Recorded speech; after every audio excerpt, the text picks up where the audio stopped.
Three figures discuss plans for managing a mysterious tower. They consider adjusting roles and attracting craftsmen to live and work there. Later, Kosuke suddenly finds himself standing alone in an unfamiliar field. A graceful woman appears before him and introduces the place as the Garden of Eternal Spring. She reaches out her hand and guides him towards someone important. Moments later, a sudden shift brings them inside a grand tower chamber, leaving Kosuke startled. Inside the tower chamber, a graceful woman welcomes Kosuke after Elise brings him before her. Kosuke hesitantly reaches forward and places his hand near hers, still confused by the strange situation. She calmly asks him to recall the final moment before he arrived in this place. He struggles to remember, slowly recalling events before meeting Elise. The memory returns clearly. He realizes he was struck by a truck, and the woman reveals that he is already dead. Kosuke learns that his soul has entered the cycle of reincarnation after his death.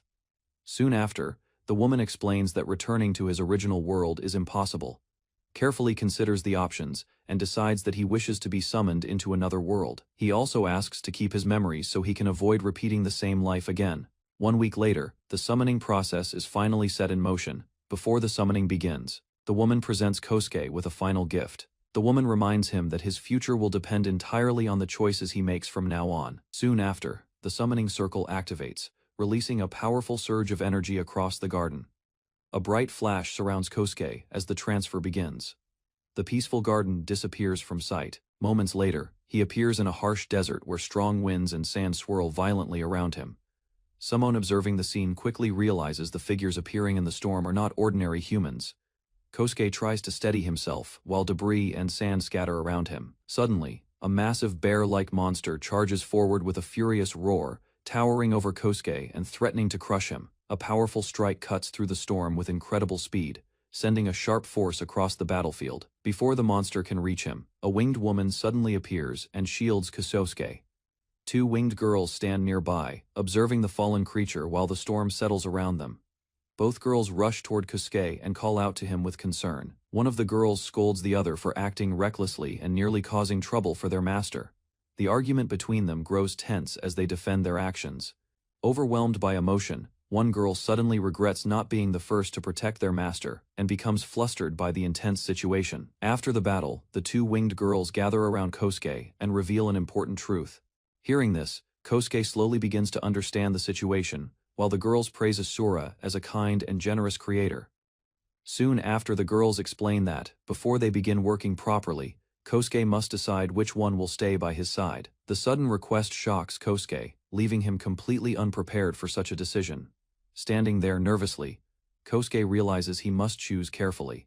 Instead of selecting only one assistant, he suggests accepting both girls to stay by his side. The unexpected answer surprises them at first, but they quickly accept the decision without protest. Before continuing their journey, the girls make one more request, since they were created only to serve him. Kosuke studies their appearances carefully, noticing their different hair colors and thinking about suitable names. After a moment of thought, he names them Kuhi and Mitsuki, marking the beginning of their partnership. After receiving their names, Kuhi and Mitsuki kneel beside Kosuke and pledge to serve him faithfully. Standing together under the open sky, Kosuke quietly declares that he will protect and care for them as their master. As they begin traveling, Mitsuki explains the geography of the region. Kosuke decides their first priority is securing a campsite and finding food. Soon after, the two girls face each other playfully, competing to prove their strength, while Kosuke watches the unexpected rivalry. The rivalry between Kuhi and Mitsuki quickly turns into a short but intense clash. Kosuke quickly steps in and stops the fight before it escalates further. During their journey, Kuhi explains that this world is not shaped like Earth. A short time later, Mitsuki returns excitedly and announces that she has found transportation for their journey. To Kosuke's shock, the vehicle turns out to be a dragon, which Mitsuki proudly reveals she has already tamed for their travel. The creature suddenly leaps into the air with powerful force, leaving Kosuke startled by the sudden flight. High above the land, the dragon spreads its massive wings and glides across the sky. He is shocked when he realizes he can understand the creature's voice. Through their connection, Kosuke senses the dragon's emotions and understands that it recognizes him as its master.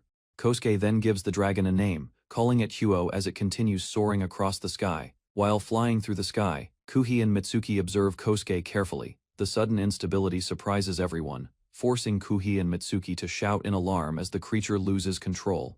Kosuke quickly realizes the disturbance is connected to the bond between him and the dragon. Understanding the danger, Kosuke focuses his mind and tries to calm himself while restoring the connection. Despite his effort, Kyo spirals downward rapidly, sending all of them crashing toward the ground below. After the crash, Kuhi and Mitsuki quietly discuss the strange connection Kosuke mentioned with the dragon. As the dragon steadies, the group realizes this world still holds many mysteries waiting to be discovered together. The following day, Kuhi prepares the meat from a black bear that had been defeated earlier. Meanwhile, Kosuke imagines the profits they could gain from their hunts. After checking his gear, Kosuke confirms the plan with his companions. With clear direction, Kosuke starts moving forward. His companions walk behind him as the group heads toward town together. An unusual change begins to appear, and his companions quickly notice the strange condition. A sudden surge of strange symbols fills Kosuke's vision as sharp pain spreads through his left eye. Moments later, Kosuke awakens in a peaceful garden with flowing water and tall structures nearby. Asura calmly describes how Kosuke used the power in his left eye recklessly. The goddess continues explaining that the power itself is not harmful when used properly. Embarrassment soon replaces confusion as Kosuke reacts awkwardly in front of the goddess. Kosuke asks the goddess to explain what happened. Asura recalls that he used the power of his left eye. Hearing this, Kosuke learns that his body is not capable of handling such divine power yet. Asura then explains that the power should normally be controlled with a limiter. To demonstrate, the goddess forms a small sphere of divine energy in her hand. Finally, she instructs Kosuke to let the divine energy flow, little by little, when he returns. Kosuke slowly regains consciousness while Mitsuki supports him. The group gathers closely around him while Mitsuki carefully holds him in place. A status window appears before him, revealing information about his abilities and blessings. Similar status windows appear for Kuhi and Mitsuki. The information reveals that both of them are recognized as Kosuke's followers. While walking together again, Kosuke questions why the two share that title. From a hilltop, Kosuke finally spots the distant city. Dust suddenly rises nearby, as several dragons land heavily on the ground. Traveling openly with them would make their arrival stand out too much near the city. While observing the road ahead, Mitsuki notices unusual movement in the distance. Kosuke soon sees people fleeing in panic while monsters chase them. Mitsuki rushes ahead to intervene while the others prepare to assist, without revealing their wings. He quickly confronts the attackers and handles the situation alone. The remaining enemies attempt to resist, but Mitsuki moves faster.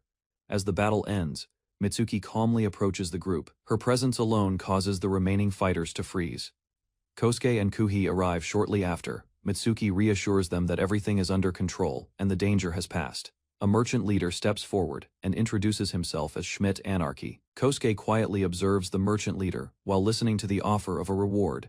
After thinking briefly, Kosuke presents two requests. He asks to ride with the caravan to Ryuzen and proposes selling his materials discreetly. The merchant considers the proposal carefully. Although the request could bring him profit, understanding the circumstances, the merchant agrees to Kosuke's request.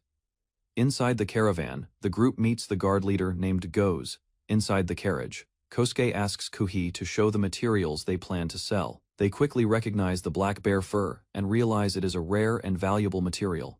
Although the creature itself is not extremely powerful, reaching its habitat is difficult. After considering the quality of the fur, the merchant proposes a price of 2 large coins. Kuhi then demonstrates how the fur can be used to create armor and luxury coats. Inside the carriage, the guards react with shock after seeing the large black bear fur laid out before them. The guard leader explains that he had never faced only a single black bear. Kosuke's companions quietly observe the discussion while remaining calm. Tall buildings and busy streets welcome the travelers as they enter the city. Before parting, the merchant explains that the fur is worth 2 large gold coins. After entering the city, Kosuke and his companions search for a place to stay. Kuhi excitedly jumps onto the large bed while admiring the comfortable space. His companions remain relaxed about the arrangement, while he becomes slightly uneasy about sharing the space. Later, Kosuke decides they should gather information about the city. The group heads toward the Ryuzen Public Guild. There Kosuke plans to learn about the guild's structure and how the city operates. Inside the Ryuzen Public Guild, a staff member explains the guild system to Kosuke and his companions.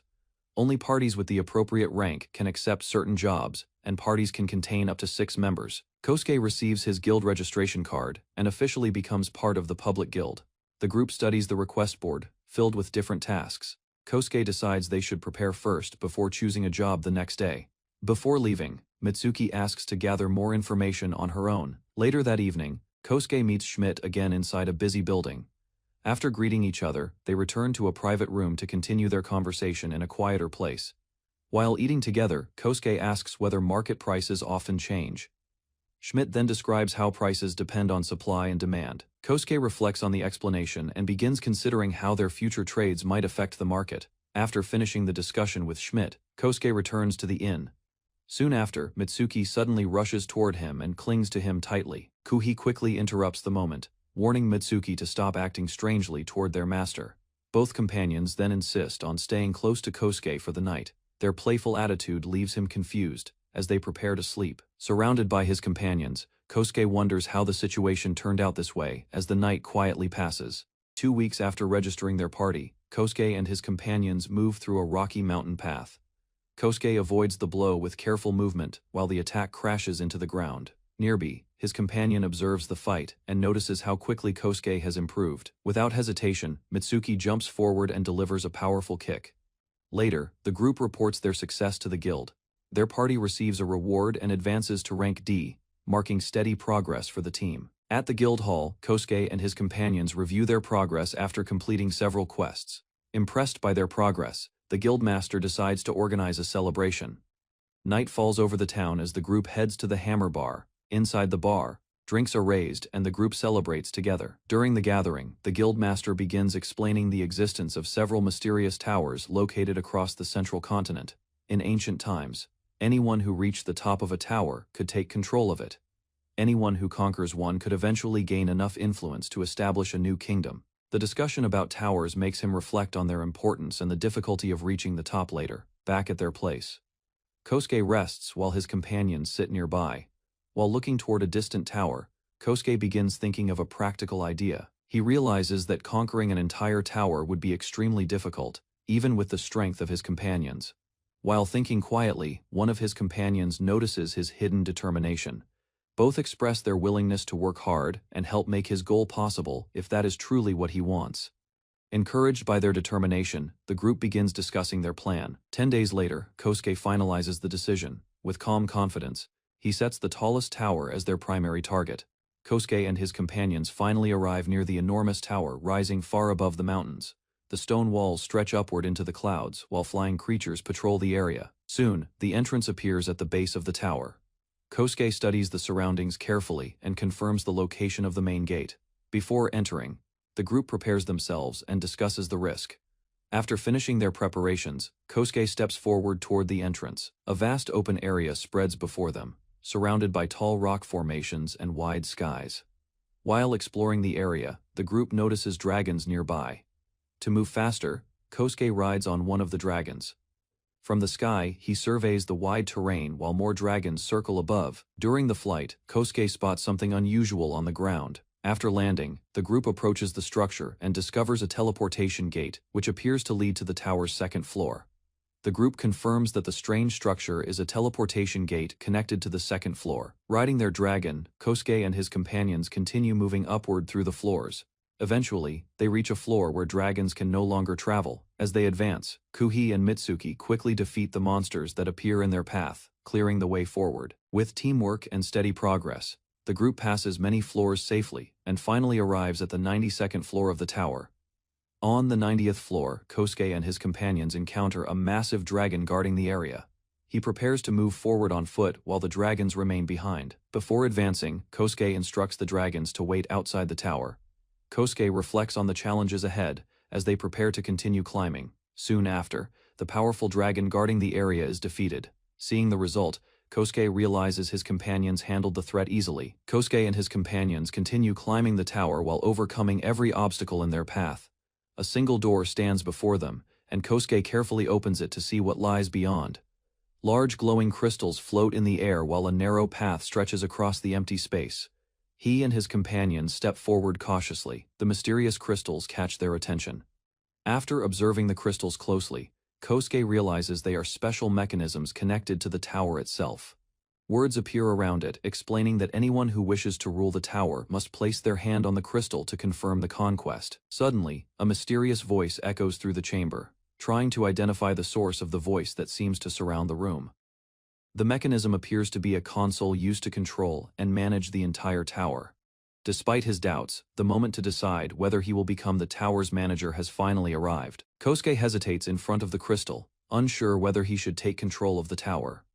She explains that her role, along with Kuhi's, is to guide and protect Kosuke, in their eyes. The only person worthy of managing the tower is Kosuke. Encouraged by their trust, Kosuke gathers his resolve. His companions push him forward so he can make the final decision. With determination, he accepts the role and activates the tower's management system. After Kosuke touches the console, the tower begins reacting immediately. A powerful light shoots upward from the tower, causing nearby dragons and creatures to react to the sudden change. The system requests the name of the one who will rule the tower. Instead of using his own name, Kosuke pauses and considers a different identity for the future he is about to create. With firm resolve, he announces the name Amamiya, completing the registration and officially becoming the ruler of the tower. Kosuke successfully becomes the ruler of the tower after activating the console and claiming control of its management. From that moment, the history of Asgard begins moving forward under Kosuke's rule. Inside the tower, a large glowing system screen appears before Kosuke and the two girls. A hand moves toward the console and selects the option to start the tutorial. Exhaustion spreads across the group as they collapse together after completing the difficult tutorial. Kosuke listens while reviewing the tutorial results and considers how the tower should be managed next. Careful attention goes to the written summary, explaining tower management rules and crystal functions while Kosuke studies where to begin. One of them suggests remodeling the area so it can become a comfortable place to live, while also helping them understand the basic controls. Standing before the management console, Kosuke opens the floor management menu and decides to add several rooms to the area, arranging middle-sized and smaller rooms around the control panel and transfer gate. The system activates, and the construction process finishes quickly. Kosuke begins planning furniture and room purposes for their new living space. A clean kitchen and a quiet study are completed, showing that the remodeling process has successfully turned the empty floor into a livable space, giving the group a proper place to rest after their long work managing the tower. Excitement fills the room as the girls react energetically to the new living space while Kosuke sits calmly nearby. Meanwhile, the two girls exchange satisfied looks, clearly pleased with the result. With the rooms finished, attention turns toward using the kitchen. Inside the newly prepared living room, Kosuke and the two girls sit together around a table. While drinking tea, Kosuke begins thinking about the management points they received from the tutorial. Written summary explains how divine power points were spent on rooms, furniture, and other facilities. Further notes reveal how the different crystal powers can convert into one another. Attention turns to the remaining points as they start planning how to manage their resources carefully. Kosuke reviews the system notes, explaining how the tower gathers power. Further information shows that monsters can also generate power when they fight or are subdued. The group studies a summoning circle capable of calling many slimes at once, though the cost and results seem uncertain. He considers the situation carefully before deciding to use the summoning circle anyway. His final reasoning focuses on leveling up the tower to unlock better systems in the future. As the tower grows, the number of functions and settings he can control will gradually increase. Further explanation reveals that leveling the tower may depend on several conditions. Kosuke proposes another idea. Instead of handling everything alone, outsiders could also enter the tower. He opens the system and selects the external transfer gate, a function that connects the tower floors to the outside world. With this plan, the tower could attract adventurers and visitors, while also generating activity and income. Kosuke presents a new idea about inviting people from outside the tower. Instead of using tower power, workers from outside will be invited to construct the buildings. He also decides to summon additional creatures to help manage the tower and assist with outside communication. With preparations complete, Kosuke feels that the true management of the tower is finally beginning. On the following day, the first visitors arrive and respectfully greet the new tower administrator. Two newly summoned people kneel respectfully before Kosuke, surprising him. One of the girls explains that summoned beings naturally recognize the summoner as their superior. Tea is served while the situation is calmly explained. Kosuke admits that the original plan had changed slightly during the summoning. They also discuss how extracting power directly from the crystal can waste energy, making careful management necessary. Later, the system finishes installing the new town on the 5th floor. Completing another step in developing the tower, Kosuke realizes that monsters are wandering around the town on the 5th floor. After thinking about the issue, a plan is proposed to travel to the town and deal with the monsters directly. Adventurers from outside will eventually come to handle such threats. Nearby, The two girls quietly whisper to each other while Kosuke notices their unusual behavior. Soon after, Kosuke begins to suspect that the tower still lacks something needed to attract adventurers. Kosuke studies the situation around the tower and realizes that stronger monsters exist outside the nearby towns. Experienced adventurers would gain little by entering the tower. He considers rearranging the floors to move stronger monsters closer to the entrance. Seeing the high cost, he decides to abandon that option for now, and continues searching for another method.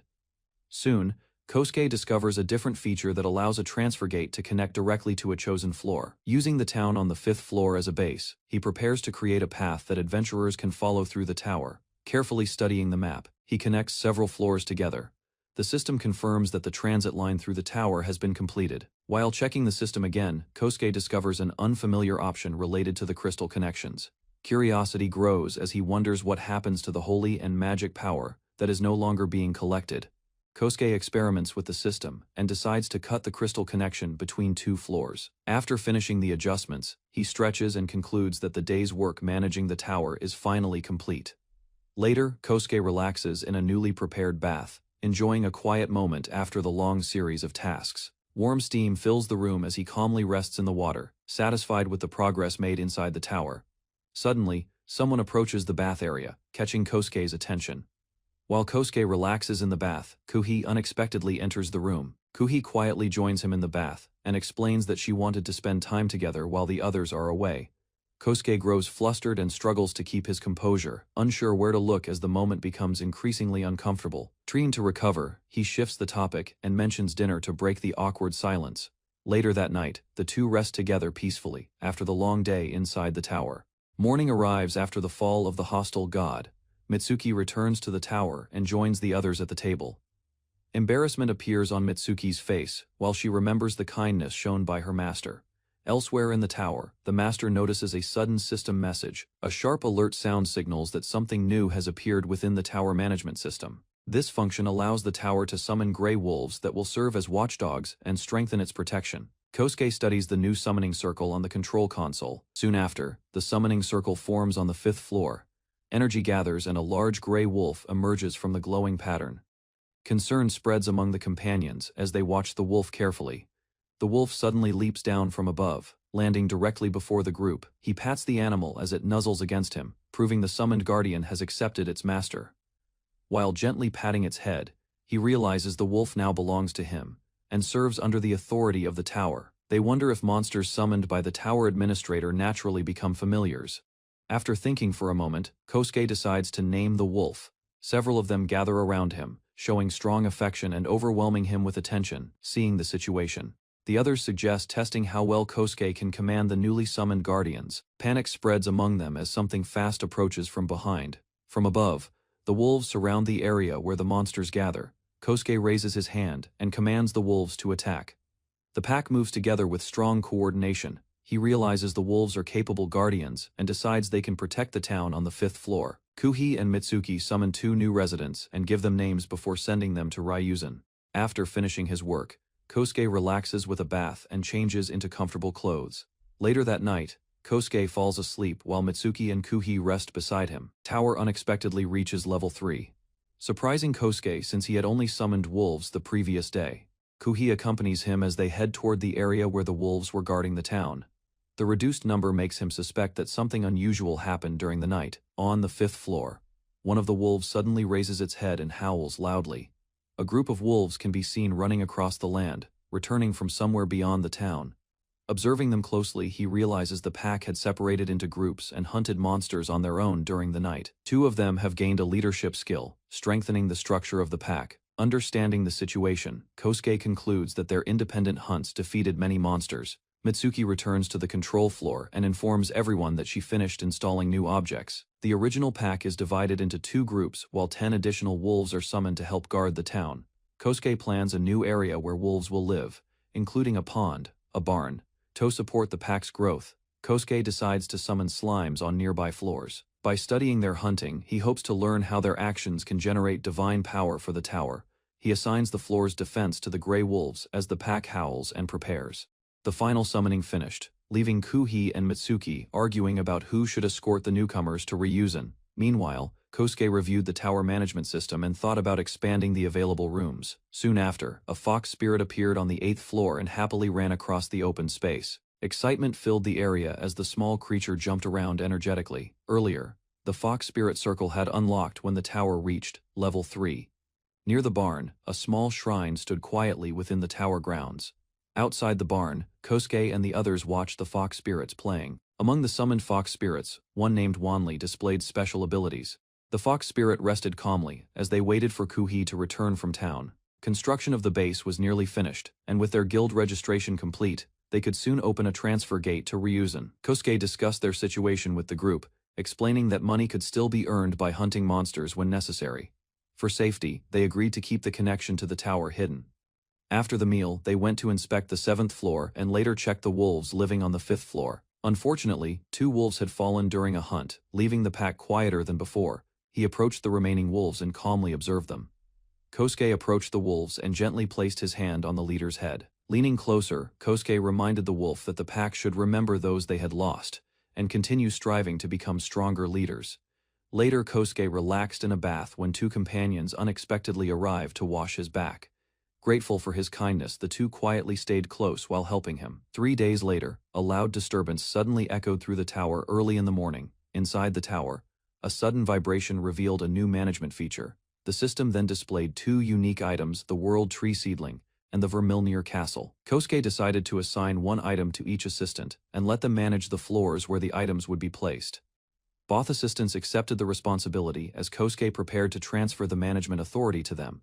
However, maintaining these powerful items required capable people, creating a new challenge for the tower's future. Kosuke explained that placing the castle or the world tree without proper care would cause problems. Mitsuki then suggested searching for a specialist who understood the world tree.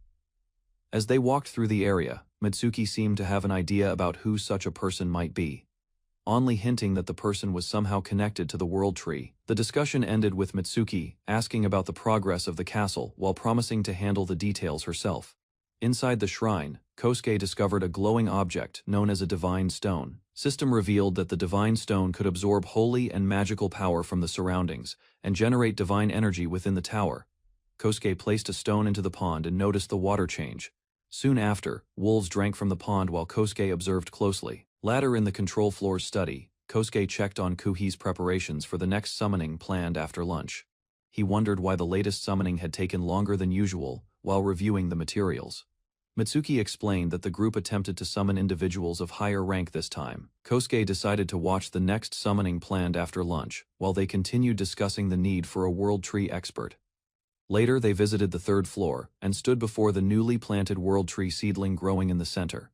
And a new figure began descending through the glowing magic formation. The summoning circle activated, and a mysterious elf appeared, awakened and called forth from a long slumber. A tall high elf named Mitsuki appears before the group on the tower's 7th floor.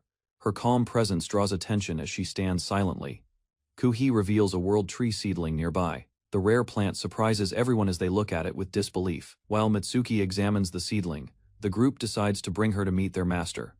They arrive before the tower's administrator, Kosuke, who introduces himself. Kosuke assigns Kuhi to guide Mitsuki through the tower. He and Kuhi stand near the great tree as Mitsuki prepares to leave the tower. While traveling through the snowy plain, Mitsuki questions Kuhi about the human who leads the tower. Suddenly, Kuhi stops her.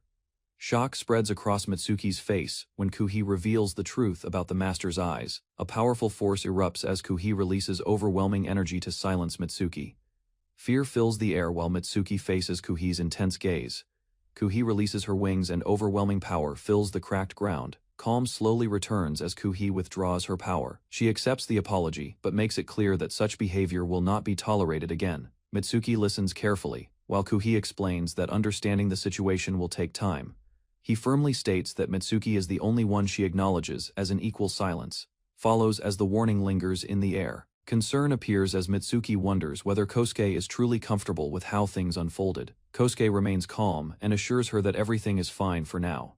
A moment later, Mitsuki reflects on Kuhi's actions and realizes the decision was made partly for her sake. He shows no objection and expresses quiet appreciation toward Mitsuki. Without warning, Mitsuki suddenly moves closer and kisses Kosuke. Warm embarrassment spreads across Kosuke's face, while Mitsuki gently admits that gratitude should come from her instead. Later in the control room, preparations continue for the tower's expansion. Plans appear for constructing Vermilinear Castle on the 76th floor. Night falls as a massive castle rises across the new floor. Tall walls and towers dominate the landscape. Inside, vast halls and spiral architecture reveal the scale of the structure. Exploration begins as companions guide the way through the grand interior. Deep inside Vermilinear Castle, a glowing object catches attention. Vermilinear Jewel reveals itself as the core controlling the castle's authority. A calm decision follows. Kosuke places his hand on the jewel and begins the ownership transfer, guiding Mitsuki to do the same. Authority over the castle shifts, and Mitsuki becomes its new owner. Soon after, magic gathers in the chamber as Mitsuki summons a new emissary to serve the castle. Inside Vermilinear Castle, newly summoned emissary Fufu appears before the group. Kosuke reacts awkwardly to the situation, while dark clouds gather above the castle as magical energy spreads through the sky. A cold atmosphere forms when Fufu warns that certain words should never be spoken carelessly. Shock spreads across the others as her overwhelming presence becomes clear. Tension rises while Fufu delivers a firm warning, making it clear that such remarks must never be repeated. Shame fills the air as she apologizes for her earlier rudeness. After finally returning to the world of the living, Mitsuki watches quietly while Kosuke gently asks her to accept the apology and allow the matter to end there. Gracefully stepping forward, the vampire introduces herself as Shrain, the Vermilinear Princess. Kosuke responds calmly and shows little concern about the earlier tension. Curiosity grows as the group wonders about the strange coincidence of her summoning. Moonlight falls over towering walls of Vermilinear Castle. Realization slowly spreads as its true identity becomes clear to those standing before it. Careful observation confirms its connection to the castle's power.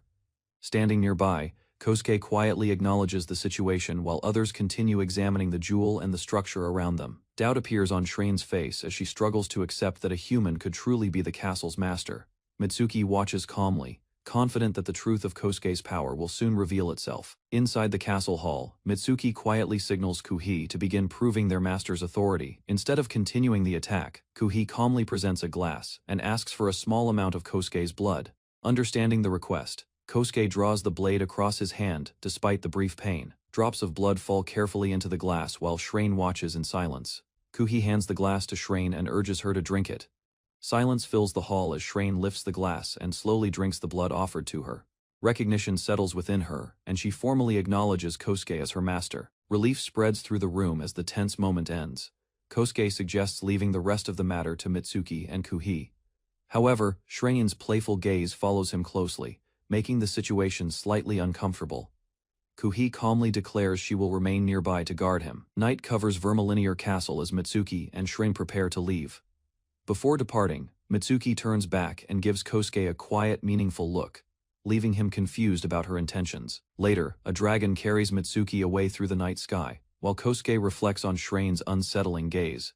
A month after the tower was captured, Kosuke reviews the situation with Asani.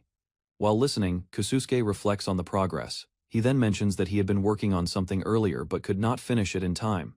From beside him, Kosuke brings out a small box and places it on the table. The lid opens, revealing a crystal stored carefully inside the container, once activated. The crystal displays a system that reveals Asani's personal status information.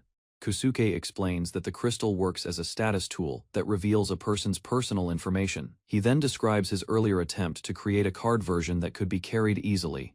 Recognize that creating such a divine-level tool requires power beyond ordinary magic. Asani becomes interested in the process and asks permission to observe the creation of the tool. Soon after, attention returns to the next task as preparations continue at the Ryusen base of Kosuke's party. Energy spreads across the surface as the device activates. Power flows around the area while the gate stabilizes. Kosuke stands calmly at the center, with his companions beside him. Members of the base acknowledge the successful activation and formally recognize Kosuke's achievement. He downplays the praise while the staff remind him of his position as their leader. With preparations complete, the group gathers outside the tower, ready to test the transfer system. After confirming the transfer system works, Kosuke prepares to return to the tower. The staff acknowledge his decision and confirm that the moment has arrived to test the system properly. Encouraged by their progress, The group celebrates briefly and renews their determination to continue working according to the plan. Meanwhile, activity continues on the tower's 7th floor, where wolves move freely around the area. Nana guides the wolves from the 5th floor to meet the others. New buildings stand completed, forming a place ready to receive visitors.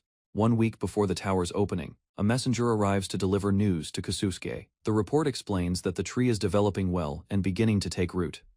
Kusuke recalls that several high elves were previously summoned to help with this task. The elves gather beneath the world tree, celebrating its progress while recognizing that more people will be needed to support its future growth. Instead of summoning the same people again, he begins thinking about other ways to bring more support. A suggestion soon appears that elves from outside the tower could be invited instead of relying only on those already present. Far to the north of the central continent lies the Great Kadroya Forest.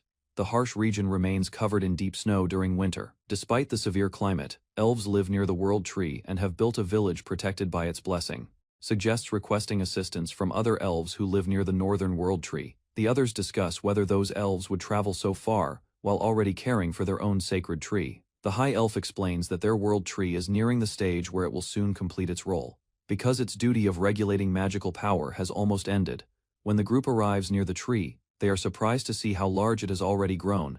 As Kusuke approaches the enormous world tree, countless lights begin gathering around its trunk. A tiny fairy slowly appears and floats gently above Kusuke's hand. The small fairy hovers calmly, while the group realizes that Kusuke has been acknowledged by the spirit of the tree. Since the fairy shows no hostility, Kusuke decides to watch its actions for a moment. Meanwhile, far across the northern continent, the elves continue their lives in a quiet village within the Great Kadroya Forest. When Kusuke asks to approach the sacred world tree, the village elder reacts with strong disbelief. During a meeting with the elders, the group explains their request. The elder listens carefully while others quietly discuss the situation. After thinking for a moment, the elder decides that the visitors will be allowed to enter the sanctuary. Some elves object to the decision, but the elder explains that the priestess herself has requested their presence. After receiving permission, Kusuke and his companions thank the elves and are guided toward the sanctuary.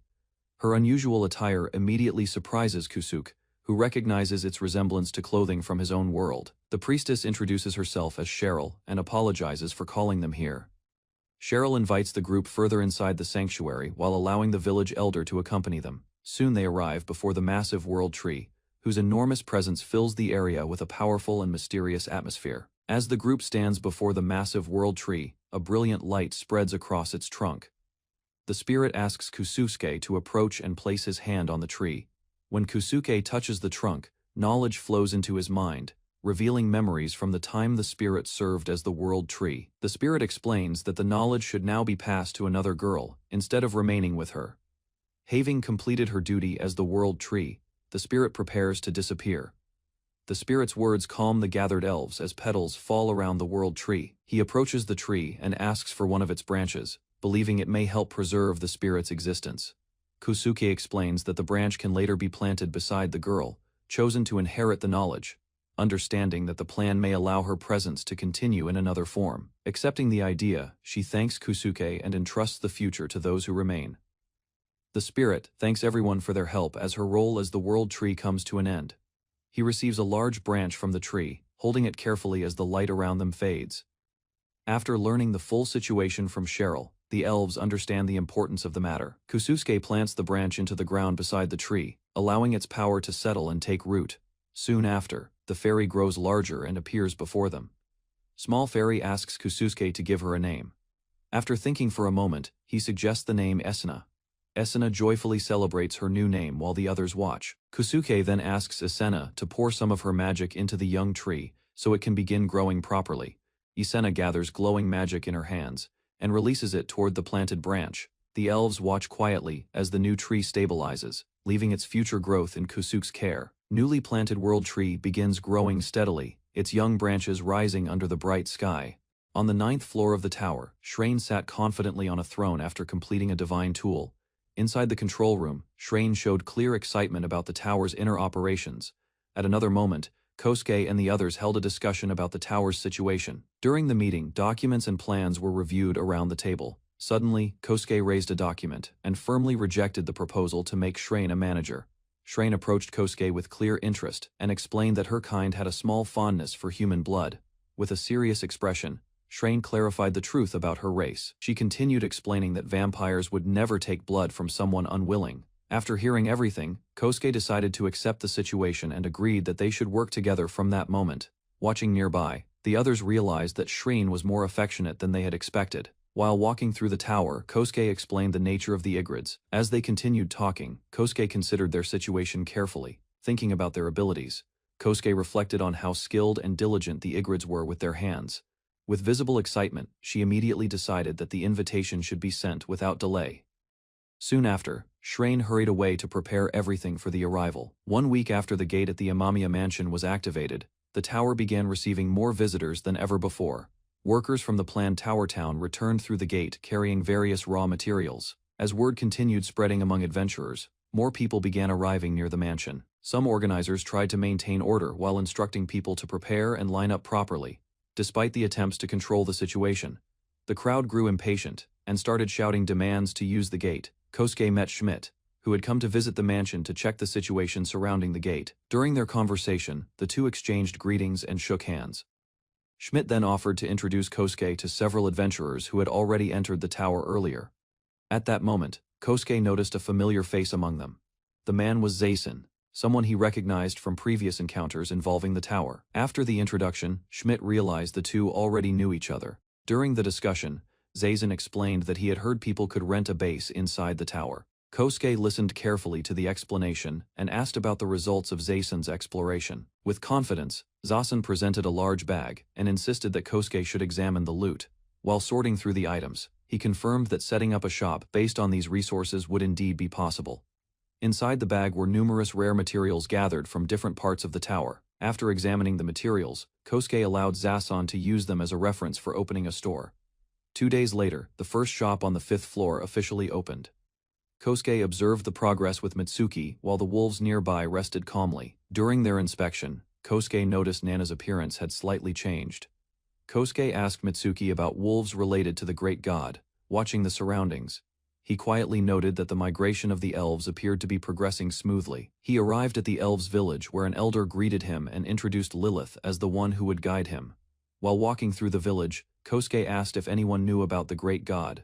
One of them suggested asking a high elf who might understand ancient matters related to the gods and nature, explained that the story of the white wolves was closer to an old legend than common knowledge, long ago when the world had just come into existence.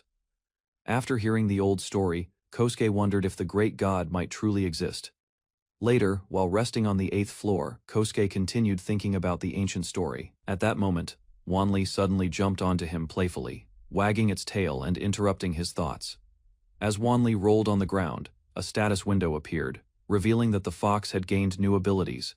Seeing the change, Kosuke realized Wanli had also obtained divine power manipulation. Kosuke examined Wanli's new abilities and noticed a blessed skill called telepathy. Mitsuki explained that telepathy was a form of long-distance communication magic used between magicians. Hearing that condition, Kosuke quickly realized that someone must act as the receiver for Wanli's telepathy. Without hesitation, Kosuke decided to return to the control room. Inside the messy research room, Kosuke called for Isanani while preparing to examine the situation further. Hearing the sudden statement, Isanani looked confused, but listened carefully as Kosuke began explaining his idea. Communication required both a sender and someone capable of receiving the message. Using the board, Kosuke described a system where one device handled the input and another handled the output. After hearing the explanation, Isani quickly understood the concept. Later, the room became quiet as Kosuke and Isani worked intensely on the experiment. After long hours of work, Kosuke finally announced that the card and output system were complete. He admitted that the appearance was still unfinished and could be improved later. Mitsuki suggested making the card look better, but Kosuke explained that decoration was not his priority. Even so, Kosuke smiled while looking at the card, satisfied with the result. Surprised by her sudden presence, Kosuke froze as she calmly offered to create a new card for him as an apology. The box reacted immediately, activating the system and revealing the card's functions. While examining the card, Shrain explained that it displayed her abilities clearly. From her perspective, the device could only be described as a divine tool. Shrain then suggested asking the Igrids for help with decorating the cards. Hearing the idea, Kosuke immediately agreed, believing their craftsmanship would improve the design. He decided to request the Igrids' assistance for the project. Once the plan was decided, Shrain quickly urged Kosuke to leave immediately. Kosuke traveled with Shrain and Mitsuki to the place where the Igrids lived. However, after Kosuke calmly explained the request, they gradually relaxed and agreed to help. The Igrids carefully examined the card and began decorating it with their skilled craftsmanship. After finishing the work, the Igrids thanked Kosuke for giving them a safe place to live. Inside the office, Kosuke reviewed recent developments in the tower. Adventurers had begun settling in the 5th-floor town. While thinking about the progress, Kosuke remembered a priestess they once met. Their sudden appearance surprised Kosuke and shifted his attention away from the tower's matters. Inside the tower, Kosuke spends time with 2 attendants while considering a new idea. A detailed record displaying Kosuke's abilities appears on one of the cards. Traders, travelers, and residents move through the streets, showing the steady growth of the tower's community. Soon after, an elderly official arrives and respectfully requests Kosuke's presence. Guided toward a grand building, Kosuke approaches the entrance where the tower's administrator waits. The movement signals the beginning of an important meeting inside the tower's administrative building. Kosuke sits calmly in a formal room while an attendant stands beside him. The elderly official formally introduces Kosuke as the tower's administrator. Recognition follows, as the visitor recalls Kosuke's earlier actions during a past conflict. With the introductions finished, Kosuke presents a new plan. The meeting shifts toward discussing the establishment of a guild within the tower. Kosuke presents a new concept for the tower. Instead of separating merchants and adventurers, the card carries the symbol of the tower and is handed to Schmidt for closer inspection. He explains that the card records the abilities and skills of its owner. Schmidt is asked to place his hand on a crystal device connected to the system, while the others observe the process. After the crystal reacts, the result appears before them, proving the card system works as Kosuke intended. Examines the opened card and sees detailed information about his abilities recorded inside. Kosuke explains that the card system could attract many people to the new organization. Schmidt raises concern about others copying the system. Kosuke remains confident and assures him the card cannot easily lose its purpose. An attendant explains that magical traces appear whenever power interacts with the card. The explanation continues as the crystal device is shown again. Schmidt studies the card carefully and realizes the system is powered by divine authority. After understanding the system, Schmidt begins to question Kosuke's intention. He states that Schmidt is the person he wants to place at the head of the merchant division within the new organization. Holding the card, he considers the responsibility that would come with such a position. Anyon, who leads this organization, will attract the attention of many existing guilds beyond the tower. Slowly slides the card across the table while admitting his hesitation. He asks for time to consider the offer carefully, while Kosuke begins explaining additional benefits connected to the special cards. Kosuke reveals that merchants constantly pass through the transfer gate and must pay a toll each time. Cardholders would gain permission to use the transfer gate without paying any fee. He further explains that more transfer gates will be built in the future. Explains how trade between towns could change if the tower became a central stopping point. If the cards allowed merchants to move freely through these routes, their value would rise dramatically and attract many traders. After considering the opportunity, Schmidt reaches his decision. Agreement is confirmed with a handshake inside the meeting room. Later, the day ends quietly in the tower. Kosuke reflects on the successful meeting and feels satisfied with the outcome. The quiet moment allows him to relax while thinking about the plans for the new organization. Calm is interrupted when Mitsuki appears beside him with a teasing suggestion. After Schmidt leaves the tower, the attendants discuss the growing workload. An advisor then explains the possible sources of slaves, including criminals, debtors, or those who sell themselves. Although still uncertain about the practice, Kosuke agrees under strict conditions that they must be treated the same as other members. Kosuke continues discussing the need for more workers to support the growing guild. The quiet room grows awkward, as Mitsuki remains beside him. On the 8th floor of the tower, Ku walks through a quiet stone path with 2 companions and several small creatures around them. One of Ku's close companions leans against him, clearly exhausted after spending a long time caring for the world tree. Suddenly, a small fairy named Asena appears nearby. Her sudden arrival surprises Koyu and the others. After the surprise settles, the group decides to walk together across the floor. The fairy stays close to Koyu while the others follow. Later they sit beneath a large tree surrounded by friendly creatures. Ko feeds a wolf while the others rest nearby with baskets and food. Ko observes 2 creatures while examining their status. Their divine power manipulation remains at a low level, despite spending a long time inside the tower. Nearby, one fox-like creature happily eats bread, while Ko prepares a small piece of divine power in his hand.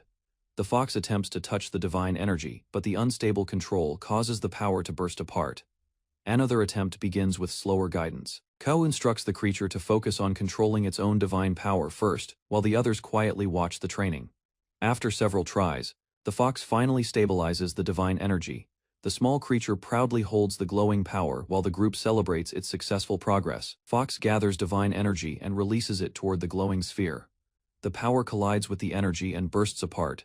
Standing beside the wolf, Ku watches the result with approval. The wolf opens its mouth in excitement as the fox continues to push its power forward. After the training, Koyu gently praises Asena for her effort. Encouraged by the moment, the fairy asks to try controlling divine power as well. Asena successfully holds the divine sphere in her arms. The fairy smiles with excitement after managing to control the power on her first attempt. The glowing sphere shoots across the floor and strikes the ground with force. Surprising everyone nearby, Ko observes Asena, after her successful attempt at controlling divine power. Her ability surprises him, especially since she is closely connected to the world tree. Soon after, Asena playfully tosses glowing spheres into the air. The fox and the wolf chase the floating energy across the ground. Watching the scene, Kuru reflects that frequent use of divine power may help the creatures improve their skill levels. While the group enjoys the moment, Mitsuki approaches Ko with a calm expression. Mitsuki presents a rolled document from one of the tower floors. The report suggests installing a new transfer gate, bringing Ko's attention back to tower management duties. A report explains the geography of the central continent. The town of Ryuzan lies in the north where the first transfer gate connects to the tower. After reading the report, Ku decides that he must visit the location himself before approving the plan. The group discusses travel options. Since transfer gates only allow one-way movement, Ko plans to rely on Kohaku's teleportation magic to return after visiting the site. Before leaving, Ko asks Kohaku to continue watching over the elves during his absence. With preparations complete, the group sets out. Soon after, Koku and his companions arrive in the town of Nansen. The lively streets and tall buildings mark their arrival in the new city. Koku walks through the busy streets of Nansen with his companions. The town is lively with merchants, travelers, and craftsmen moving through the market. While observing the town, Ko remembers the report about the shortage of items on the tower's 15th floor. The group enters Nansen's public guild to gather information. Inside, many visitors sit at long tables while others eat meals and discuss work. Two elves quietly eat at one of the tables. Their presence quickly attracts attention from nearby people in the guild hall. As more people notice them, curious glances begin to spread across the room, causing the elves to become the center of attention. Inside the guild hall, Koot stands beside two elves, while a fox rests on his head and a large wolf walks nearby. At a nearby table, the two elves notice the strange sight as well. One of them points out the fox sitting on Cow's head while they continue eating. The board is filled with many requests posted by the Craftsman Guild, showing the busy work environment of the town. While Ku studies the requests, he considers finding a skilled craftsman and also wants to gather information about the tower's scale from local workers. Before he can continue, a group of rough-looking adventurers approaches and blocks his path, clearly wanting to start a conversation with him. A group of rough adventurers suddenly approaches Karu inside the guild hall. One of the men begins shouting angrily, questioning Kao's attitude. Kao calmly explains that he is only checking the requests on the quest board. Without warning, the man attempts to attack. Before the situation escalates, one of Ko's companions swiftly steps forward and moves faster than the attackers expect. Their bodies crash onto the ground while the rest of the group stares in shock at the sudden outcome. Silence spreads through the guild hall as everyone witnesses the scene. Kao's companion calmly looks back over the fallen men, asking if there are any other problems. After the commotion inside the guild, Kao and his companions prepare to leave before the guild staff arrives. As Kaowu walks outside with his companions, the same group suddenly chases after them. The attackers loudly claim that Q cannot defeat all of them, attempting to intimidate him while blocking the path. Q notices the strange atmosphere spreading through the town. Even the nearby guards show little reaction to the disturbance, which makes the situation feel unusual. When one of the men begins shouting insults again, Q quietly decides to gather information. Outside in the street, people begin gathering as the confrontation continues. Sylvia looks around at the growing crowd, sensing the tension spreading through the area. The hostile group suddenly attacks, rushing toward the companions. Before they can reach Ku, Mitsuki quickly steps forward to intercept them. With swift and precise movements, Mitsuki draws her sword and blocks the incoming strikes. Her speed overwhelms the attackers as she counters their attacks one after another. In a single sweeping motion, Mitsuki unleashes a powerful strike that sends the attackers flying across the street. As silence returns to the street, Ku calmly praises Mitsuki's performance. Meanwhile, one of the attackers struggles to stand again, preparing to continue the fight. Ku stands beside Mitsuki and the wolf while watching the fallen attackers. The crowd gathers around as he prepares to question them. In the middle of a town square, a defeated man sits on the ground while a group of people surrounds him. The prisoner shows defiance and refuses to cooperate. His attitude makes it clear, he has no intention of answering. Without hesitation, the maid swings her arm with powerful force. The sudden strike shocks the prisoner as the attack lands before he can respond. At that moment, another woman quickly intervenes.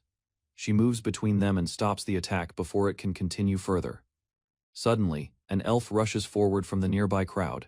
Her sudden action interrupts the tense moment and draws everyone's attention. An elf suddenly rushes forward and stops the maid's attack by pointing a weapon toward her. The movement is quick and firm, forcing everyone to pause. The cloaked man calmly raises his hand and signals Mitsuki to stop. His quiet action settles the tension. While the group speaks, the injured man on the ground reveals that the trouble started because they tried to provoke a fight with the elf earlier. Kosuke considers another way to confirm the truth. Mitsuki suggests using a special ability known as the Eye of Truth to verify the situation. According to her, the power reveals lies and truth through different lights, allowing them to determine who is telling the truth. The group agrees to test the ability together to avoid any chance of deception. As they prepare, the prisoner suddenly becomes aggressive and tries to attack. Moments later, Mitsuki activates the Eye of Truth. Energy gathers around the prisoner while both women focus on the spell. Kosuke watches closely and realizes Mitsuki can use the ability even without reciting the usual scripture. Mitsuki steps closer and presses her blade toward the prisoner, directly confronting him. Under pressure, she accuses him of repeating the same actions against others before. Realizing escape is impossible, the man finally gives in. Fear replaces his earlier arrogance as he prepares to reveal the truth. The elf questions the prisoner again, pointing out that he has repeated the same actions against several women. Under pressure, the man begins to panic. When asked how many victims there were, he cannot give a clear answer. Fear and confusion take over as he struggles to respond. Seeing his hesitation, Mitsuki steps forward and threatens harsher punishment. The warning shocks the prisoner and makes it clear that silence will not protect him. He confesses that the number of victims is so high that he can no longer remember them all. After hearing the confession, the elf calmly accepts the result, stating that the answer confirms what she already expected. Kosuke steps forward and questions the prisoner's behavior. His calm but firm attitude contrasts with the man's reckless actions. Openly asks whether anyone in the town has been protecting the criminal or helping him avoid consequences. Silence spreads among the people watching. No one steps forward, though suspicious figures remain hidden within the crowd. Feeling cornered, the prisoner suddenly laughs and reveals that someone powerful can rescue them, even if they are caught by authorities. Before he can continue, the wolf strikes him down instantly. Kosuke then explains to the others that this confession is the true reason the man is being punished. After the confrontation ends, the group decides the criminal should be handed over to the town guards. The elf then explains her concern. She believes the person secretly supporting the criminals will soon act after hearing about the trouble they caused in the town. Suddenly, Sylvia grabs the other woman's hand and urgently pulls her away. She insists that they must leave immediately before the situation becomes more dangerous. Confused by the sudden decision, the woman hesitates, but Sylvia continues pulling her along while promising to explain everything later. By the time Mitsuki looks back, the two have already disappeared from the square, leaving Kosuke and the others behind, as the situation finally settles. After the two women leave the square, Kosuke quietly watches them go. The situation unfolds just as he expected. Elsewhere, guards begin moving through the town while the captured criminals are taken away. Meanwhile, Sylvia explains her concerns to Colette while they walk through a quiet street. She worries that someone powerful may still be supporting the criminals. Colette admits she does not fully understand why Sylvia stepped in earlier. Sylvia reassures her and explains that there was no need to apologize. As they continue talking, Colette suddenly becomes shy and flustered. Sylvia notices the reaction and begins teasing her, which only makes Colette even more embarrassed. While walking through a quiet street, Sylvia and Colette suddenly notice several hooded figures approaching from above and around the alley.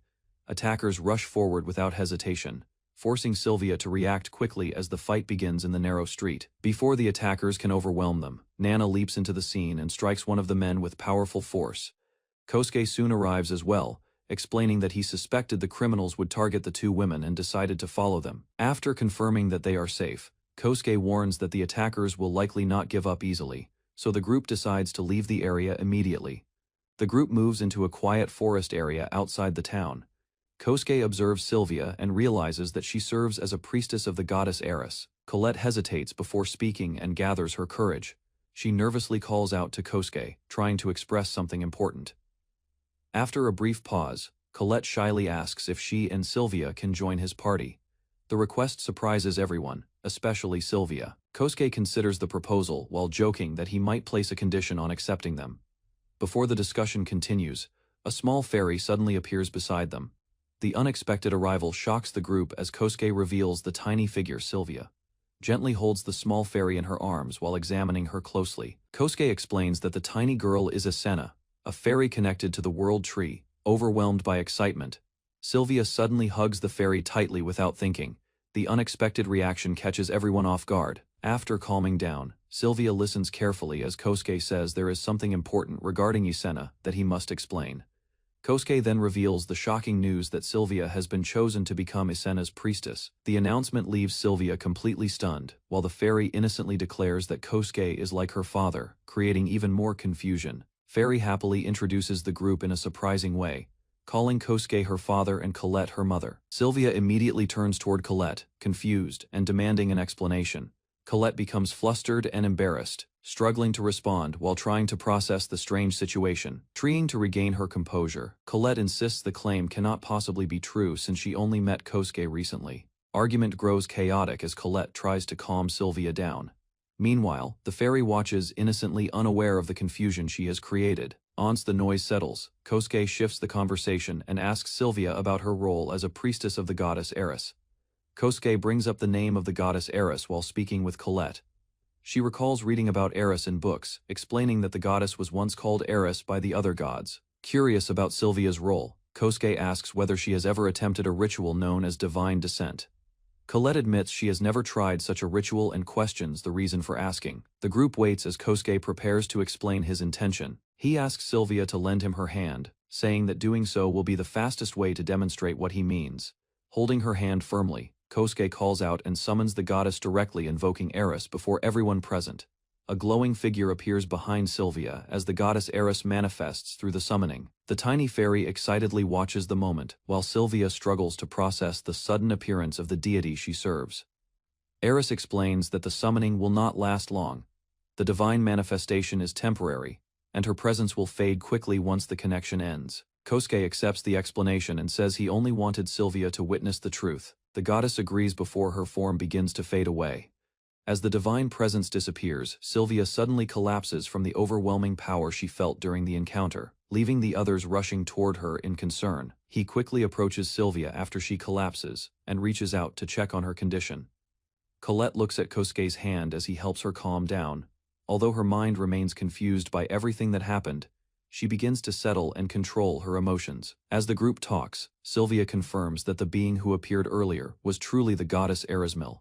Sylvia continues to struggle with the truth she witnessed. She cannot understand how Kosuke was able to summon one of the three main gods so easily. While the group prepares to leave the forest, a mysterious hooded figure silently watches them from the shadows. Inside a mansion, a hooded figure receives a report that the targets escaped the town using teleport magic. Another man listens calmly and accepts the situation. However, he quietly plans to act once the group returns, showing that their escape has not ended the threat. Inside the tower room, Shireen lies lazily on a chair while waiting for her master to return. Boredom fills the quiet space as time passes slowly. Without hesitation, Shireen rushes forward and tightly hugs Kosuke. Her sudden action draws attention from the guests nearby. Soon after, everyone gathers around a table in the room. Kosuke takes a seat while the others settle down nearby. During the explanation, Kosuke reveals that the elf girl has been chosen as a priestess. The announcement surprises those present, yet the decision has already been made. Happiness quickly appears on the priestess's face after hearing the news. Relief follows as the new arrangement means her duties around the world tree will become lighter. A loud scream echoes as panic spreads through the tower. Shireen suddenly rushes off, leaving the room in chaos. Meanwhile, the group calms down and decides to continue their discussion. A cup is gently placed on the table as the atmosphere settles. After sitting down, the young priestess begins to think carefully. She looks toward Kosuke with hesitation, realizing there is something important she wants to ask. Gathering her courage, the priestess explains her thoughts. Having witnessed divine power firsthand, She now hopes for a place where faith and devotion can properly exist. Hearing the request, Kosuke considers the idea seriously. The possibility of creating a temple inside the tower begins to form in his mind. Kosuke calmly agrees to the priestess's request and decides to install a temple inside the tower. Soon after, Kosuke leads the group while explaining the next steps. Before the temple can be completed, rooms must first be prepared for the priestess and Colette. Using the tower's management console, Kosuke begins setting up the temple and ceremonial tools. Despite the cost, the work is completed. The others notice Kosuke's uneasy expression, while Shirain casually suggests looking at the newly prepared rooms. The interior of the tower expands dramatically, creating a large living area. Everyone looks around in surprise as the newly adjusted space reveals how much the tower has changed. Kosuke shows the tower's updated layout to everyone. The building now contains many rooms, including a chapel, kitchen, workshop, bedrooms, and study areas. After the arrangements are finished, Kosuke discusses the situation with Sylvia. Attention turns to the recent incident in Nansen. Several days later in Nansen, the quiet town is suddenly disturbed by loud movements outside. An officer steps forward with armed guards and presents an official warrant. The man inside is stunned when he hears that he is being placed under arrest. As the document is shown, it becomes clear that powerful authorities are involved. The arrest order carries many important signatures. The officers quickly seize the accused man and restrain him. Despite his protests, guards escort him away while people in the street watch the scene unfold. Later, inside a room, the observers review the results of their efforts. Evidence gathered earlier has finally paid off and the man responsible has been captured. After discussing the outcome, attention turns toward the future of the city. They eventually decide that the final choice should belong to Kosuke. Until then, the remaining matters in the city will be handled locally. Before leaving, a quiet request is delivered respectfully. The message is meant to reach Kosuke without delay, ensuring that the important information is passed along. The priestess listens carefully as Sylvia speaks seriously. Sylvia explains that the person she has feelings for will not be easy to win over. Sylvia continues her explanation and gently warns the priestess that the man she likes is surrounded by many people. Despite the warning, Sylvia softens her tone and encourages her. She leans closer and quietly expresses support. Hearing those words, the priestess becomes flustered but gathers her courage. Determination slowly replaces her embarrassment as she promises to do her best. Later that night, she sits alone in her room, reflecting quietly while holding the small symbol that represents her faith. Early in the morning, Sylvia approaches Kosuke with a serious request. She explains that she wants to conduct a ceremony inside the newly built temple. Soon after, everyone gathers inside the chapel. The space is simple, but it is enough for the ceremony. Standing at the center, the priestess begins the sacred prayer. She calls upon the goddess and offers herself as a vessel, so the divine presence can appear within the temple. Energy spreads through the chapel as the ritual succeeds. The goddess Eris manifests through the priestess, acknowledging that the preparations have finally been completed properly. She explains that no elaborate tools were necessary as long as the required conditions were fulfilled. Kosuke calmly accepts the situation and assures the priestess that everything is fine. His confident response eases her concerns, allowing the conversation to continue without tension. Each of them follows their own path and responsibilities, yet they all remain connected through Kosuke and the world he manages. Sylvia and Shirain both express their determination to support Kosuke in their own ways. With the matter settled, the divine presence slowly fades away. The goddess leaves with calm composure, promising to return again when the time comes. Silence returns to the room after the ritual ends. The candle continues to burn softly while Sylvia remains alone, reflecting quietly on everything that has happened. A notification suddenly appears before Kosuke, announcing that the tower has reached level 5. With the new level, an additional summoning circle becomes available. The system explains how the new summoning circle works. By spending divine power, a group of Nero rabbits can be summoned. He now has the ability to control the seasons on each floor of the tower. Though he wonders how such changes might affect the creatures living there, different seasonal effects can now be created, including sunshine, rain, or snowfall.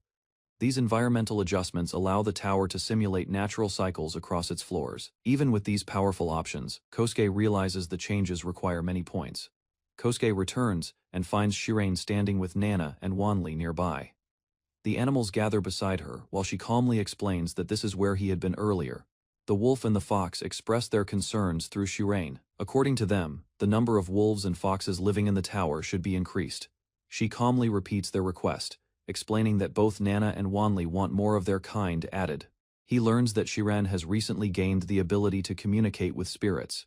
Through them, she can understand the thoughts of creatures inside the tower. Although she cannot hold normal conversations with spirits, Shireen admits she can still understand their intentions to some extent. Kosuke thinks about Shireen's ability to communicate with spirits. While holding the small fox, he wonders if another race might also possess a similar connection. Soon after, the group gathers together inside the room. Kosuke turns his attention to Colette and brings up the unusual topic, carefully explains the situation, and asks whether she might be able to communicate with spirits as well. Shireen calmly suggests that elves may share a similar connection with spirits. Her explanation encourages Colette to try speaking with Nana and Wanli directly.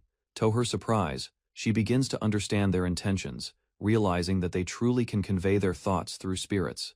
She explains that, as an elf, Colette seems able to understand the creature's intentions even better than she can. Although she has never heard of monsters gaining such abilities before, she tries to understand what they are expressing. Kosuke gently addresses the two creatures and confirms the request Shireen mentioned earlier. Watching the interaction, Kosuke realizes that Colette can understand their words thanks to her language comprehension ability. Nana and Wanli both seem satisfied with simply doubling their numbers, and the suggestion sounds reasonable to everyone. He considers the request carefully and decides to test the idea first. He plans to place the summoning circle somewhere far from the base and observe the results. With the decision made, Kosuke prepares to move out with Nana and Wanli. Colette watches them with relief while Kosuke thanks her for helping communicate with the creatures. Far away in the Everspring Garden, Asura quietly reads a book that Kosuke once looked through during his visit. Suddenly, the presence of three goddesses appears nearby. Eris, Jameer, and Spica stand together, their arrival drawing Asura's attention. Confused by their sudden appearance, Asura asks what their visit means. The goddesses remain calm as the mysterious meeting begins. Excitedly, one of the goddesses brings up Kosuke and the people around him. She points out how unusual his actions have been. Calmly holding her book, Asura listens to the explanation. A gentle smile appears as she admits that the truth has already been discovered. With a relaxed expression, Asura explains her decision. Sending Kosuke to Asgard had been a personal experiment, sparked by curiosity about his unusual soul. The other goddesses react with surprise. They cannot understand why Asura would interfere in such a way with someone from another world. Turning serious, Asura asks them to keep the matter quiet. Interfering gods could create consequences for the world. Asura explains that the gods should not interfere directly. Instead, they should allow events to unfold naturally, unless Kosuke himself reaches out to them. Holding her book calmly, Asura confirms that this approach will remain for the time being. The other goddesses listen while considering her decision. Meanwhile, far away, Kosuke moves through the wilderness with Nana and Wanli. As he continues his journey, unseen eyes quietly observe his progress from afar. A few days after the tower reached level 5, the 76th floor developed into the Yggdrasil's village. Across other floors, the tower continued to expand. Different areas such as the World Tree floor and the Vermilnir Castle became active. On the 8th floor, small fox-like creatures rushed across the forest ground. They began learning how to hunt, chasing swift rabbits through the trees and open spaces. At first, the hunts were difficult, but the creatures slowly improved. Soon they worked together and successfully captured prey. Nearby gray wolves also became stronger. Their hunting ability increased, showing the growing balance of life within the tower. The 8th floor received a new layout to support the creatures living there. A shrine stood at the center beside a small pond filled with divine water. Divine rock slowly produced energy each day. Because the process required little effort, the installation remained in place to support the floor's balance. Meanwhile, the 5th floor continued developing into a lively town connected to Ryuzan. Wooden buildings rose as construction moved forward. Many people gathered in the growing settlement. Some worked under the crown while others were adventurers, merchants, or craftsmen helping build new homes and shops. With transportation improvements between floors, movement became easier. Kosuke adjusted the tower's dungeon system to create a clear progression. Beginner and middle-class dungeons were placed between the lower and middle floors. With the system prepared, storage was added to manage the dungeon floors. Adventurers began moving into the middle floors, exploring areas that had recently opened. His arrival drew attention from nearby people as he continued overseeing the tower's growth and the activity inside it. The town operated mostly under the crown's control, though trade itself remained open without strict restrictions. Adventurers and craftsmen were already managing most tasks, yet he continued searching for someone capable of leading the town effectively. Kosuke was introduced to a young priestess named Sylvia. She served the god Eris and had recently arrived in the town connected to the tower. Those present explained that Sylvia was expected to become a high priestess, a position held by someone who carries the will of the gods. Such individuals were rarely seen outside temples and usually acted as vessels through which divine power was passed. Eris herself had chosen her as the vessel, and the divine descent she performed was possible because of that connection. Hearing this, Sylvia accepted the decision with relief. Trust in Kosuke's guidance strengthened her resolve to continue serving the path chosen for her. Discussion shifted toward the transfer gate system connecting towns around the tower. A proposal suggested installing another gate in Nansen to improve movement between regions. Locations in the northwest and southeast would receive new connections, allowing travel across distant settlements at the same time. Dividing transportation routes between several locations would reduce dependence on a single path and help stabilize trade and travel. Concerns soon arose about people outside the crown using these gates. Some form of restriction became necessary to avoid misuse while still allowing controlled access. Crown members could travel freely between towns, while others would only be allowed to move in limited directions to maintain order. Meeting continued as plans for managing the transfer gates were reviewed. Special crown cards would replace temporary passes and allow easier management of permissions, magical power, and floor layouts inside the tower. Responsibility for producing and organizing the cards was taken over, allowing the others to focus on their own duties while preparations moved forward. Later, attention turned toward Mixon and the transfer gate located there. A visit was planned to inspect the place directly and confirm that the installation worked properly. Visiting the temple could provide a chance to learn more about divine descent and the worship of the three gods. Preparation for the trip continued inside the room, while everyone gathered around the table. Food and tea were shared as the plan to visit Mixon was discussed. Several companions showed interest in joining the trip, hoping to travel together and see the town beyond the tower. Permission was considered carefully, as long as duties on each floor remained stable. Joining the visit would not cause problems for the tower's management. Some members, however, could not leave. Training and responsibilities kept a few people behind, while others prepared to depart for the journey. Far to the southeast of the continent stood Mixon, a town known for its sacred temple. Streets of Mixon were busy with pilgrims and clergymen who had gathered near the sacred district. Arrival at the city revealed a vast settlement surrounded by cliffs. Long stone stairs climbed upward toward the holy structures standing above the town. Massive pillars and symbols filled the sacred space, showing how important this place was to believers across the continent.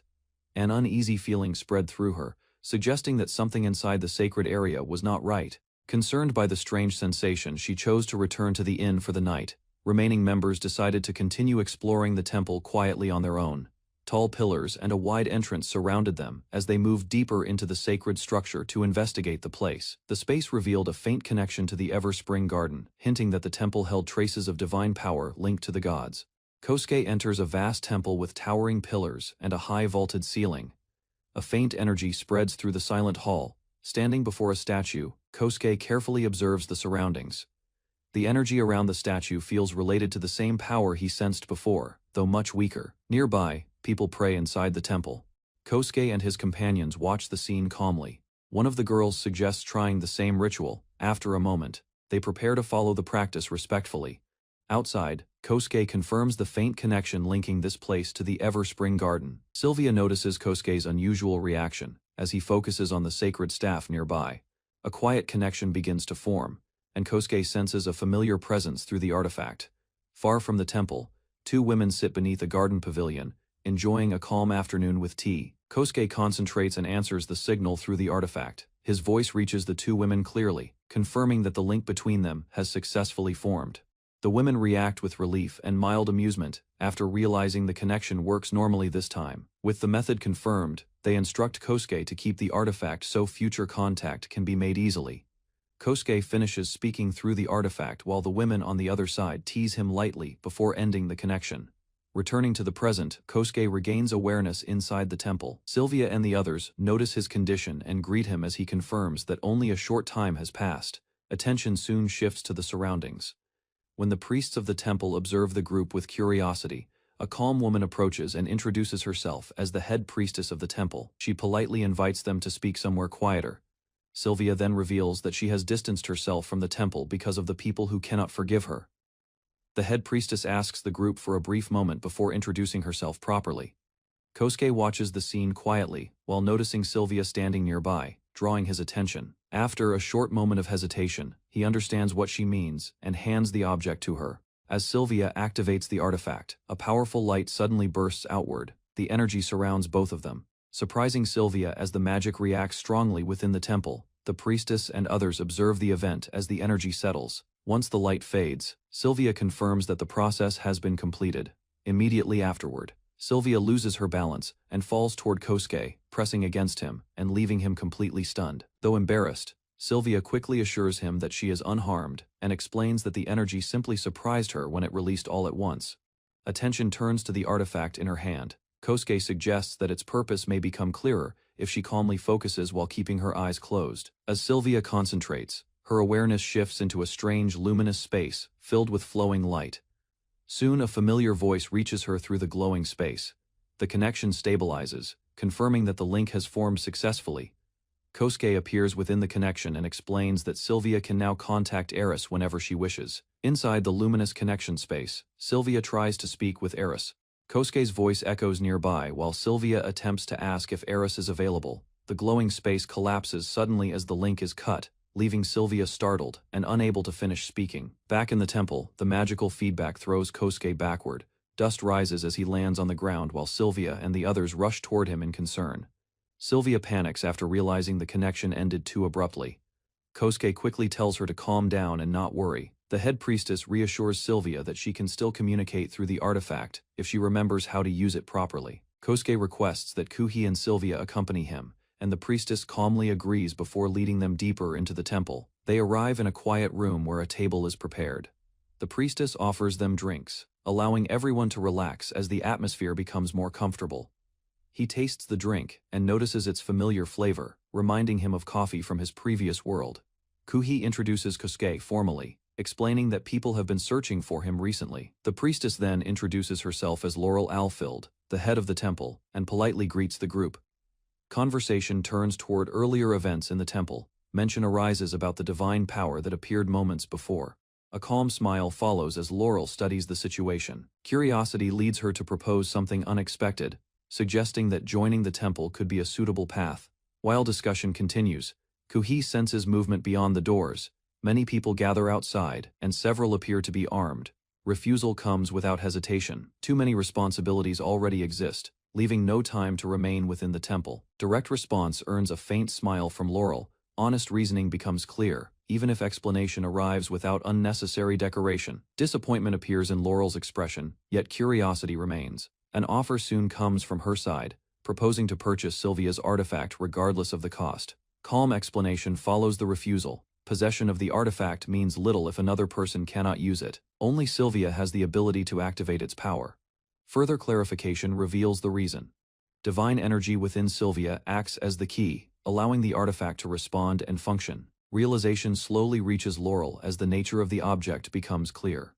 Understanding grows that the artifact itself is a divine tool. A quiet conclusion forms in her mind. Creation of such a tool lies far beyond ordinary clerics. Calm question breaks the quiet in the room. Kosuke asks the head priestess whether their discussion has finally reached its end. Sudden noise interrupts the moment. Doors burst open as armored guards rush inside, surrounding the room and startling everyone present. Laurel remains composed despite the tension. Firm voice presents a final condition: join the temple or surrender Sylvia's artifact. Refusal comes again without hesitation. Situation feels unfair, yet no anger appears. Kuhi prepares to respond while Kosuke signals that everything will be fine. Brilliant light fills the hall as Kuhi reveals her true form. Wings spread wide, divine presence overwhelming the guards and leaving the priestess stunned. Staying in the temple was never an option, and the artifact cannot belong to anyone else, since only Sylvia has the ability to use it. Kuhi stands beside Kosuke, with radiant wings spread wide. Calm warning follows, declaring that any attempt to harm them will bring divine punishment. Sylvia explains the meaning behind that threat. Use of a divine tool requires power borrowed from the goddess Eris, making interference dangerous. Question hangs in the air, as Kosuke wonders whether Eris would tolerate such actions. Realization spreads through the guards and the priestess. Understanding dawns that Kuhi is an emissary of the gods, forcing Laurel to kneel and beg forgiveness. Agreement is offered on one condition. Interference from the temple must end completely. In return, no harm will come to anyone there. Inside the grand hall, attention gathers before the statue of the goddess. A voice calls for everyone present to listen carefully. Kuhi steps forward with wings spread wide and delivers a stern warning. Any attempt to harm them will place full responsibility on those who try it. Tension fades as the decision is made to overlook what happened. Permission is given for the group to leave peacefully. Afterward, Sylvia relaxes beside her companions, quietly returning to the familiar way they treat each other. After leaving the temple, the group walks through the town streets. Conversation turns to a companion who stayed behind at the shrine. While moving through the quiet street, Kosuke casually asks Sylvia whether she ever wanted to continue serving at the temple. Soft expression forms on her face before answering. Being expelled from the temple becomes the first reason she mentions. Kosuke quietly offers support, saying he will listen if she ever wishes to talk about it. Sylvia hesitates and decides the subject can wait for another time. Gratitude appears in her gentle smile. Kosuke accepts the answer and chooses not to ask any further questions. Evening settles as the group returns to the inn after leaving the temple. Quiet discussion follows, while they wonder about Shrane, who never returned earlier. Instead, they find Shrane restrained and trembling on the floor. Shock spreads across the group as they realize something strange has happened while they were away. Kosuke arrives back at the tower and steps into the room. Inside, a strange woman suddenly appears before everyone. Nearby, Kosuke observes the woman closely. A strange charm seems to spread around her, subtly affecting the people in the room. Concern rises as the group realizes the effect she has on them. Kosuke notices that even some of his trusted allies were briefly captivated by her presence. Suspicion quickly turns into anger. The others begin to confront the woman, believing she caused the strange situation. Kuhi suddenly steps forward, fury visible on her face. With a sword in hand, she stands protectively before Kosuke, ready to stop anyone who threatens her master. Her sudden reaction alarms the others, and someone quickly tries to stop her before the situation turns violent. Attention soon shifts to understanding the mysterious ability the woman possesses. Kosuke and the others learn that her power is a strong charm that can influence people nearby. The effect mainly came from the woman's voice, which spread the influence naturally. Kosuke considers asking an expert for help, believing that someone with deeper knowledge might handle the matter better. Her expression shows quiet pride, suggesting she fully understands the rare power she possesses and the attention it brings. A careful spell is placed on the woman to suppress the charm surrounding her. The pressure that had been affecting everyone suddenly fades. Calmly, she thanks them for limiting her power earlier. Soon after, attention turns to questioning her motives for following the group around the tower. The woman introduces herself as Peach and explains the reason behind her actions. According to her, a fortune she received guided her toward Kosuke and his companions. Message mentioned a fateful encounter waiting in the town of Mixon, which led her to search for them. Unexpectedly, Peach declares that Kosuke is the destiny mentioned in the fortune, leaving him completely stunned by the sudden claim. Kosuke reflects on Peach's claim about destiny, while the others discuss the fortune she mentioned earlier. Observations about her behavior and abilities lead to the suspicion that she belongs to a rare race known for charm and seductive influence. Peach confirms part of their guess and explains that she learned special techniques to control her overwhelming charm. While speaking privately about her motives, Peach admits that her abilities could also be useful for certain kinds of work, especially tasks that require persuasion or influence. Further examination reveals an unexpected truth. Peach is not simply a succubus, as the group first believed, but someone who also carries the traits and powers of a vampire lineage. Her bloodline carries the traits of several powerful races, combining the charm of a succubus with abilities linked to vampires. Standing before Kosuke and the others, she asks if she can join their group and remain with them. Kosuke hesitates while considering the offer. Peach admits that her charm power may have already affected him earlier, even if he did not fully notice it. Trying to appear sincere, Peach awkwardly reveals a personal fact about herself, hoping it will make her request seem more trustworthy. Despite her effort, several companions quickly object to the idea. Kosuke remains uncertain as the group reacts strongly against letting her join them. Concerns arise about the danger she might pose because of her charm and unusual abilities. With a calm attitude, she insists that the fears surrounding her are exaggerated and that she would never try to hurt anyone in the group. It becomes clear that her physical skill is also impressive, as she can compete with experienced fighters like Kuhi and Mitsuki in close combat. After hearing this, one suggestion emerges from the group. They propose forming a blood contract as a way to ensure trust and prevent any betrayal. Kosuke considers the idea carefully, while Mitsuki explains that such a contract would guarantee Peach cannot harm him if she truly agrees to it. The group begins explaining the details of a blood contract to Peach. Kosuke listens as the rules are described. Mitsuki asks Peach directly whether she is willing to accept these conditions. The question places the decision firmly in Peach's hands. A calm explanation follows, making it clear that accepting the contract requires trust between both sides. Kuhi speaks up and states that she would have no objections if Peach truly agrees to the contract. After thinking it over, Peach finally agrees. Kosuke also decides to trust both the group and his own judgment as they move forward with the plan. The group prepares to perform the blood contract.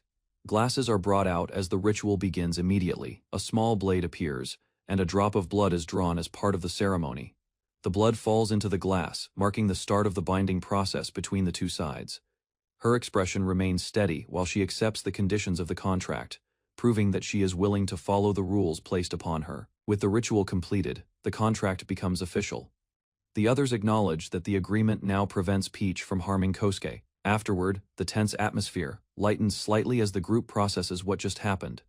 Later, the group travels to the town of Kenelgen. Wide plains surround the settlement, and most of the land is used for agriculture.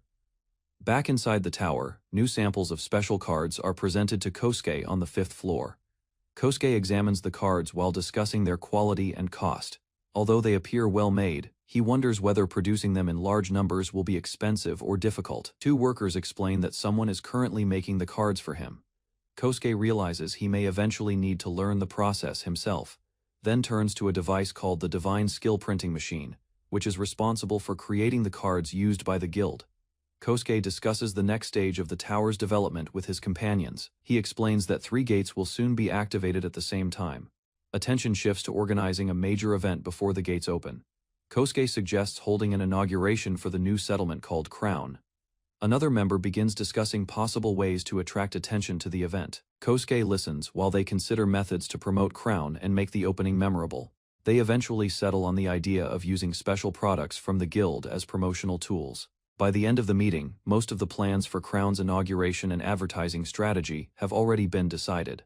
A month passes after the preparations. The connections between the 3 transfer gates in Nansen, Mixen, and Kenelgen are finally activated. Soon after, the organization called Crown is formally introduced. Its symbol spreads across the region as the group begins presenting their new system to the public. At first, only a few people know about the organization. As more travelers begin using the transfer gates, rumors about Crown cards gradually spread. The increased movement between towns causes many people to register with Crown. Because members do not need to pay fees for using the gates, participation grows rapidly. Adventurers, merchants, craftsmen, and gate management teams are organized to support the growing network. As Crown continues to expand, a clear leadership structure is established. Wahid takes the position of main supervisor, standing at the center of the organization's operations. Later, Kosuke meets with Colette and asks if she would work as a connection between the tower and Crown. Her calm reaction makes him slightly uneasy, though she explains that she plans to continue supporting the tower and Crown in her own way. Despite her composed attitude, Colette openly admits that her feelings for Kosuke have already grown strong. Its power strengthens the tower, while Colette completes her training as the priestess connected to the tree. The world tree sapling continues generating divine power, but progress around the vampire castle on the 16th floor remains slow. While examining reports, Kosuke remembers the vampire clan and the other races living on the 5th floor. A possible problem comes to mind. If a transfer gate connects the 5th floor to the 16th floor, humans might attempt to isolate the vampires and ingress from the others. Despite the risks, the discussion continues. Creating a gate could still allow trade and cooperation, while vampires might even register with Crown as adventurers. After considering the advantages and dangers, Kosuke concludes that the plan may be worth attempting. Kosuke discusses the situation of the elves living on the 73rd floor. They prefer staying within their own area and focus on developing their land to become self-sufficient. Later, Peach approaches Kosuke with a serious request. She hopes her clan can also settle inside one of the tower's floors, believing it could provide a safe place for them to live. Inside the tower, Kosuke gathers with several companions while hearing a serious request. A visitor explains that her clan once lived underground while serving a certain kingdom. Thoughtful silence follows as Kosuke considers the situation. The clan currently hides in a secret village, yet their protection there will not last forever. One companion proposes visiting the hidden village first. Careful planning becomes necessary before accepting the clan teleportation. Magic is chosen as the fastest way to travel. A guide familiar with the destination prepares to lead them. Soon afterward, the group arrives at the succubus clan's hidden village, surrounded by dense forest and quiet mountains. The quiet interior is lit by a single candle, while several villagers gather around. Village chief introduces himself and calmly explains their situation. Life in the hidden settlement has become difficult as the village slowly reaches its limits. Kosuke listens while considering the proposal about moving the clan to the tower. Living there would mean continuing their underground work, something the clan is already used to. Some members worry that outsiders might doubt their intentions. Others think trust will be difficult without stronger proof of loyalty. A surprising detail about a blood contract is mentioned, leaving the group confused while the chief asks for clarification. His expression remains serious as he suggests placing their trust in Kosuke if the tower truly becomes their new home. Kosuke's companion immediately warns that a blood contract is not something to treat lightly. The chief falls silent and reflects on the warning. Careful thoughts pass through his mind as he considers the meaning of such a contract. After a moment of quiet thinking, he understands that Kosuke does not seem opposed to forming the pact if necessary. Anyone wishing to live in the tower must first accept a contract, and the chief prepares to consider the condition. Kosuke calmly explains the condition for allowing the clan to stay in the tower. The agreement will not be a blood contract but a normal one. After considering the situation, he decides the underground clan will follow the tower's rules. Soon after, Kosuke prepares a place for them inside the tower. Using the tower system, he designs houses, a residence for the chief, and a gate connected to the hidden village. Through the transfer gate, the clan begins moving into their new home. Kosuke and his companions stand nearby while villagers step through the portal. The chief observes the surroundings with interest, realizing he now stands inside a mania tower. Not long after arriving, a monster suddenly attacks near the village entrance. Dust and debris scatter as the creature crashes into the ground. He explains that monsters sometimes appear around the village. Allowing them near the settlement is intentional, as it helps train stronger fighters within the clan. Warriors rush forward to eliminate the monsters, while others start preparing construction work for the new settlement. During the commotion, the chief asks Kosuke to remove the transfer gate connected to the hidden village once the migration is complete. Finally, he reveals a treasured artifact passed down through generations, explaining that it can create a powerful barrier to protect the village. Several days later, the tower suddenly reaches a new level. A system message appears while Kosuke checks the tower interface. Kosuke studies the information and begins to understand the reason for the tower's growth. A few days pass before Kosuke visits the village chief again. The chief welcomes him while standing near the house built inside the tower. During the visit, Kosuke explains that he came to check on the village. After hearing they had settled down, underground work once done by the clan will now be handled by them inside the tower. While they gather information about nearby towns, he presents a small box to the village chief and introduces it as a device called the Divine Fortune Machine. After testing the device, the chief looks surprised by the results. The information it provides seems extremely useful, leaving everyone impressed by the unusual tool. People sent outside for information gathering will be able to travel through the tower gates freely, as long as they carry the proper identification card. Discussion continues as Kosuke outlines further preparations. A transfer gate will soon be installed inside the village to improve movement between locations. Before leaving, Kosuke announces who will manage the floor. The responsibility is assigned to Peach, leaving her shocked by the sudden decision. The chief agrees with Kosuke's decision and believes Peach is suitable for the responsibility. After thinking it over, Peach gathers her courage and accepts the task. Determination appears on her face as she promises to do her best managing the floor. Time passes, and Peach officially becomes one of the managers of the tower. Life inside the village continues peacefully while Kosuke prepares his next plans. Item contains power related to the moon and might be useful for developing another floor of the tower. Kosuke travels to the 7th floor with his companions. While observing the area, he notices the wolf population there has been increasing rapidly. Their bodies grow stronger, and several of them change into a new race known as Black Wolves, including a wolf named After many battles against monsters. Their strength has clearly increased. Information about Hai appears through the tower system, revealing his abilities and leadership skills. Soon afterward, Kosuke travels to the 9th floor together with Nana and a group of wolves to begin preparing the area. Using the tower system again, Kosuke builds a small base on the 9th floor while installing the moon's jewel and placing protective structures around the new settlement. Kosuke prepares the 9th floor carefully. A monster summoning circle is installed to create enemies for training. After finishing the preparations, Kosuke decides to check the condition of the 8th floor. While walking through the forest, a strange creature suddenly appears. The The small animal catches everyone's attention as it approaches the group without fear. Soon, two unusual foxes reveal themselves. One is a heavenly fox, while the other is an infernal fox, both rare races rarely seen together. They observe the creatures closely, realizing that encountering both types of foxes at once is an extremely uncommon event. Small foxes reveal surprising abilities after being observed more closely. Magic skills such as foxfire and spirit language appear among their talents. Growth of the fox group inspires further development inside the tower. Additional monster summoning circles are installed to strengthen training. From the control room, the tower's layout appears across a large display. Wolves and foxes are expected to spread across different areas and strengthen their influence over each floor. Far away, a noblewoman sits alone inside a grand castle. Uneasy thoughts fill her mind as she reflects on recent events. A servant quietly approaches and speaks about an unusual encounter connected to a man she once knew. Inside a quiet room of the castle, the noblewoman reflects on her past encounter with Kosuke. Memory of drinking his blood remains vivid in her mind, leaving a deep impression. Conversation with her attendant turns toward a mysterious jewel connected to Kosuke. Uncertain thoughts continue to trouble her. Fear of becoming a burden prevents her from acting on her feelings. Silence fills the room as she quietly considers the situation and what it might mean. Advice from another companion encourages her to stop overthinking and trust what Kosuke already accepts. While resting in her room, memories of Kosuke begin to surface again. Thoughts about past moments together slowly fill her mind, causing a mixture of embarrassment and curiosity. A companion notices her sudden change in mood. Realization begins to form as she reflects on how Kosuke has always behaved toward her.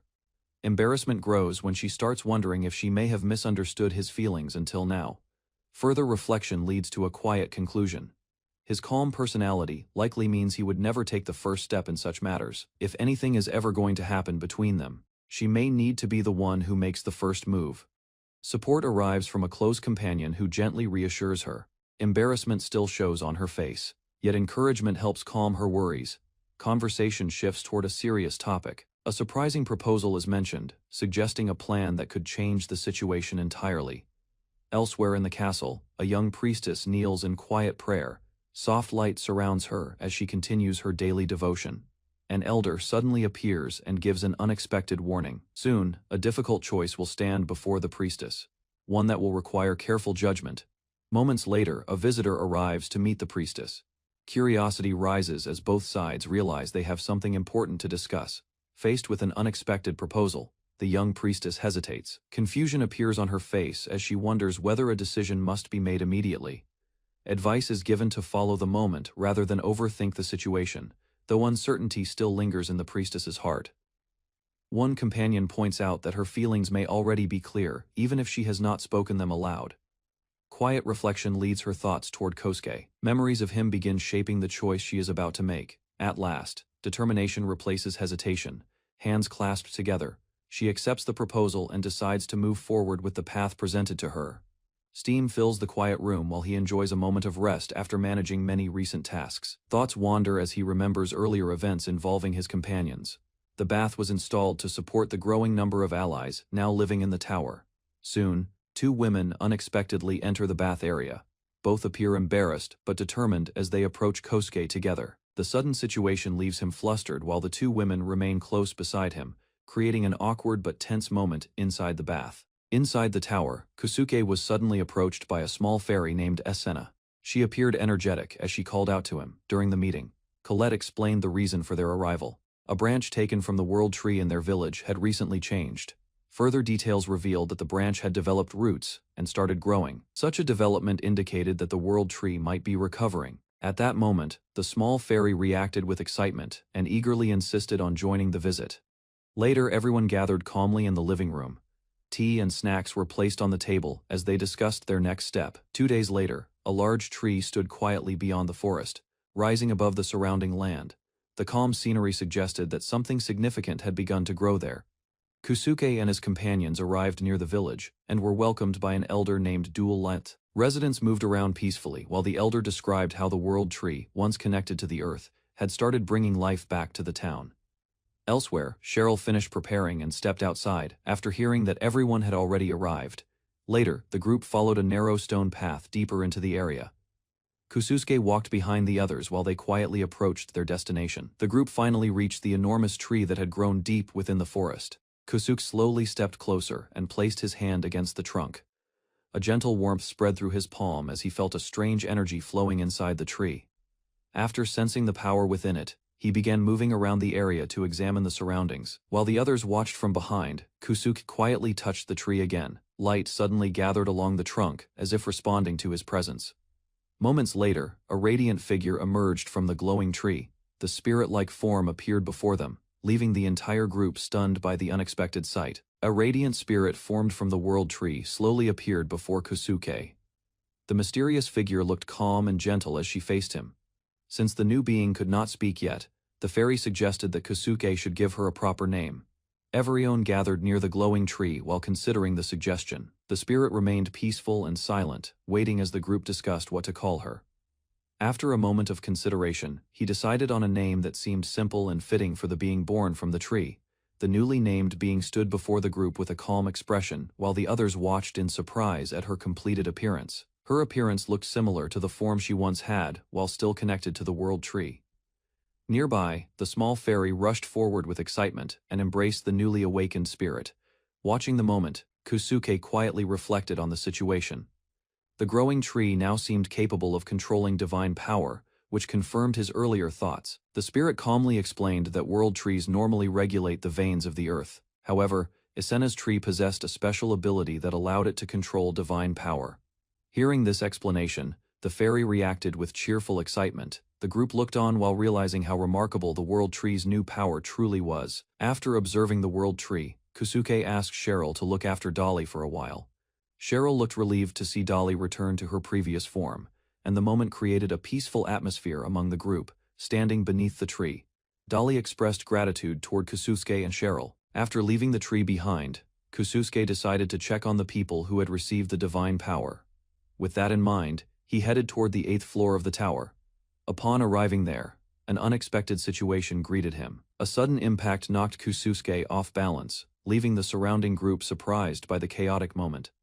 On the 8th floor, Kusuke discovered that Wanli had changed. The fox now possessed 3 tails, showing a clear sign that its abilities had increased. Kusuke examined the situation carefully while his companions watched nearby. Something unusual had appeared in Wanli's status, including a new title connected to divine power. Nearby, a strange object shaped like a stone bag caught their attention. Kusuke explained that it was called a fragment of the sun. After thinking about the changes, Kusuke concluded that Wanli's transformation was connected to the fragment of the sun. While discussing the discovery, one companion suggested that Wanli's increased abilities were also influenced by the divine power it had played with earlier. Near the shrine gate on the 8th floor, Kusuke thought carefully about Wanli's transformation. Soon the small creatures gathered together, creating a lively scene as they attempted to imitate the strange power. Watching the energetic foxes, Kusuke considered the future of the creatures living on this floor. He wondered if Wanli and Nana could eventually become powerful high-class monsters. If that happened, managing the tower might become easier. However, another thought crossed his mind as he looked at the strange object connected to the sun fragment. Kusuke stood near a tree while holding a small round object in his arms. He reflected on his wish for his companions to live freely inside the tower. She felt reassured by his role as the tower's administrator and appreciated the peaceful future he hoped to build for everyone living there. Kosuke presented an idea to improve communication inside the tower. He planned to build an original summoning circle by combining Mitsuki's knowledge with the tower's existing systems. Discussion then moved to the tower's current method. Messages were usually delivered through transfer gates, a system that worked but required considerable time and effort. While thinking about the problem, Kosuke envisioned a divine tool capable of allowing communication across any distance. Mitsuki later proposed supporting the idea with telepathy magic soon after. The group agreed to begin developing the new tool. Inside the workshop, papers, tools, and strange devices filled the room. Kosuke and Mitsuki had spent a long time attempting to design a divine communication tool, but every attempt ended in failure. Feeling exhausted, one of the assistants stepped away to check the summoning circle design. Moments later, she suddenly called for Kosuke's attention after noticing something unusual in the design. Together they examined the summoning circle, realizing the pattern had finally stabilized. The successful design was later registered in the tower's control system. The new summoning circle could eventually allow the tower to summon a new creature. On the 9th floor, Kosuke shared a new idea about testing the summoning circle. An elf girl listened beside him, while pointing out a concern. If Nana and Wanli witnessed the summoning, the creature might appear hostile toward them. As they continued discussing the plan, the possibility of the summoned beast reacting aggressively became clearer. Soon afterward, several women unexpectedly arrived to watch the event, surrounding Kosuke with curiosity. Their casual reasons and playful attitudes made the situation more chaotic. Just then, a sudden movement nearby caught Kosuke's attention, forcing him to react quickly. A large white wolf suddenly appeared in front of Kosuke. Instead of attacking, the creature calmly approached him. Kosuke examined the wolf more carefully and noticed that it had grown much larger than before. Her title and abilities had changed after the recent development, confirming that her connection to the tower had strengthened. While observing Nana, they considered the reason behind her larger body. The size change ability was likely responsible for her transformation. He then realized Nana had intentionally kept her larger form, allowing her to fight monsters more effectively. Kosuke gently patted Nana while thinking about her larger form. After observing her closely, he understood that the change helped her fight stronger monsters. Then suggested that Nana remain in this larger form whenever they were together. The size would make movement easier during battles and help protect everyone nearby. Soon after, the group gathered outside the building. Several wolves surrounded them playfully while everyone relaxed after the earlier events. While preparing to meet Wanli, Kosuke realized something was strange. Reports from the other foxes suggested Wanli had been seen earlier, yet she had not appeared. Concerned by the absence, Kosuke quickly turned to Nana and asked if she had found Wanli. A sudden commotion drew everyone's attention as Wanli appeared in an unexpected human form. The others reacted with confusion while quickly trying to give her proper clothes. Wanli explained that her tails had increased after spending time near the various bases around the area. She further revealed that when she woke up earlier, she had already transformed into this human shape after resting near the fragment's location. Although she could return to her fox form, Wanli admitted she wanted everyone to see this new appearance first. With a shy expression, Wanli then approached Kosuke and quietly asked him to pat her head. Kosuke gently patted Wanli's head as she sat quietly beside him. Even after changing into a human form, her reactions remained the same as when she was a fox. Afterward, the tower's system revealed Wanli's updated status. Several blessings had appeared, likely connected to the fragments that had been installed earlier. A moment later, smoke surrounded Wanli as she transformed back into her fox form, showing her 5 tails. Observing the change, Kosuke noticed that her race name shifted depending on the form she used. With everyone gathered, the group traveled to the 46th floor to test the summoning circle. Kosuke and his companions arrived on the 46th floor of the tower. After observing the surroundings, he decided the forest area would be a suitable place to test the summoning circle. Before the test could begin, several monsters suddenly appeared. A group of poisonous fruit monkeys rushed toward them, turning the quiet forest into a dangerous battlefield. The 2 beasts rushed forward and began attacking the monsters with swift movements. Their powerful strikes scattered the enemies, clearing the area around the group. Soon after, a massive stone creature emerged from the ground, revealing a powerful megalith monster. Kosuke immediately prepared Nana and Wanli for another battle. A powerful clash filled the battlefield as Nana's wind magic, combined with Wanli's foxfire. After the fight, Kosuke praised Nana and Wanli for their teamwork. The others watched with surprise, realizing how strong the two had become after their recent changes. With the area cleared, Kosuke prepared the summoning circle on the ground and decided it was time to begin the experiment. He activated the circle, and a bright light erupted from the magic pattern as the summoning started. Moments later, a large bird-like creature appeared from the light, becoming Kosuke's new familiar. The newly summoned bird creature stood calmly before Kosuke. Its sharp eyes carefully observed him while its wings slowly settled after the summoning. After confirming the creature showed no hostility, Kosuke approached and gently placed his hand on its head. Bird immediately spread its wings and cried loudly, reacting with excitement as if accepting the name. Ranka soon flew around happily and even showed interest in nearby monsters.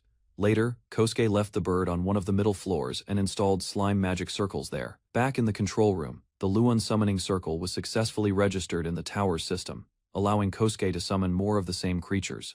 While resting with Nana and Wanli nearby, Kosuke reflected on their recent battles. Seeing how strong they had become, he realized the middle floors of the tower could now be managed more efficiently. Kosuke proposed a new idea to Wanli and Nana. He wanted them to act as managers and allowed them to visit the control room whenever necessary. After receiving their agreement, Kosuke gently patted Wanli's head and expressed his trust in them. Soon afterward, a base was established on the 47th floor, and several wolves were assigned there. Another base was later installed on the 48th floor, where Wanli and additional wolves began managing the area. With the first stage of his plans nearly complete, he began considering the next steps for managing the growing responsibilities. Soon after, Mitsuki brought news from the town. A message from Crown reported that someone suitable had finally been found for an important position. Several months after Crown was established, its influence inside the tower continued to expand. Membership steadily increased as more people gathered under its structure. Soon a candidate named Gazaran Humiad arrived. Known as a respected adventurer and leader of a famous guild, he carried a calm and confident presence inside the room. Gazaran and Kosuke sat across from each other at a long table while the meeting quietly began. Careful observation followed as Gazaran studied the young man responsible for managing the entire tower. After reflecting on the situation, Gazaran showed confidence, believing Kosuke possessed the ability to lead the tower successfully. Gazaran listened as the situation about the tower's capture was explained. Two companions standing nearby had participated in the battle to take control of the tower. Doubt soon appeared on Gazaran's face. The idea that Kosuke was the one who captured the tower sounded difficult to believe. Kosuke calmly prepared to demonstrate the truth. His expression stayed relaxed, while the atmosphere around him suddenly changed. A powerful force filled the room as mysterious symbols and energy spread through the space. The pressure surrounded Gazaran completely. Under that overwhelming presence, Gazaran felt the weight of divine power and realized the tower's master possessed far greater authority than expected. After experiencing the overwhelming pressure, Gazaran struggled to process what he had witnessed. The idea that an ordinary human could use divine power sounded impossible to him. Throughout his life, he had met many different people, yet this was the first time he realized his assumptions had completely failed. The atmosphere in the room became calmer as the discussion continued. Gazaran composed himself and prepared to hear Kosuke's proposal. Kosuke then invited Gazaran to officially become the head of the Adventurers Division. After considering the offer, Gazaran decided to accept the position.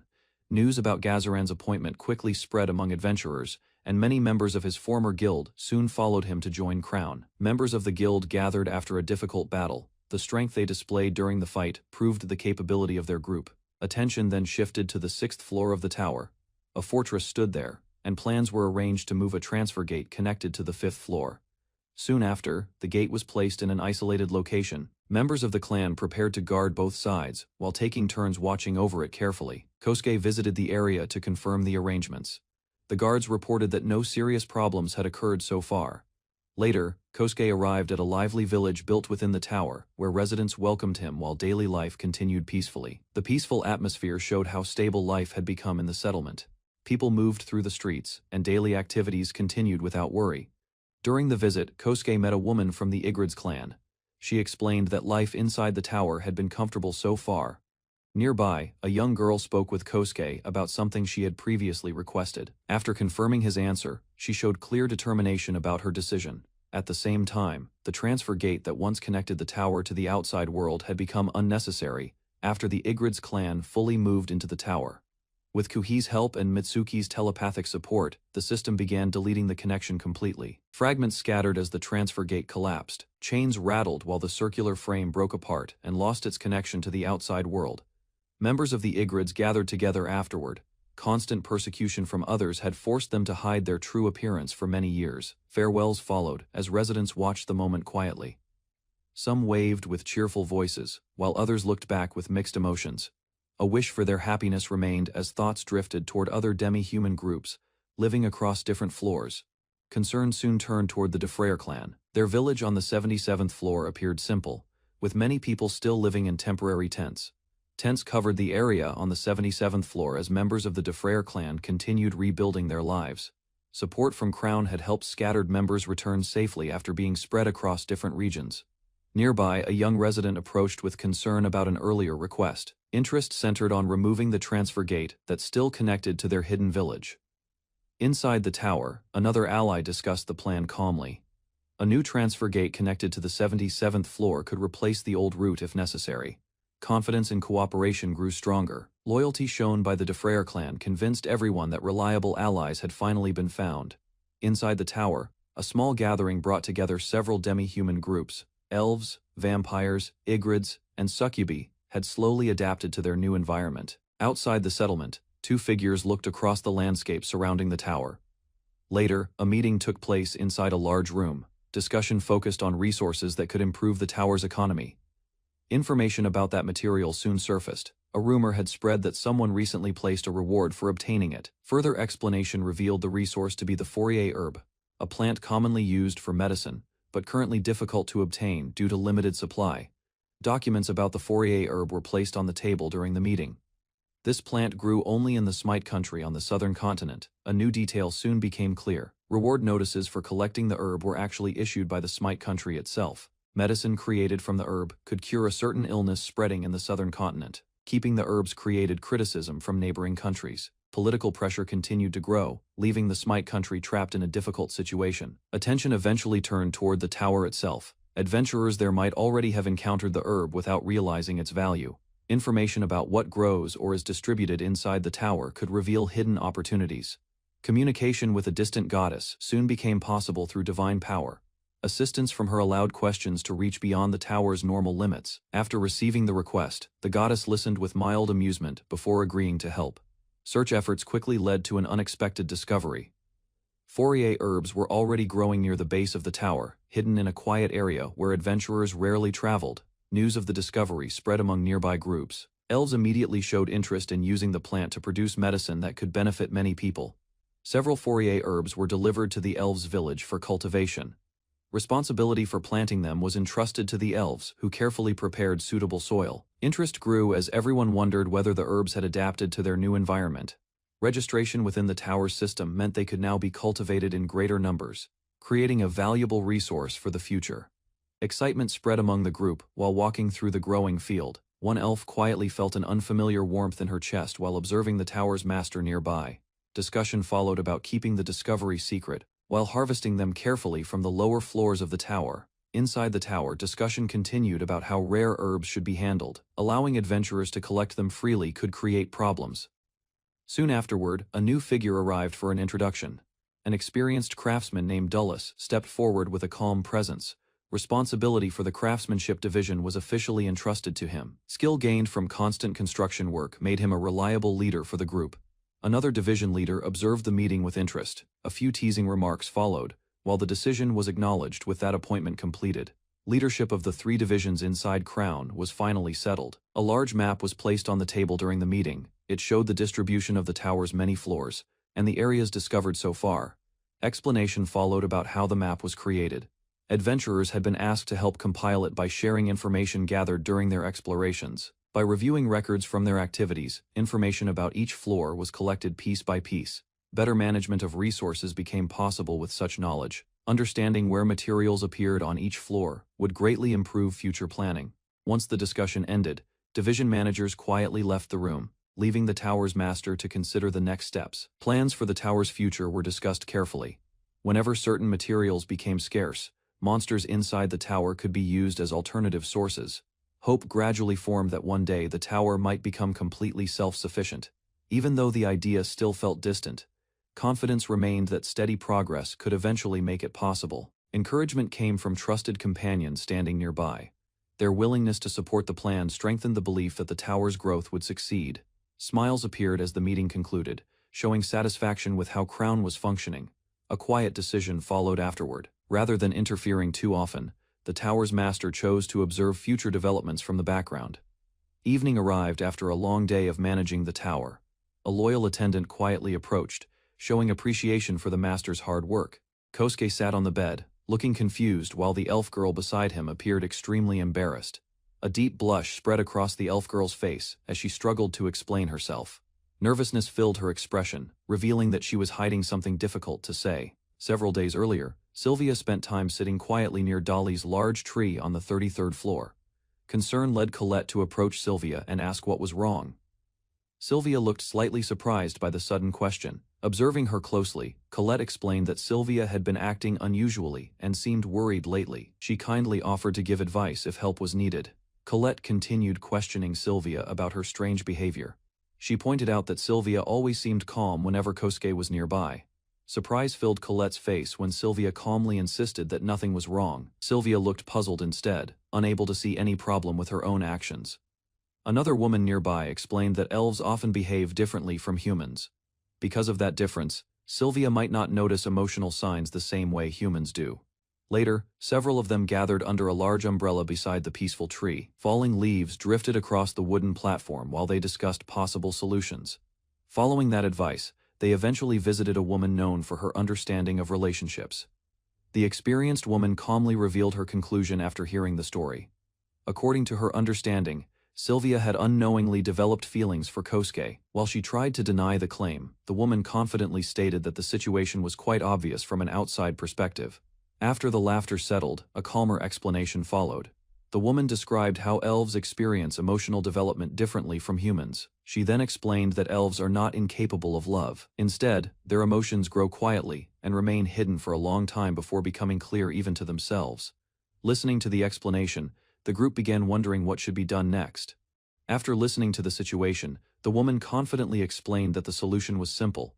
Following that advice, Sylvia eventually appeared in Kosuke's room wearing an unusual outfit. Embarrassment was visible on her face while she explained how she ended up there. Sitting nervously on the bed, Sylvia tried to remain calm while adjusting her outfit.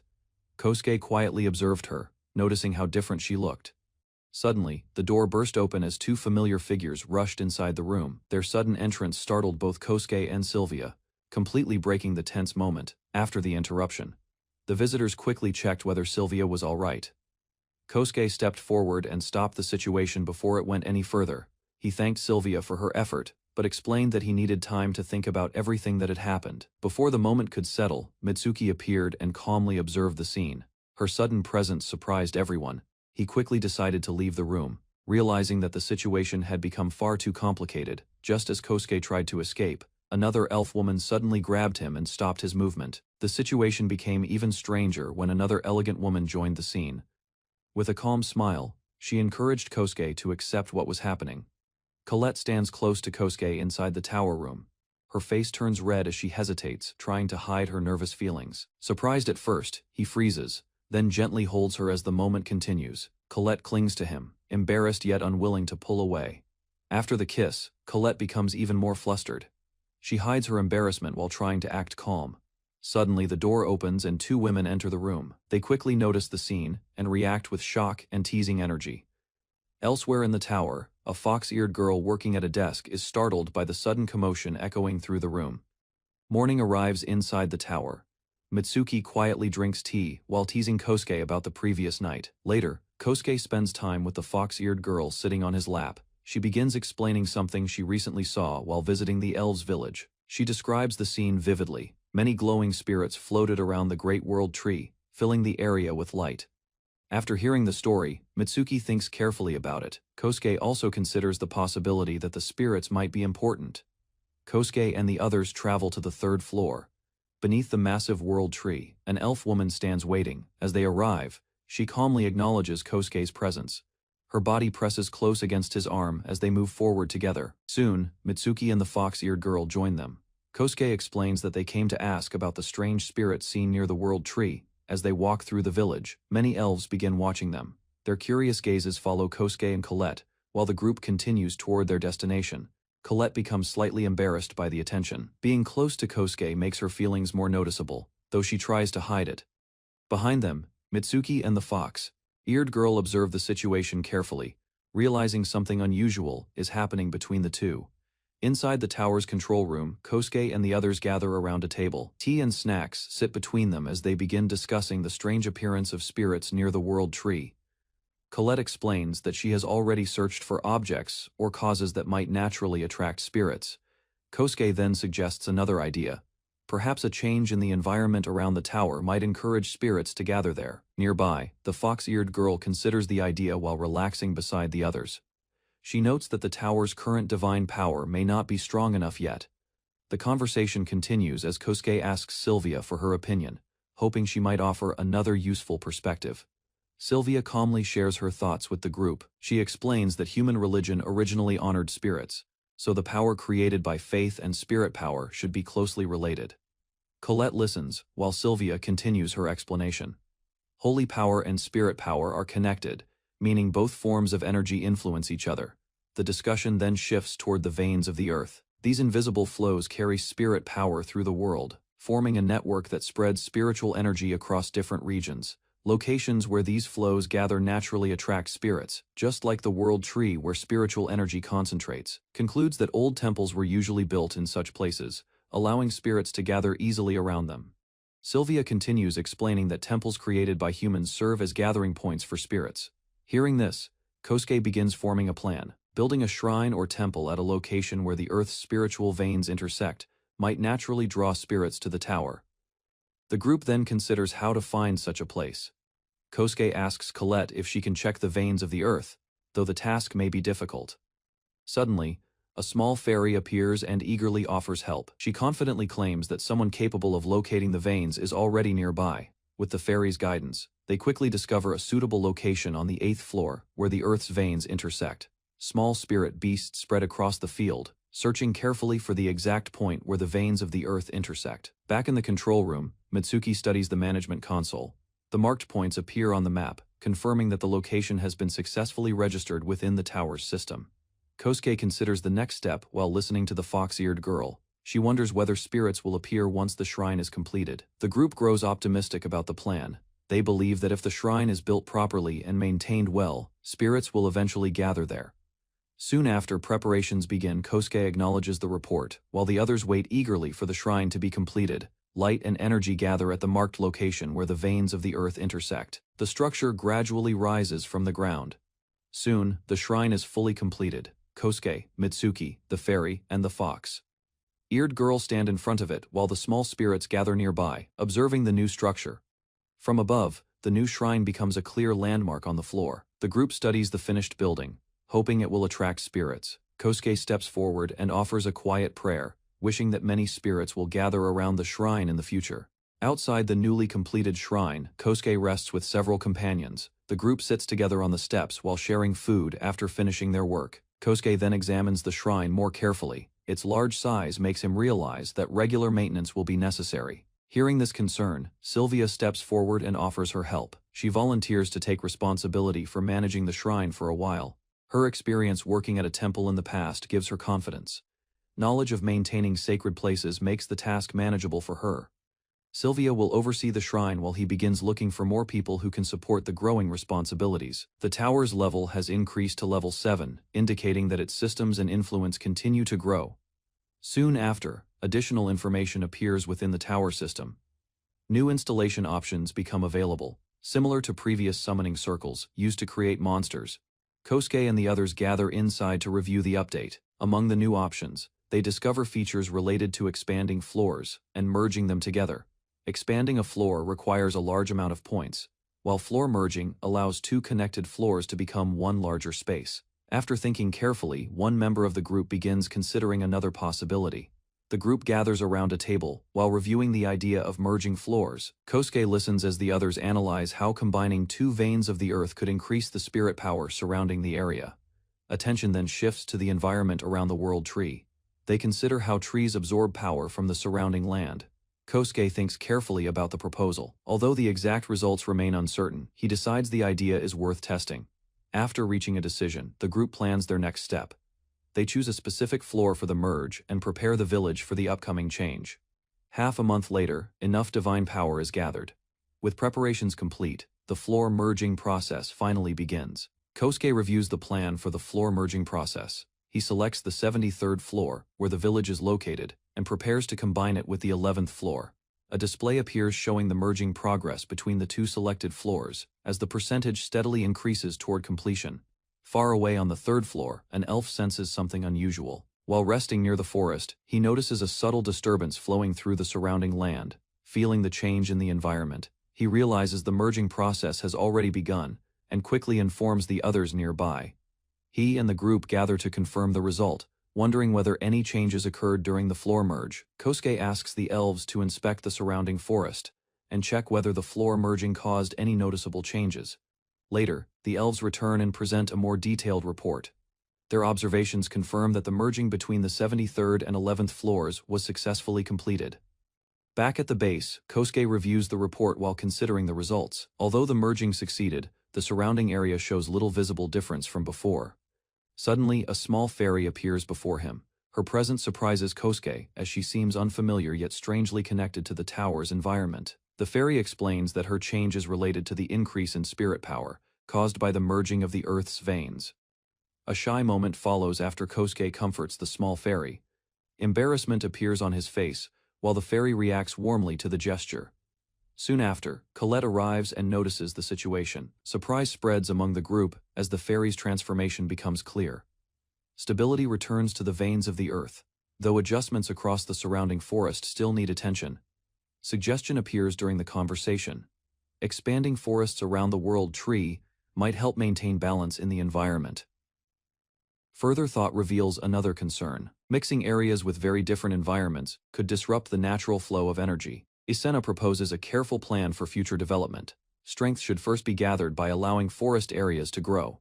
Conversation continues as everyone considers this idea. Sudden environmental changes rarely occur naturally, so patience becomes important. Attention quickly shifts toward Isena, whose appearance has noticeably matured since the increase in spirit power. Observation from others confirms the change. Care from the group and growth in power have helped Isena develop both physically and emotionally. Embarrassment spreads across Isena's face while laughter fills the room, lightening the atmosphere after the serious discussion. Around a large table, Kosuke and his companions reviewed the latest reports about their growing organization. Schmidt explained that the card registration system was running smoothly. Expenses related to the process were under control, and he assured the group that funding would not become an issue. Attention soon shifted to another concern. Despite the rising population, available workers remained limited. Another topic surfaced during the discussion. The expanding settlement still had no official name. Several members suggested that Kosuke should decide on a proper name soon.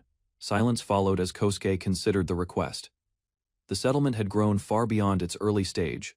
Kosuke quietly considered the discussion before presenting a name for the growing settlement. After thinking for a moment, he proposed the name Lila Amamiya. He then explained the meaning behind the name. The word Lila represented a feeling of peace and relaxation, while Amamiya referred to a castle in the sky. The group reflected on his explanation. Gradually, approval spread among them as several members showed clear support for the idea. Soon afterward, the decision became official. The organization's home was formally given the name Lila Amamiya, marking an important moment in its development. With the matter settled, Kosuke turned his thoughts toward the future. Growth continued, yet many tasks remained ahead, especially the unfinished construction within the tower. Discussion shifted toward resources as the meeting continued. Reports showed that many forests surrounded Nansen, which meant fires could easily start.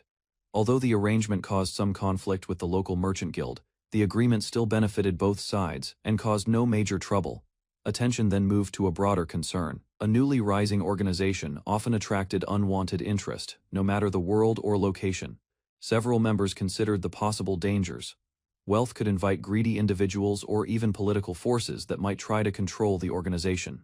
For now, their only option was to continue growing until their organization became strong enough to stand firmly on its own. The newly chosen name, Lila Amamiya, represented his hope that the place would become a peaceful home where anyone could live safely.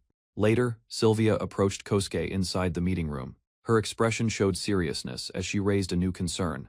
With some hesitation, Sylvia admitted that the matter was difficult to solve alone. Because of that, she suggested seeking help from Kuhi. Soon afterward, Sylvia and her companions traveled to a grand temple. The quiet hall reflected authority and power as they arrived to meet an important figure. Inside the chamber, a calm priestess welcomed them with composed dignity. Their visit had begun, and the discussion about Lila Amamiya's safety was about to unfold. Sylvia explained the reason for her visit.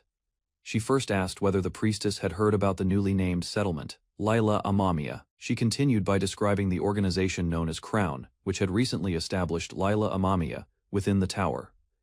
After hearing the request, the priestess responded clearly. She stated that the temple would not interfere with the activities or development of Lila Amamiya. Furthermore, she mentioned that the temple would even welcome cooperation if a temple were ever built inside the tower.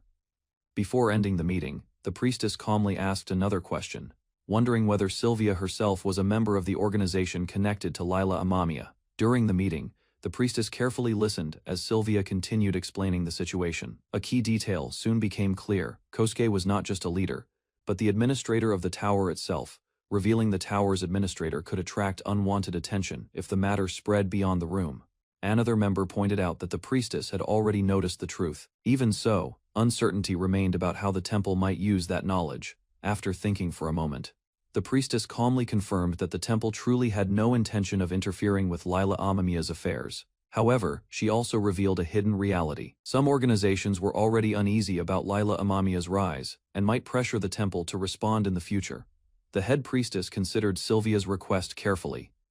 While she had no desire to interfere with Lila Amamiya, she still needed to think about the temple's official position. Even if others opposed them, they were prepared to handle the consequences themselves, rather than forcing the temple into conflict. After a moment of thought, the priestess agreed. To her, the request resembled a formal oracle asked of the temple rather than a political demand. Soon afterward, she promised that the Temple of Eriskamil would publicly declare that it would not interfere with Lila Amamiya's affairs.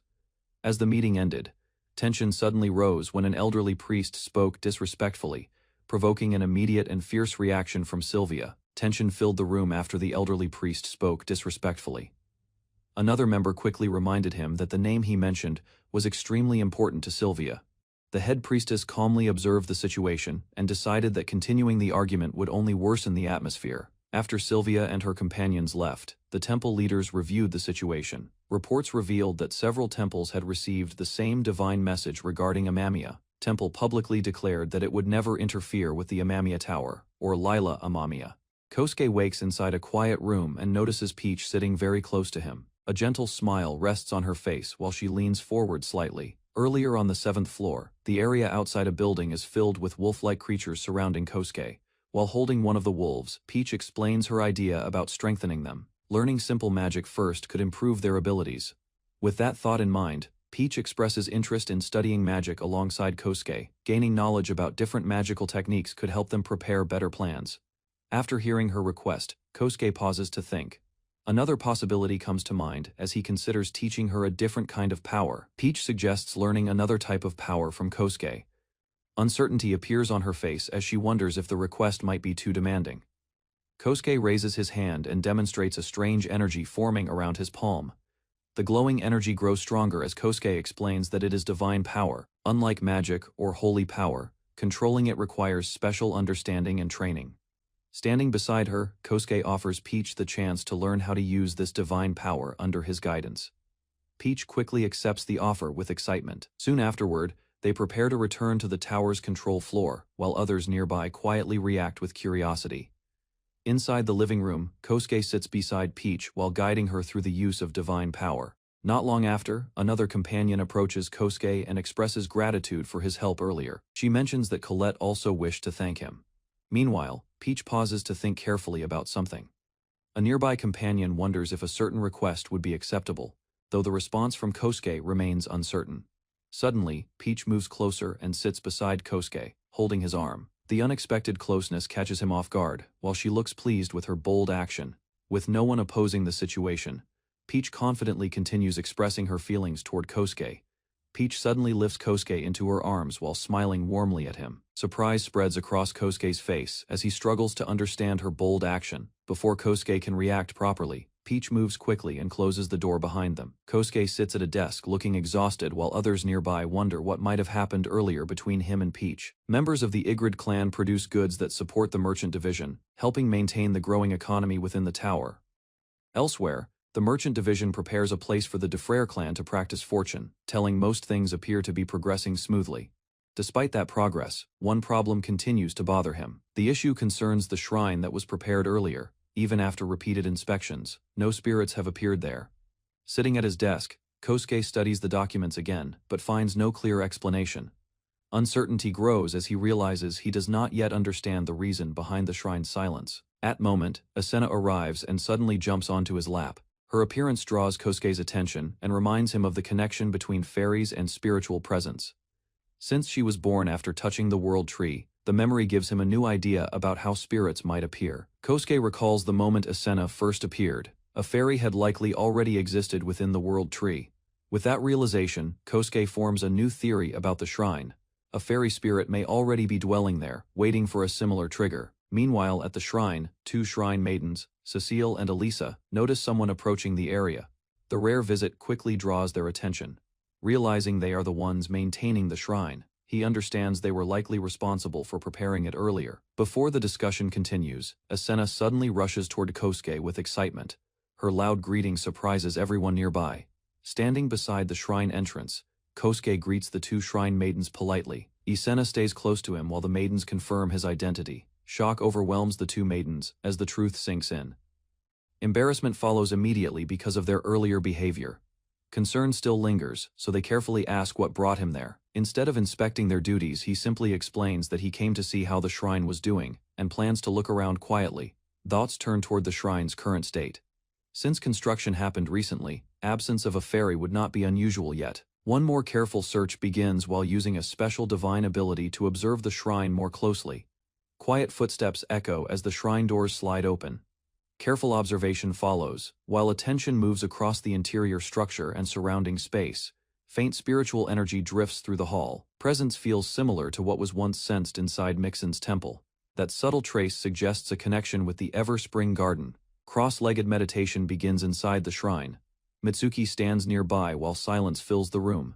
Focus deepens as divine perception slowly spreads through the area. Mind reaches outward and calls toward a distant presence. Response finally appears as Asura answers the contact after a long silence. Understanding slowly forms during the exchange. Intersection of earth veins at the shrine likely strengthen the divine signal. Through divine contact, Asura explains that communication between them normally requires certain conditions. Inside the shrine hall, meditation continues, while the conversation proceeds. Kosuke asks whether speaking from that location would always be possible. Standing close beside him within the spiritual space, Asura admits she enjoys their conversation. Before ending the connection, she suddenly decides to give him something. Mysterious symbols appear as she suggests asking another person for a full explanation later. Moments later, awareness returns to the shrine. Footsteps approach while a new voice calls his name, interrupting the lingering thought about the strange gift. Sudden movement draws attention inside the shrine. Kosuke turns toward the entrance while Mitsuki stands beside him. Respectful posture and careful manners reveal that her appearance carries an important purpose within the shrine. Inside the tower hall, a woman in traditional clothing kneels deeply before Kosuke. Respect fills the moment as Mitsuki and Cool watch beside him. Before reaching this place, the woman had wandered aimlessly without identity. Existence felt unstable and incomplete. Despite gaining that identity, the power supporting her body will not remain forever. Asura's strength currently sustains her presence. Kosuke quietly reflects on the situation and wonders how she plans to continue living once that borrowed power disappears. After considering the question, the woman respectfully asks Kosuke for a moment of his time. A small flow of power passes between them. Surprise appears on his face while he struggles to stay steady. The woman slowly releases his hand after receiving enough energy. Mitsuki watches closely while Kosuke regains his balance. The transfer ends quietly, leaving the room calm again. Lowering herself respectfully, the woman explains that part of Kosuke's power has now reached her. Kosuke considers her request and decides to give her a name. After a short moment of thought, he chooses the name Yuri. Gratitude fills Yuri's expression as she accepts the name. She then explains that before this moment, she had only existed near the tower while drawing energy from the earth. Receiving Kosuke's power changes Yuri's existence. A new sense of self begins to form within her. Earlier, Asura's power allowed her to appear only within this building. Movement beyond those limits was impossible. Discussion turns toward Asena. Memory of Asura helping her gain form leads to another realization. Fragments of knowledge were also passed to her during that moment. Among those fragments lie unfamiliar images. Scenes involving several women surface in her mind, though they do not belong to her past.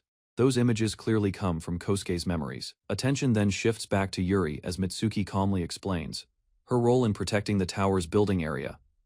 Explanation begins about a safety area around the building. Within that space, movement becomes easier because usual travel methods are no longer required. Ability to move through those paths normally requires Asura's permission. Under certain conditions, however, Kosuke could travel instantly between connected points. Such an area would also protect Kosuke from danger. A safe zone allows recovery and preparation without immediate threats from outside forces. Yuri explains her own capability. Control over the veins of the earth lets her draw energy directly from them, strengthening her stability. Idea soon forms in Kosuke's mind. If those veins gather near the tower, spirits connected to that energy might eventually appear there as well. Sudden movement draws attention across the hall. Wanli quickly rushes forward, sensing something unusual nearby. Outside the building, glowing lights begin to gather across the courtyard. Small spirits drift through the air, filling the area with gentle energy. Yuri calmly explains that these are mainly earth spirits for now. Greater control over the Earth's veins will likely attract even more spirits in the future. Responsibility for the shrine is entrusted to Yuri. Confusion rises among the others, who begin wondering about her true identity. Far away, a goddess quietly observes through a crystal sphere, pleased to see her gift reaching Kosuke successfully. Playful teasing surrounds her as other divine beings accuse her of being unfair for sending someone to speak with Kosuke. Complaints quickly grow louder. Several spirits and fairies protest, claiming there was no reason to give special attention to one person. Voices continue rising while accusations of favoritism appear. Some demand restraint, while others complain about how Asura seems to favor Kosuke. One goddess suddenly declares a strong desire to meet Kosuke personally. Excitement and impatience fill the room as the others react to the outburst. Amid the chaos, Asura calmly watches the crystal. A quiet belief forms that Kosuke may eventually change the stagnant world. High above the world, several goddesses continue watching through a crystal sphere. News about Kosuke spreads among them. Inside the tower's control room, new information appears on the system display. Yuri's shrine has evolved. Different forms of divine energy come to mind, including power drawn from world trees and energy flowing through the earth. Possibility begins forming in Kosuke's plan. If Earth's veins can produce power through the shrine, similar structures might also generate divine energy elsewhere. Exploration soon begins on the 4th floor. Guided by companions, Kosuke heads toward a location where the veins of the earth intersect. Deep within the forest of the 4th floor, a small structure stands near a point where the veins of the earth intersect. Energy from the earth begins flowing toward the jewel. Control over the veins allows power to be drawn without difficulty, and the jewel briefly gathers that energy. Moments later, the attempt fails. Power refuses to remain inside the moon's jewel and instead scatters throughout the area. Observation continues, yet no spirits appear. Result leaves the experiment unfinished, showing that producing stable divine power will require more work. Evening arrives before further progress can be made. Work pauses for the day as everyone returns for dinner. Experiment continues quietly. Moon's jewel rests on a stand while energy slowly flows around it. Several days pass. Routine returns inside the tower until sudden news arrives. Something about the moon's jewel has changed. Curiosity grows after hearing the report. Without delay, Kosuke decides to head out and confirm the situation directly. Path through the forest leads back toward the experimental site. Strange feeling begins to form as the group approaches the location. Structure has transformed into a large stone altar called the Moon's Altar, showing that the jewel successfully altered the entire installation. While examining the transformed altar, sudden shift occurs around Kosuke. Surroundings change instantly, leaving him standing alone in an unfamiliar white space. Observation quickly suggests that she might be a being similar to the goddesses who watch over the world. Explanation follows soon after. Time flows differently in this space, meaning the outside world barely notices this moment.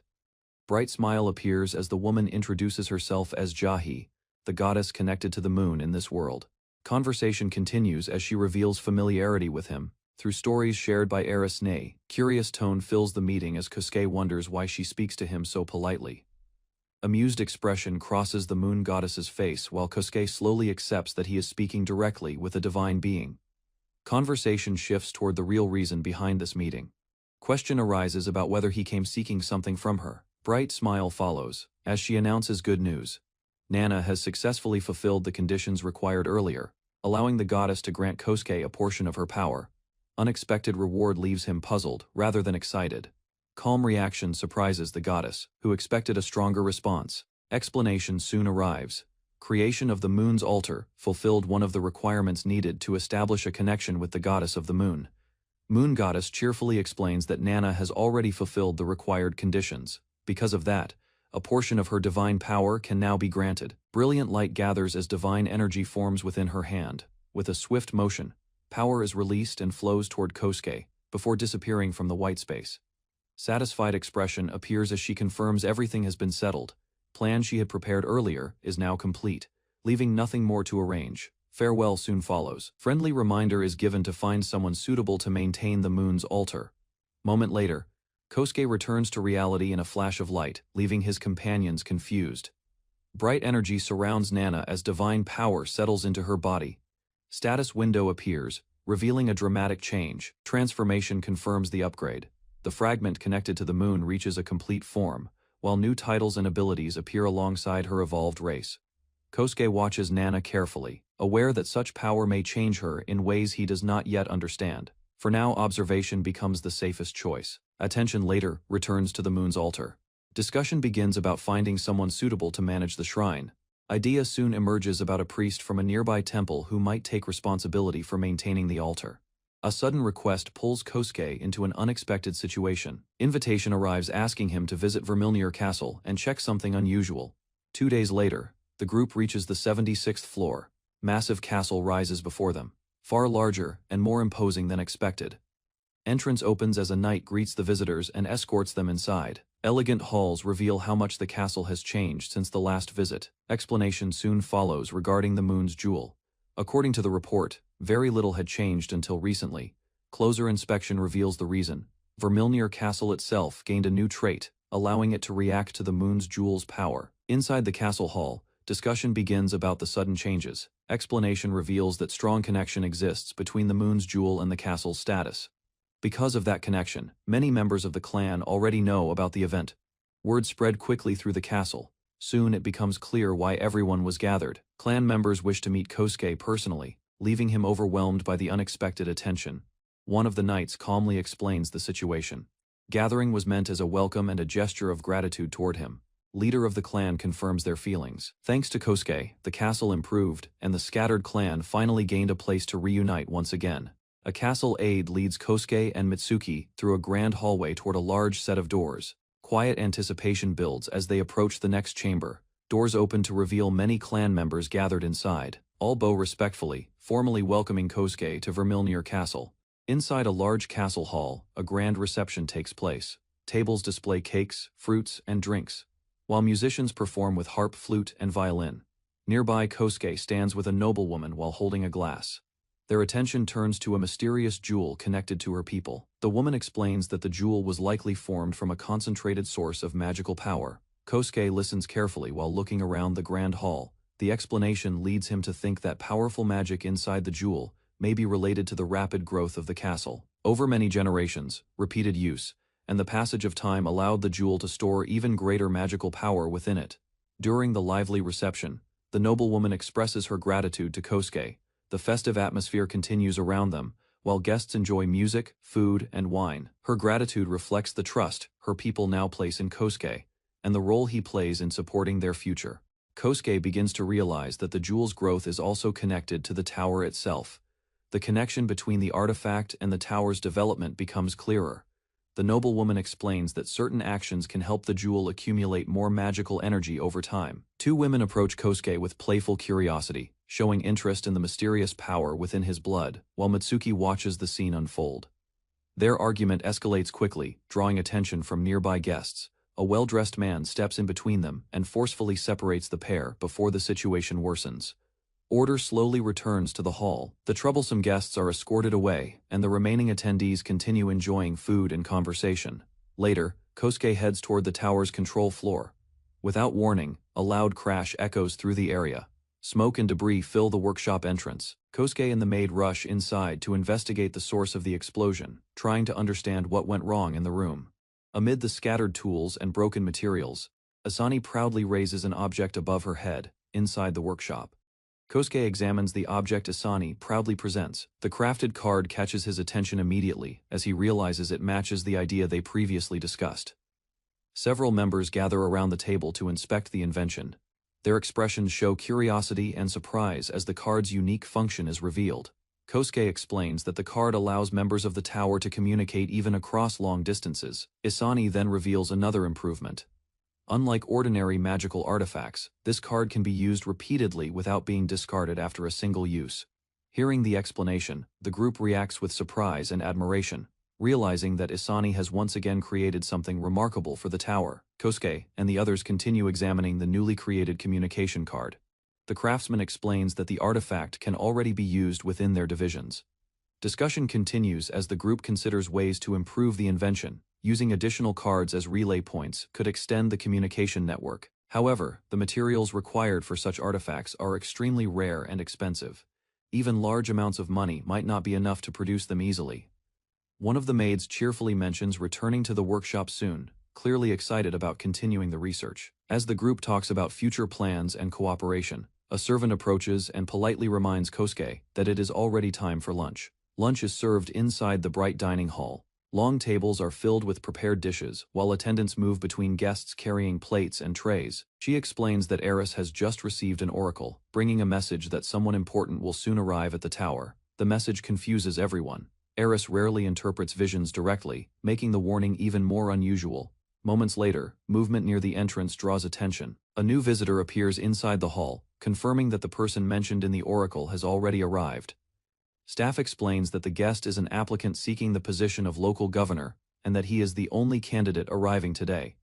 After hearing about the visitor, Kosuke speaks briefly with the others in the hall. The oracle's message remains on his mind, making him curious about the person who has just arrived. Instead of going directly to the visitor, Kosuke travels to the tower's 4th floor, where the moon's altar stands. At the altar, Eris appears before him. She looks confused as Kosuke suddenly asks about an oracle connected to another goddess. Kosuke explains that he simply needs her help quickly. Using this method would be faster than sending messages through magical artifacts. Eris soon realizes his true intention. Kosuke now has the ability to create something similar to a jiffy. Inside the moon's altar chamber, Kosuke continues speaking with Eris about Sylvia's strange oracle. The topic shifts back to the warning they heard earlier. He quietly shares his suspicion that a god might be involved. The idea comes to him the moment he heard Eris's oracle. Although Eris cannot confirm the truth behind the matter, she acknowledges that Kosuke's guess might not be entirely wrong. The conversation gradually relaxes. Eris jokingly mentions that if Kosuke can create helpful tools like before, the problem might solve itself. Before leaving, Eris encourages him to act quickly. Kosuke accepts the advice and promises to handle the situation as best as he can. Inside the tower, Eris suddenly grabs Sylvia and drags her away, claiming she needs help with something. Kosuke watches them leave, then prepares to move on as well. With a quick motion, he activates the tower system and disappears in a flash of light. The role carries great authority because the person chosen will manage the entire town located on the 5th floor of the tower. Many applicants came from outside with the intention of gaining power and controlling the town from within. Soon after, Kosuke arrives near the building on the 5th floor where the candidate is waiting, ready to meet the person who applied for the important position. Inside a quiet meeting room on the 5th floor, Kosuke and the others sit across from the applicant for the governor position. His career history appears impressive, showing experience and ability that would suit someone responsible for managing an entire town. However, Kosuke suddenly realizes something unusual. Alec reveals his true identity as the 3rd prince of the Flores kingdom, shocking everyone in the room. The revelation raises even more questions. Kosuke wonders why a royal prince would hide his identity and personally apply for such a position. Looking directly at the man across the table, Kosuke quietly confirms the truth. The applicant standing before him is indeed the 3rd prince of the Flores kingdom. Artifact is connected to a special skill that allows the user to view certain information about others. Meeting someone capable of such an ability in a distant tower is unexpected, especially for someone from royal circles. Curiosity grows as Alex studies the card closely. He wonders whether the information he sees will also appear on the artifact. The discussion then returns to the governor position. Wahid explains that no royal has ever applied before, leaving them uncertain about how such a case should be handled. Kosuke finally clarifies the situation.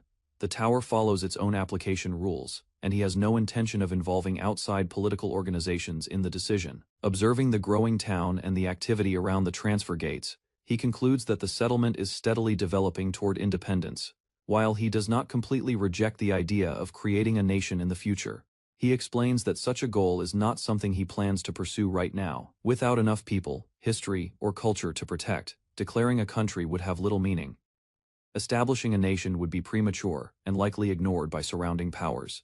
The conversation shifts to a more personal question. Curious about Kosuke's authority over the tower, Alec directly asks who he truly is. During the tense discussion, Kosuke calmly mentions the oracle that predicted someone's arrival. He explains that he suspected someone was working behind the scenes, leading him to believe the oracle was connected to the visitor.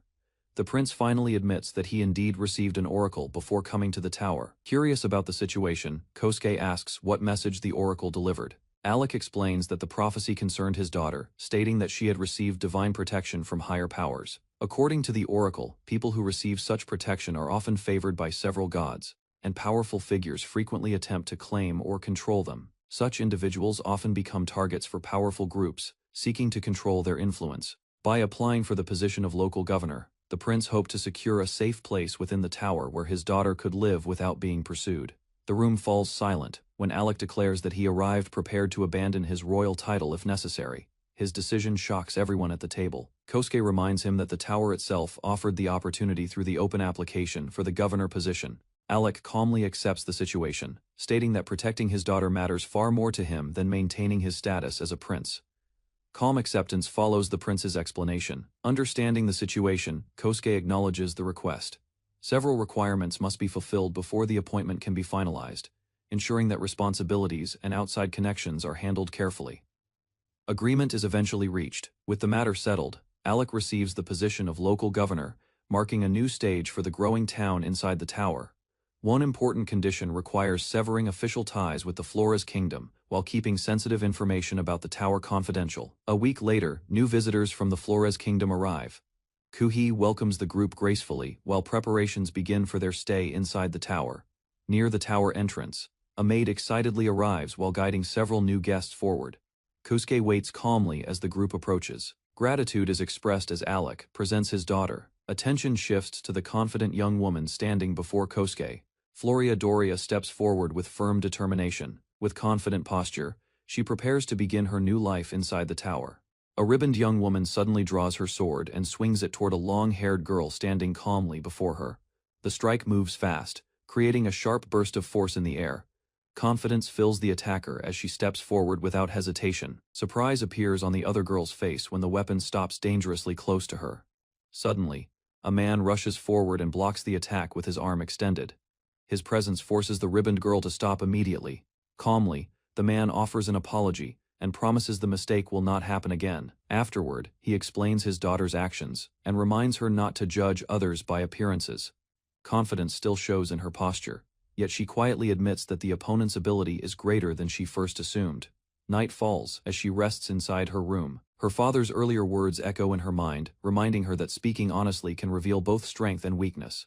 Lying awake, she recalls the moment of the sudden attack. The memory troubles her because she could not even see the movement clearly when the sword was drawn. A knock interrupts her thoughts. She opens the door and finds someone waiting outside. A composed young woman introduces herself and invites the ribboned girl to a quiet place for a private match. The visitor calmly questions the ribboned girl's earlier reaction, suggesting that her silence during the previous confrontation revealed doubt. Annoyance pushes her to accept the challenge. Determination replaces hesitation as she agrees to the proposed match, despite the provocation. Both women walk through the tower and descend toward a special chamber designed to contain powerful magic. Inside the large arena, several people quietly prepare the area while the challenger arrives and confirms everything is ready. Soon after, the ribboned girl's father appears as well, watching closely as the arranged duel begins to take shape. Inside the arena, several observers gather to watch the match. The elegant woman introduces one of the tower managers who will oversee the duel, while another spectator cheerfully presents herself. With the preparations complete, the signal to begin is given. One of the officials steps aside, allowing the competitors to move freely within the arena. A magical barrier activates around the battlefield, forming a protective field that seals the space. The arena is now secure enough to withstand powerful attacks. Without wasting time, the ribboned girl draws her weapon and charges forward, determination visible in her sharp movement. The clash begins as she launches a fast assault, then immediately channels magic to strengthen her attack. Flames surge forward across the arena, yet the long-haired woman remains calm, raising her hand as the attack approaches. Although the attack nearly reaches her target, the long-haired woman blocks it with ease and calmly remarks on how close it came. Refusing to back down, the ribboned girl rushes forward and shifts her strategy. She combines sword movement with magic, attempting to overwhelm her opponent with speed. Outside the arena, observers quietly discuss the fight, noticing that the match may end sooner than expected. When the smoke clears, the battlefield lies heavily damaged.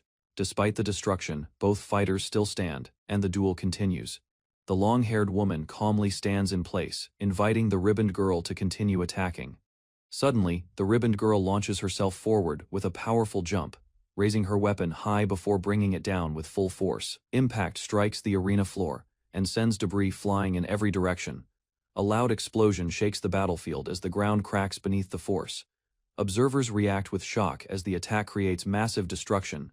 The ribboned girl stands fiercely in the center of the ruined ground. Seeing the situation escalate, her father immediately orders the fight to stop, while the others move to calm the confrontation.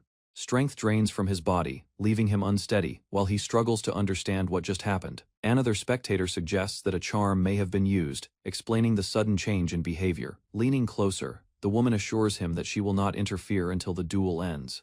Confidence fills her expression while the man realizes he has little control over the situation. Across the damaged arena, the exhausted challenger slowly rises from the cracked ground, breathing heavily after the violent exchange. Mocking words from her opponent ignite anger within her.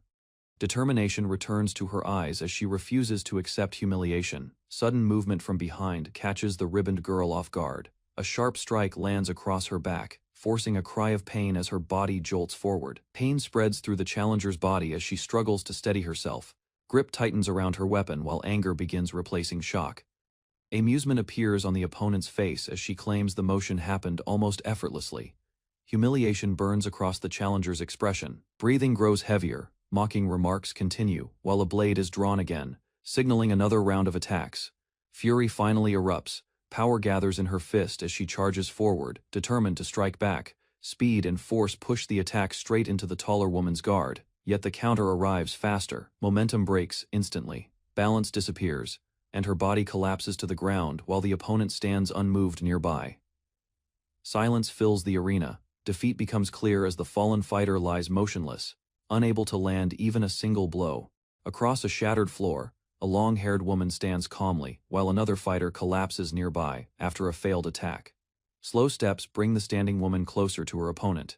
She explains that attacking her would not fix anything.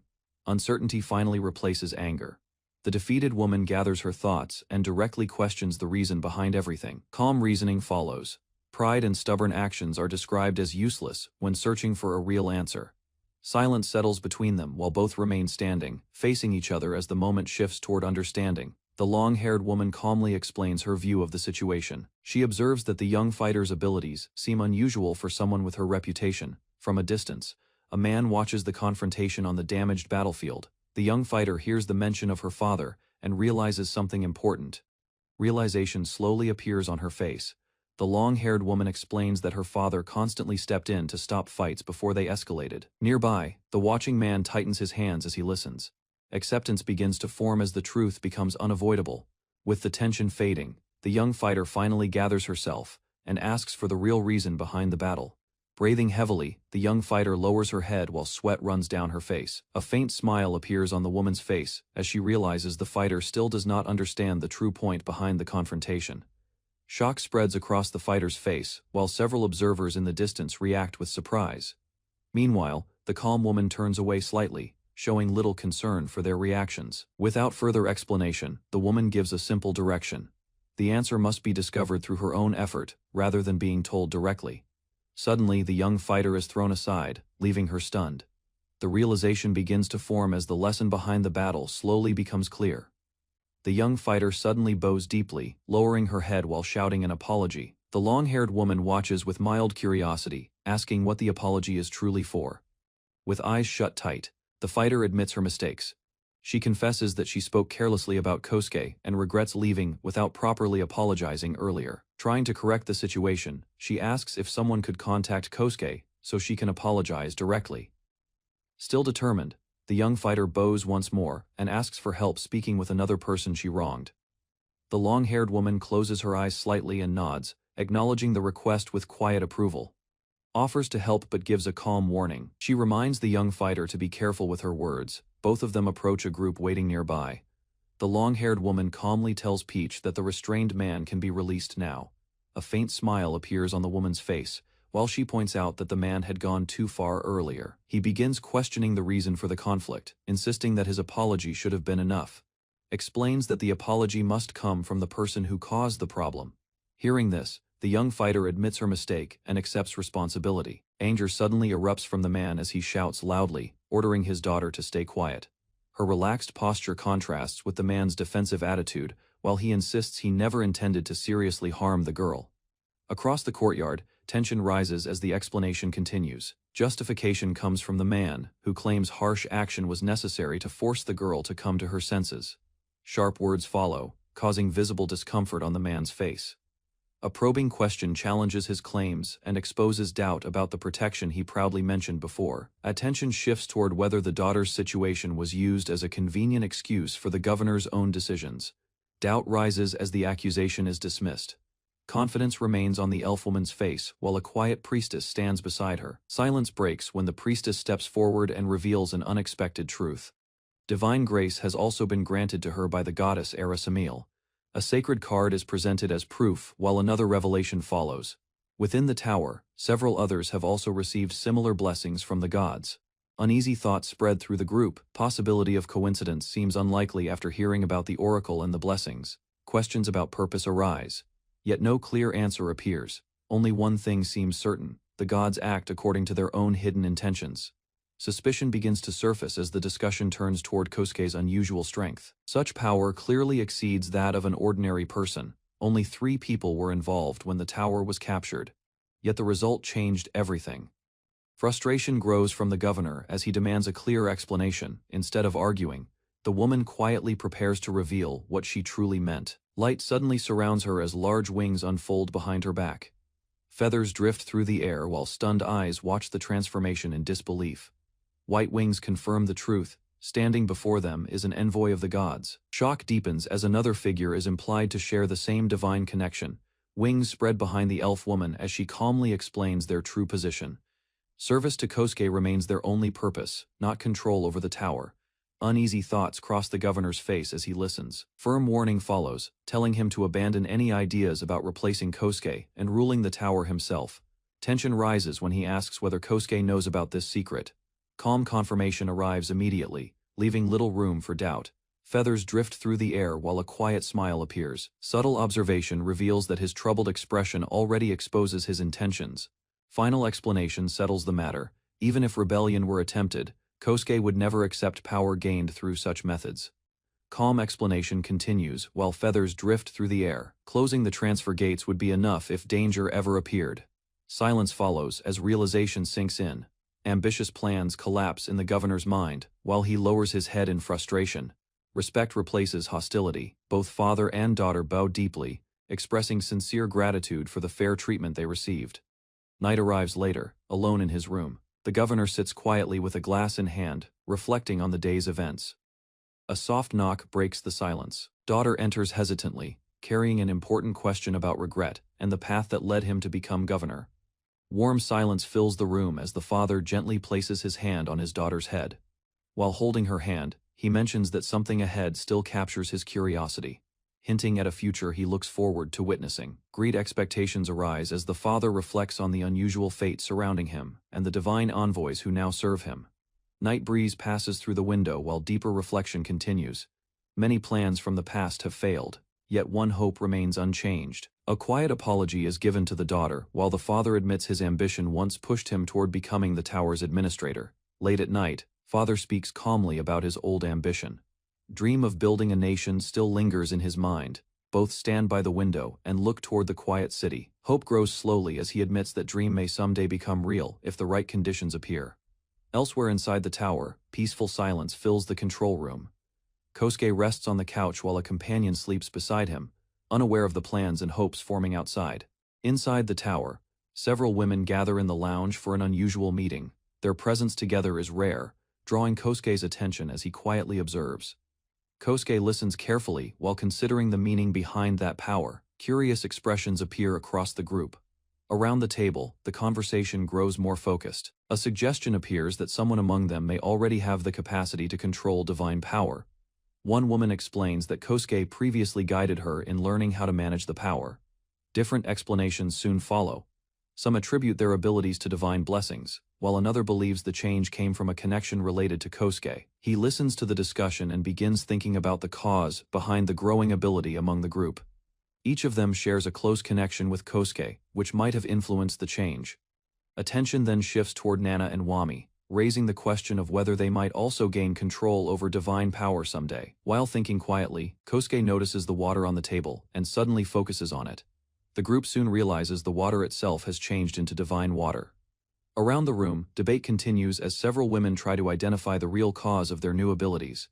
Explanation about divine power follows as attention shifts to its true nature. Control over such power requires certain natural qualities within a person's soul. Lengthy discussion gradually becomes difficult to follow. One member admits confusion as the topic grows increasingly complicated. Crown communication already relies on divine power, proving the same energy quietly supports other systems as well. Explanation continues about how divine power communication works. Both users release divine power at the same time, allowing the energy to connect between them. Understanding grows as the group imagines using divine power like telepathy. A suggestion appears to test the concept immediately. Divine power could send light signals through the tower as a small experiment. Attempting the technique quickly proves difficult. Controlling divine power while following the same method creates interference between them. Realization follows that practicing together may be the problem. Agreement quickly spreads after the suggestion to practice separately. Each person prepares to train with Kosuke individually, so interference will not occur. A quick decision follows to determine practice order. Rock, paper, scissors settles the matter, and one participant celebrates after winning the first turn. Training begins as Kosuke practices divine power telepathy, with each member one by one.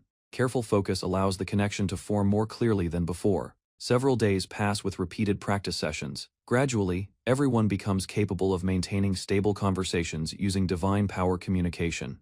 Even when someone leaves the tower, communication remains possible from outside, making coordination far more convenient. Inside the tower, a new idea comes to mind about improving communication between floor managers. Lid opens to reveal 2 rings, placed carefully inside. These artifacts were specially requested earlier to support divine communication. One ring is taken and worn.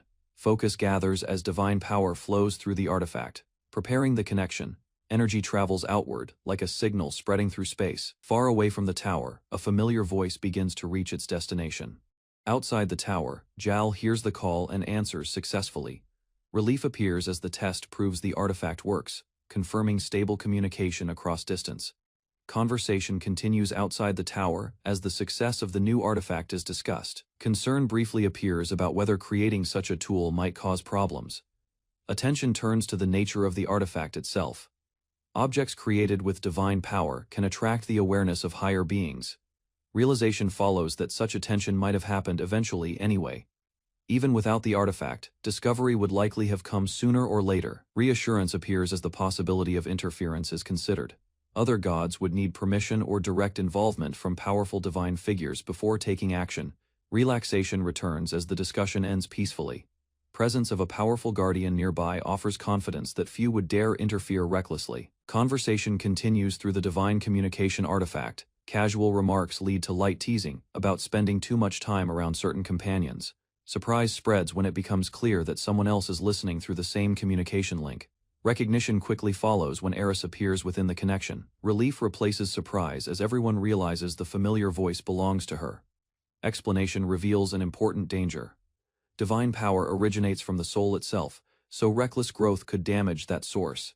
Caution settles the situation as the communication ends. Confidence remains that the artifact works well, though careful use of divine power will be necessary from now on. Quiet footsteps approach the room while a brief sound draws attention. Curiosity rises as someone notices movement near the entrance. Inside the lounge, discussion about divine power practice continues. Recent training with telepathy had gone smoothly, leaving everyone satisfied with the progress. Thoughtful responses follow as several members consider the idea. Normally, divine power becomes visible, only while actively using it. Interest grows as the topic becomes more unusual. Ability to control divine power alone already remains extremely rare, making the situation even more curious. Another comparison soon appears. Just as some individuals can perceive holy magic, similar perception might exist for divine power as well. A closer look at divine power reveals something unusual. Careful observation shows faint energy surrounding the body whenever the power is used. Surprise spreads across the room after this discovery. Until now, no one expected another person to perceive divine power directly. Curiosity soon shifts toward another possibility. If divine power surrounds the body, perhaps it could influence physical ability as well. Further explanation links divine power directly to the soul. Strengthening the soul might indirectly improve the body, which could explain the unusual feeling noticed earlier. To test the idea, a small amount of energy is suddenly released toward a nearby target. Shock spreads across the room while several people react immediately to the unexpected action. The small burst of energy strikes her directly. Instinctively, she raises her arms while the impact startles her, causing a loud cry. Moments later, the tension fades as she checks herself. Surprisingly, no real harm appears, leaving everyone confused by the outcome. Discussion quickly follows to explain what happened. Divine power protects the soul from harm, and that protection can extend to the body as well. Wrapping the body with divine power could serve as a defensive method against magical attacks. Though the sudden test still leaves some members slightly shaken, curiosity about defense against physical attacks quickly turns into excitement. 2 members eagerly volunteer to test the idea again, ignoring protests from Peach. Another sudden attack knocks Peach backward onto the couch. Books and papers scatter as she collapses in frustration, complaining about how unfair everyone is being. Concern briefly returns as others check her condition. Relief follows when it becomes clear she is completely unharmed. Whispers pass quietly between a few members nearby. A small plan begins forming as they decide to offer Peach something to make up for the situation. As compensation, Peach receives the chance to spend an entire day alone with Kosuke, leaving everyone stunned by the unexpected reward. Playful teasing follows the announcement of Peach's reward. Excitement quickly turns cheerful as Peach happily accepts the reward. She clings to Kosuke with enthusiasm, while he reacts awkwardly to the sudden attention. Before things continue, Mitsuki arrives with new information. A report reveals a sudden rise in divine power gathered from nature. Kosuke decides to investigate the situation personally, heading toward the 91st floor to see what caused the change.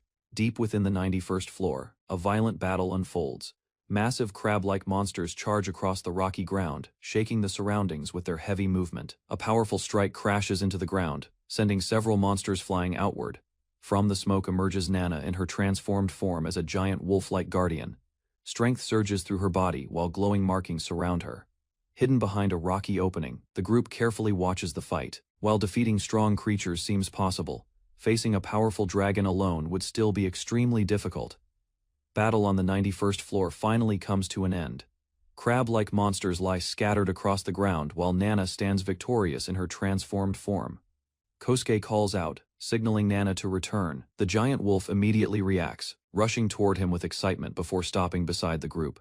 Calm returns as Kosuke gently pats Nana's head. Looking at her proudly, he reflects on the reason her strength has grown so dramatically. Later, while thinking about the situation, an attempt is made to contact Jowl using the communication artifact.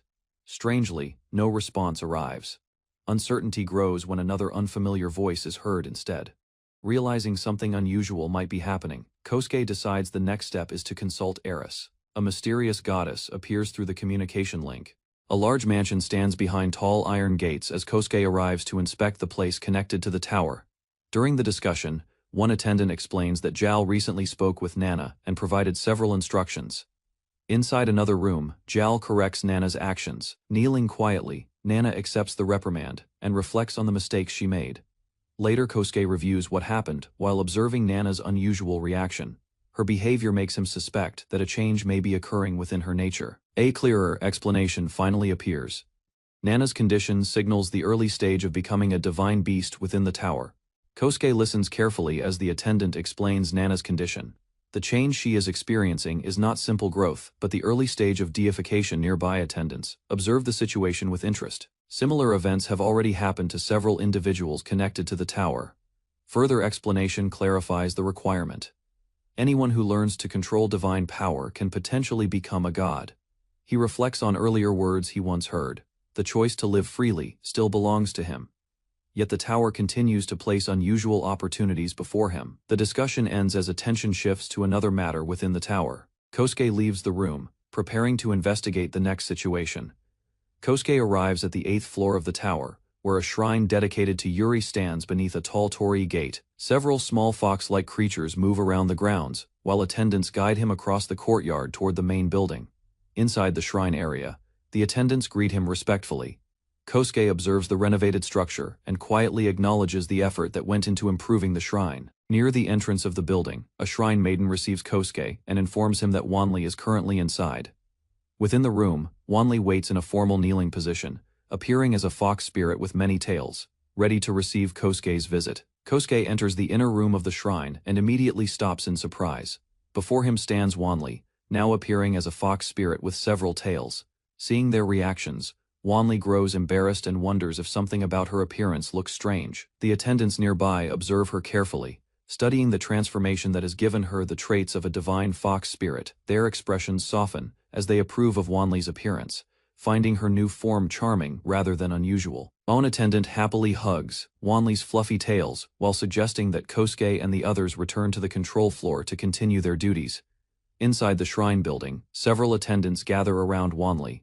Her new fox form quickly attracts their attention, and they surround her with excitement. The information confirms that she has become a nine-tailed fox, and now possesses abilities related to divine protection and spiritual power. Kosuke carefully studies the information and begins asking questions about the divine protection connected to the god of spirits. From the details shown in her status, Kosuke concludes that Wanli is now closely linked to both the god of spirits and the god of stars.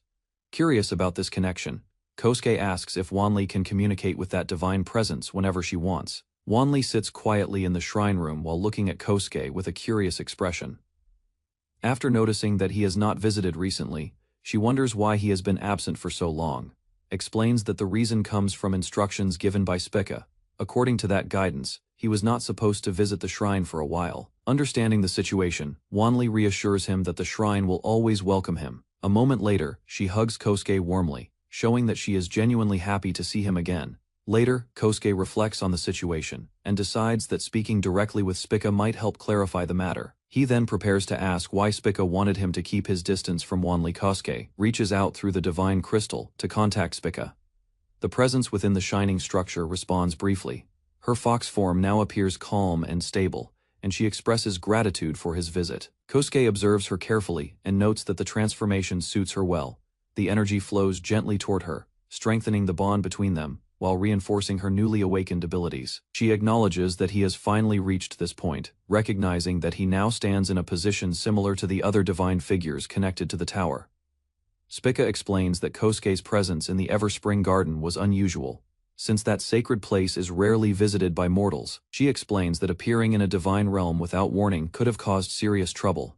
Far away in space, the Everspring Garden exists as an isolated divine world. Entry rarely occurs, opening only during communication between gods or when a deity travels across realms. Memory of that strange moment still lingers. Arrival there happened suddenly, leaving even the divine beings present confused by the unexpected appearance. Uncertainty remains around the cause of that event. Even Spica admits that neither she nor another goddess clearly understands what triggered it.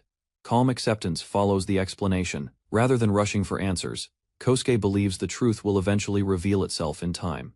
A quiet moment follows the earlier explanation. Spica observes Kosuke calmly and notes that Wanli seems to have grown fond of him. Hesitation appears for a brief moment. Spica gathers her thoughts and slowly expresses a small request, hinting that she simply wishes for his presence a little while longer. Agreement comes easily. Kosuke accepts the request without hesitation, and the atmosphere between them softens as the conversation continues. Several divine artifacts float nearby as the topic turns toward their purpose. Kosuke wonders if managing them one by one might take too much time. Spica remains calm and reassures him that there is little reason to worry about that matter. Conversation with Spica reaches its end before leaving. She reminds him to use divine power carefully and keep everything in moderation. Awareness returns to the shrine room. Wanli and the attendants sit nearby while Kosuke confirms that the divine communication artifact worked properly. A small item is then placed in Wanli's hands. Through this artifact, future communication with Spica becomes possible whenever needed. Soon after, Colette calls from outside the room.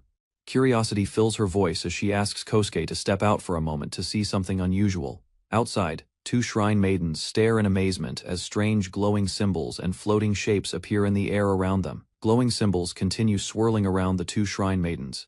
Strange lights drift through the air as they examine the phenomenon with surprise. Realization slowly forms. One of the maidens understands that she now has the qualifications to become a spirit user.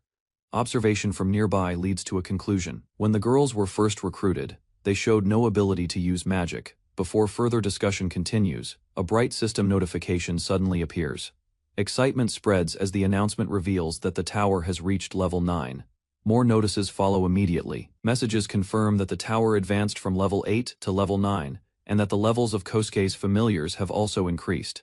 Advancement required creating a familiar from a divine race and raising a summoned creature above a certain rank. Understanding soon follows. Nana's transformation into a divine beast fulfilled one requirement, allowing the tower to advance further than expected.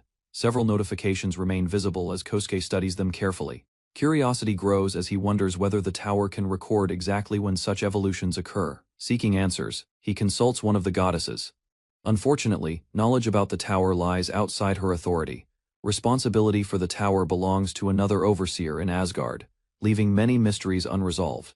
A sudden cough interrupts the quiet room. Kosuke apologizes for reacting too strongly during the discussion. Attention shifts to a divine communication mirror. Through that artifact, the goddess decides to speak directly with him. Explanation follows about how the tower records information. Many systems only register new elements after the master personally notices them, meaning several changes may exist before appearing in the records. Further clarification reveals how the tower processes events. Nana's evolution was detected first, because such transformations belong to the tower's natural structure. While the tower tracks its internal growth automatically, programs responsible for leveling and installed objects function under different rules. Explanation continues about how the tower records its internal systems. Functions related to movement or natural abilities operate automatically. After hearing the explanation, a clearer understanding forms. Kosuke realizes that the tower's leveling system works separately from most other functions. Conversation begins to wind down. With little more to add about the subject, the goddess calmly concludes that the main explanation has already been given. Before ending the call, another request is made. She asks Kosuke to create a special communication artifact so they can speak more easily in the future. Silence follows as the connection fades, watching the mirror-like device. Kosuke reflects that receiving answers from the gods sometimes feels surprisingly simple. In a quiet room, the goddess reflects on the earlier discussion. Advice suggests that worrying about the mysterious event serves little purpose. High above the world, communication finally ends. Gratitude is expressed briefly before the connection fades, leaving the conversation behind. Attention returns to the tower system. Reaching level 8 unlocks advanced summoning circles, capable of calling stronger monsters. Further rewards appear within the system interface. Several installation objects become available. Though many of them require large amounts of resources, another feature catches interest. Special terrain settings allow entire floors to change landscape, yet the enormous cost makes such transformations difficult for now. Rising costs within the tower system become impossible to ignore. Higher levels demand greater resources, especially divine power. Soon afterward, attention shifts to the 73rd floor. A large tree stands at the center of the area as several companions gather nearby. Focus turns toward the enormous world tree growing there. Currently, it serves as the strongest source of divine energy available inside the tower. System panels reveal limits on floor merging. Despite restrictions, floors 11 through 14 become connected and arranged around the 73rd floor. Before further discussion continues, Asuna approaches energetically and calls out toward Kosuke. Asuna looks around the forested floor after the merging process. Despite the large change in structure, nothing unusual immediately catches her attention. Expanding the area further would be difficult if the veins of the earth cannot keep up with the growing space.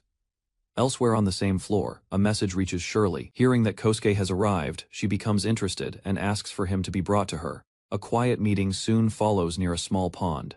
Kosuke sits with several companions while calmly asking if anyone felt changes caused by the merged floors. Shirley finally explains the result. After the floors merged, new forests appeared across the land, and the increase in natural growth also strengthened her power. Power from the world trees absorbs energy from the veins of the earth, gradually transforming it into divine power that spreads throughout the surrounding area. Shirley explains the result of that process. Strength granted by Kosuke now allows her to gather energy from nearby forests. Around a small table, the group reflects on the change. A name given earlier became the key that connected Shirley's growth to Kosuke's influence. More surrounding trees naturally mean more gathered energy, causing her power to rise with the expanding forest. Conversation ends with another observation. Greater control over the surrounding environment now allows Shirley to arrange spirits around her far more easily than before. Dolly listens as Shirley explains the new ability gained after the floors merged. Control over nearby trees and plants now rests in her hands.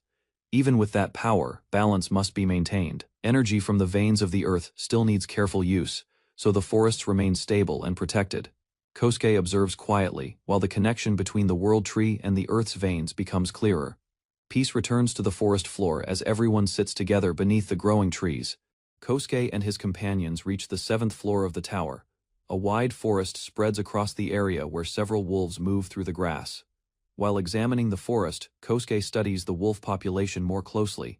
Around 40 wolves have already evolved into stronger black wolves across the 7th and 9th floors. Farther inside the forest, a group of white wolves surrounds a fallen body on the ground. Several of these wolves show clear signs of further evolution. The structure stands tall near the settlement, and appears large enough to hold many creatures connected to the tower. Near the new barn, Kosuke and his companions observe the large white wolf approaching them. Inside the new barn, a mother wolf rests on a soft bed, while several small puppies sleep beside her. Excitement spreads through the group as the puppies gather together in a fluffy pile. The companions admire the small wolves while the mother wolf reacts, protectively at first. Black Wolf lies down again while the puppies sleep safely beside him. Kosuke's companions quietly watch the scene. The large white wolf remains beside them, showing that the pack has accepted their presence. One small puppy continues sleeping peacefully as a status window appears, revealing that the black wolf pup has become temporarily connected to Kosuke. As a familiar, Kosuke observes the sleeping puppies and thinks about the system message showing them as his familiars. After a moment of consideration, Kosuke chooses to leave the matter for later. His attention shifts back to the quiet barn where the mother wolf rests peacefully with her pups. Outside the barn, Kosuke and his companions relax while watching the wolves nearby. A new idea forms in his mind about moving the wolves to another location within the tower. Soon after, he explains his plan to build a dedicated base for the wolves on a higher floor, creating a space where the pack can grow and live safely. Kosuke shares his thoughts about moving the wolves to a higher floor where stronger creatures already live. While discussing the plan, Kosuke explains that he originally wanted to wait until more divine white wolves appeared. He turns toward Nana and calmly asks for her opinion. The white wolf listens beside him, showing quiet awareness of the discussion about the pack's future. Suddenly, Nana rises and leaps forward across the open land. Kosuke and his companions watch as she runs toward the distance with swift movements. Moments later, Nana howls loudly across the field. The sound spreads through the area, signaling that she is calling the rest of her pack. Kosuke smiles. While Nana's feelings are conveyed to him, her willingness to help with his plan becomes clear, and he expresses his gratitude. A few days later, the wolves gather together on the 7th floor. Nana stands at the front of the pack while the other wolves assemble behind her. Her strong leadership and divine beast abilities allow her to guide both the white and black wolves together. Soon after, a portal activates as the group prepares to travel. Kosuke steps forward while the glowing gate opens, signaling the beginning of their relocation. On the 81st floor, a vast forest landscape stretches across the area. Kosuke and his companions arrive, while the wolves explore their new surroundings. A wide clearing surrounded by large trees becomes the chosen location. The wolves gather together while Kosuke announces that this place will serve as their new base. Several of them circle around Kosuke and his companions, while others move deeper into the forest. Their energy shows that the new territory has been accepted. After watching the wolves settle in, Kosuke and his companions observe Nana calmly standing nearby. Nana communicates the pack's feelings, explaining that the wolves now recognize their bond with Kosuke. Kosuke gently pats Nana while agreeing to visit whenever he has time. The new base for the wolf pack is finally established on the high floor of the tower. Soon after the new base is established, the wolves gather around Kosuke in excitement. Several of them rush toward him at once, surrounding him with wagging tails and loud barks. Later, inside the tower's control area, Kosuke reviews new system options after the tower's level increased. Because extra divine power remained after merging several floors, they decide to use the remaining energy to install the spirit stones. Kosuke and his companions travel to the 46th floor to search for a suitable location. While examining the terrain, they suddenly sense movement nearby. A large bird monster descends from above, with its wings spread wide, letting out a loud cry as it attacks the group. While searching the forest on the 46th floor, Colette suddenly senses a point where the veins of the earth intersect, acknowledges Colette's discovery, and explains that her ability comes from the training she received as a World Tree Priestess. With the correct location confirmed, Kosuke signals Mitsuki to begin the installation. She prepares the spirit stone while the others stand back and watch. Moments later, a massive stone structure rises from the ground. The object forms completely, revealing a large fire spirit stone placed at the center of the area. Kosuke studies the stone closely and explains that this spirit stone was chosen because the Earth's energy flows interact strongly in this location. After installing the fire spirit stone, Kosuke observes it quietly while thinking about its purpose. Standing beside him, Colette studies the stone more closely. Her senses detect an enormous amount of spiritual energy flowing from the structure. The massive spirit stone radiates a strong presence across the area. Energy quietly spreads from the structure, showing that it holds far more power than expected. Despite Kosuke's doubts, his companions insist that the stone clearly contains tremendous energy. Their reactions confirm that the spirit stone is far stronger than it first appeared. As the discussion continues, one of his companions steps closer and presses against him while pointing out the obvious power of the spirit stone. Colette suddenly leans closer to Kosuke, and hesitates for a moment before asking if she can stay like that. She rests against him more comfortably, clearly enjoying the moment. Kosuke observes that she seems happier than usual. Nana watches them with a confident smile, sensing the playful tension between them. Her teasing expression suggests she fully understands what is happening. Meanwhile, Ranka stands on top of the fire spirit stone while birds fly across the sky above. Later, Kosuke decides to leave the 46th floor for a while to observe other areas of the tower. Kosuke arrives on the 8th floor and encounters a massive dragon guarding the mountains. The creature lowers its head and observes him cautiously. A vast rocky landscape spreads across the 80th floor of the tower. Tall cliffs and distant mountains surround the quiet land, while birds fly across the sky. Returning to this floor, Kosuke checks on the dragons living in the region. Several dragons gather near him as he inspects them. A cave divine rock, pond of divine water, and a wind spirit stone are placed across the land to form a base for the dragons. Nearby, the two women continue observing the creatures. Their attention focuses on the enormous dragons standing before them. After examining the dragons, Kosuke considers expanding their number in the future. Despite the risks, the process of managing and experimenting with the tower's systems brings him a surprising sense of enjoyment. In the open field of the 80th floor, several summoning circles lie prepared on the ground. Kosuke stands with the two women while dragons rest nearby. Although the cost of summoning dragons is high, and only one can appear at each circle, Kosuke decides the attempt is still worthwhile. A powerful surge erupts from the circle. Light bursts upward as a massive dragon begins to take form, its wings spreading while it emerges before Kosuke. Once the dragon fully appears, Kosuke observes the creature and examines its abilities through the tower system. 7 dragons now stand together on the 80th floor. Their large bodies line up behind Kosuke, while the area grows lively with their presence. Kosuke asks Shrane and Peach to choose a dragon they prefer. Shrane remains calm while considering the situation, already familiar with Kosuke's unusual ideas. As the two step forward, the dragons suddenly lower their heads and gather around them. He quietly watches the scene. Seeing the dragon's reaction, he realizes the creatures have taken a liking to the two women. With the dragons waiting, Kosuke signals that it is their turn. After a moment of hesitation, Shrane finally chooses one of the dragons standing before her. Standing before the dragons, Kosuke instructs the girls to communicate with them. Using divine telepathy, hands gently touch the dragon's head as both women focus on sensing its thoughts.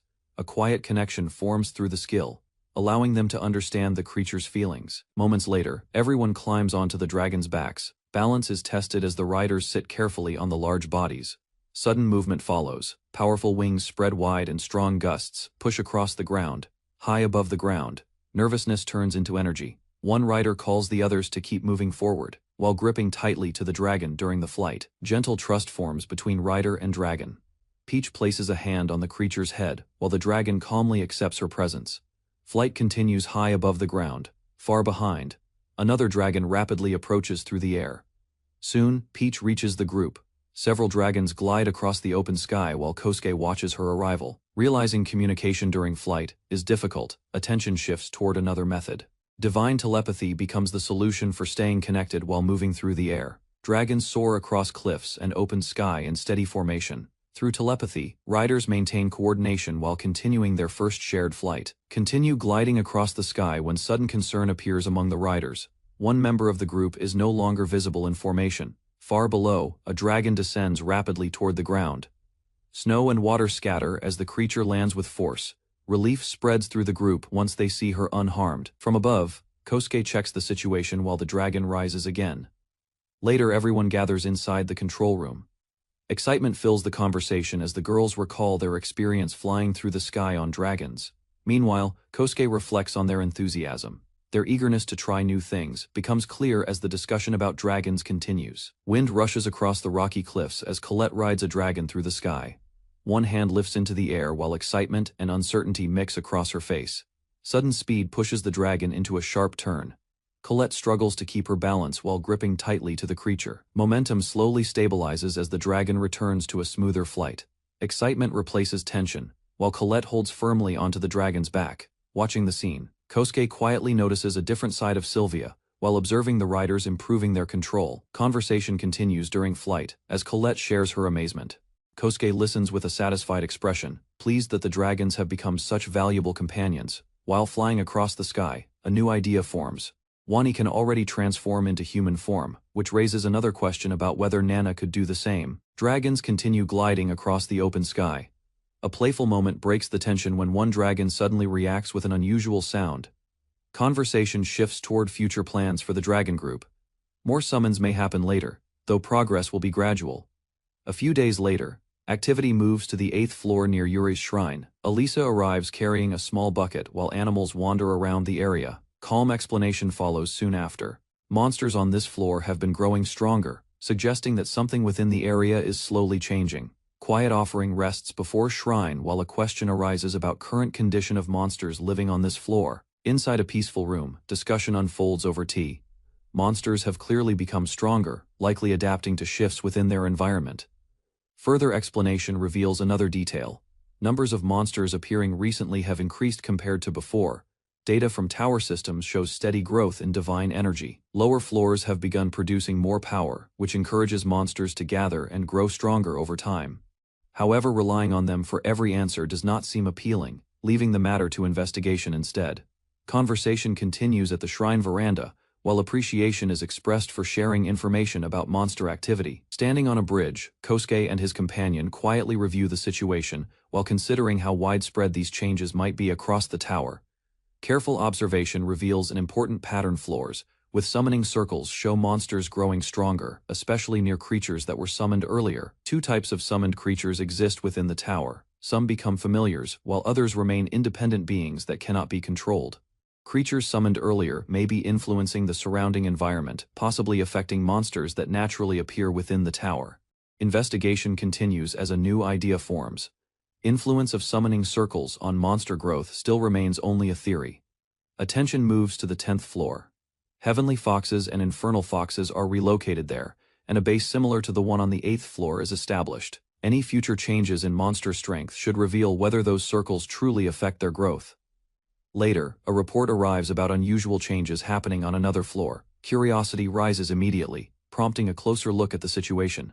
Kosuke calls out while focusing on a strange eye-like figure emerging ahead. Suspicion grows as the group carefully approaches. Two large bird-like creatures confront each other in the forest. One is identified as Ranka, belonging to the Luan race. Observation follows as the group studies the two Luans closely. Their appearances look similar, yet a small difference becomes noticeable between them. Closer inspection reveals the difference relates to gender. One is identified as Siren, while the other is Sewa. Attention turns to their abilities. Fire-related powers appear among their skills, likely influenced by the fire spirit stone installed in this area. Nearby Colette watches quietly while the situation is considered. Even the possibility of making one of these creatures a familiar briefly crosses her mind, as the group continues observing them. Interaction between Colette and the Luan becomes unexpectedly close. Curiosity grows as the creature approaches without hesitation. Soon after, Kosuke calls Ranka aside for a moment. A quiet area nearby provides space for a small introduction he plans to make. Standing in the open field, Kosuke presents another companion. A large dragon appears beside him as he introduces the creature as another ally. To prevent conflict, Kosuke explains the situation and mentions that he chose to introduce Ranka first before bringing stronger monsters together. Tension slowly fades as both creatures observe each other carefully, with no hostile movement from either side. The moment turns into a cautious but peaceful encounter. Open ground becomes a meeting place as Dragon and Luan stand near each other. Careful steps bring them closer while Kosuke reassures Ranka. Silence fills the moment as Dragon and Luan observe one another. Small sounds pass between them while the group watches carefully. Relief appears once both creatures calm down. Whatever they exchange seems peaceful, though meaning remains unclear to those watching nearby. Suddenly, powerful wings beat against the air. Ranka rises quickly into the sky while everyone below looks up in surprise. High above, bright feathers spread wide as Ranka glides through the clouds. A dragon follows close behind while Kosuke rides along, watching the graceful flight. Sky becomes calm as Dragon and Luan glide side by side. Both creatures exchange short calls while flying together. Far above the tower, wings cut through bright clouds. Long feathers trail behind Ranka, while a dragon follows close by. Meanwhile, inside the tower on the 5th floor, a girl suddenly senses something unusual. Through divine communication, a distant voice reaches her, calling urgently. Warning quickly follows. A serious message tells her that danger is approaching and she must hide immediately. At the same time, activity continues inside the control room where Kosuke and the others remain unaware of the warning spreading through the tower. Inside the tower, a girl with a black ribbon pauses as a warning about danger reaches her. Concern appears on her face while she thinks about the control room. Several days earlier, Sylvia approaches Kusuke and politely asks for a moment of his time. Her calm expression hides a serious purpose. During their meeting, Sylvia reveals that she recently spoke with the goddess Eris. The goddess wants to contact Kusuke directly. Far away, Spica receives the contact inside a large mansion, standing near a mirror. She acknowledges the sudden communication. With a steady expression, Spica asks Kusuke to come to Floria in the control room. The location is chosen so the important matter can be discussed properly. Spica speaks with a serious expression while explaining that she cannot fully confirm the situation yet. After hearing the warning, Kusuke accepts the information and prepares to act carefully, expresses gratitude before the communication ends. Meanwhile, she plans to contact Sylvia again if anything unusual happens. Back in the room, Kusuke thinks about the message he received. Doubt remains in his mind as he considers whether Floria might truly be in danger. Despite the uncertainty, Kusuke chooses a cautious approach. He decides to keep the girl close to him so he can watch over her in case something unexpected occurs. Her expression appears tired and uneasy, as if something is weighing on her mind. Nearby, another girl quickly tries to dismiss the situation and claims nothing is wrong. She politely asks everyone to forget about it. Later, Kusuke reflects on the reactions of the people around him. Their acceptance of the situation without resistance feels puzzling. Sometime afterward, Kusuke and Sylvia arrive at another location. They step inside together after a short delay, preparing to meet the others. Inside the room, several people are already gathered. The serious atmosphere becomes noticeable as Kusuke enters, sensing that something important is about to unfold. A small girl reacts strongly after hearing unexpected information. Her disbelief becomes obvious as she struggles to accept what was said. A man reveals that the warning originally came from the goddess Spica. She had predicted that once someone entered the tower, leaving again might become difficult. Kusuke reflects on the strange prophecy while standing near the others. The idea of such an oracle leaves him uncertain about how reliable the prediction truly is. Despite the confusion, the group chooses to focus on the situation itself rather than the prophecy. She suggests the message may actually mean that someone could already be watching Floria, making the situation far more dangerous than expected. Kusuke considers the warning but begins to doubt whether Spica's message might be exaggerated. According to her, certain artifacts created by Kusuke allow her to hear the words of the gods directly and translate them into a language humans can understand. She shows the artifact and reveals that it allows direct communication with the original life god. Sylvia continues by explaining that revealing this truth once caused serious trouble with the temple. Despite that, the group remains cautious. Kusuke reflects on the situation, realizing that the temple's silence may mean they are simply waiting before making their next move. Alex shares his thoughts with the group, suggesting that the temple might be waiting for Kusuke to lower his guard. Sylvia then offers another explanation. She believes the temple is watching the tower's growth closely. Kusuke notes that temples normally send priests or priestesses to places where people gather, yet none have appeared at the tower. Alec explains that the government has already received requests to build a temple. The group begins to understand that the temple may simply be waiting for the right moment to act. After hearing the conversation, Sylvia quietly proposes another idea. She suggests revealing her true identity if it becomes necessary to resolve the situation. The discussion continues as the group considers Sylvia's idea. Alec acknowledges that revealing her identity could make gathering priests and priestesses much easier. Sylvia shows concern for Kusuke and hesitates about the plan. She worries that acting too boldly could place him in danger. Kusuke explains that they may not need to depend entirely on the temple. Instead, he suggests donating one of the buildings connected to the gods. The idea surprises the others, especially Alec, who reacts with disbelief at the unexpected proposal. Although Kusuke believes the plan might work, uncertainty remains. The group decides to proceed carefully and prepare for any possible outcome. Kusuke agrees to move forward with the plan and promises to support the government office. The conversation then turns more personal. Alec quietly asks Kusuke to continue protecting his daughter. Alec expresses relief and entrusts his daughter to Kusuke's care while promising to help defend her from the danger predicted by the oracle. Soon afterward, Alec gathers members of the government office and explains the situation. Meanwhile, Kusuke starts arranging other necessary steps. In a quiet courtyard, the next stage of his strategy slowly begins to take shape. She lies comfortably nearby and listens with amusement. He explains that once the matter is decided, even the gods may find it difficult to interfere with the outcome. Kusuke responds calmly, explaining that managing the tower requires careful thinking, rather than reckless action. The goddess continues resting while teasing him. She claims to have chosen a place where another goddess would not easily find her, showing that she is enjoying the quiet moment. He reflects on how happy she seemed when the message was delivered. However, Eris suddenly complains about Kususuke's actions, accusing him of abusing his authority.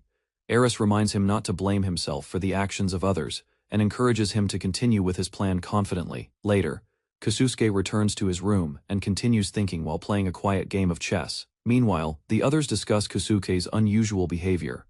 They explain that his reactions have become normal to them over time, so they no longer pay much attention to it. Kusuke soon meets with Floria and casually brings up news about adventurers who recently reached the 50th floor of the tower. Their progress becomes the latest development that people across the kingdom have begun talking about, studies the progress of the tower and reflects on the adventurers who recently reached the 50th floor. He explains that the floors inside the tower are extremely large, making it impossible for adventurers to simply jump from one level to the next. Thinking further, Kusuke considers using both crown cards and transfer gates to create a more efficient route. The idea expands into creating safe areas on each floor. These resting places could give adventurers a chance to recover and motivate them to explore deeper. Later, Sylvia reports that all invitations requested by Alec have already been sent, with preparations continuing. The next stage of their plans quietly moves forward. Kusuke finishes speaking with his companions and confirms that everything is ready. With preparations completed, the group decides to wait and observe how the temple will react. The letter announces that a new temple will be inaugurated inside the Amamiya Tower and invites members of the temple to attend the ceremony. Inside the temple, several officials gather to discuss the message. The announcement surprises them, and suspicion quickly spreads among the leaders. Priest Supervisor Gazan and Chief Ritualist Zell report that none of their agents have seen any temple construction inside the tower's town. Although the claim seems strange, she concludes that ignoring it would be unwise and begins considering how the temple should respond. Inside the temple, the High Priestess gathers her advisors to discuss the unexpected invitation. After listening to the reports, she decides that ignoring the matter would be unwise. All three major shrines received the same invitation at the same time, something that had never happened before. Holding the message in her hand, the priestess quietly wonders what Kususuke is planning. The bold announcement makes her question what he intends to achieve. Meanwhile, in Ryuzen Town, another letter arrives at a large residence. The message is delivered to an influential figure. Reigns Kraken, one of the most powerful men in Ryuzen, reads the letter carefully, realizing that the tower's actions may soon affect the entire region. Inside a quiet residence, Reigns Kraken studies the invitation sent from the tower. His assistant, Rick Beister, stands nearby and asks for his opinion about the message. After thinking for a moment, Reigns concludes that the tower may be trying to demonstrate something rather than simply holding a meeting. Rick suggests that the tower might have already built a temple on its own. The possibility makes the situation even more interesting.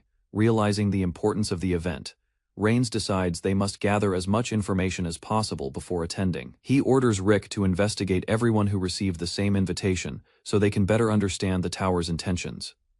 The report confirms that the man who controls the tower will appear publicly during the temple inauguration ceremony. Lord Felukia receives the news with excitement. Holding the invitation in his hand, he realizes that such an opportunity to approach the tower's master may never come again. He walks through the large hall while thinking about the announcement of the new temple. The event immediately attracts his interest as a possible chance to act. Felukia speaks with one of his subordinates and decides to take advantage of the situation. As the plan forms, his subordinate asks what should be done about the tower's administrator, preparing for whatever action their scheme may require. Kususuke studies documents about the tower while Sylvia and the others gather nearby, quietly reviewing plans as preparations continue for the coming ceremony.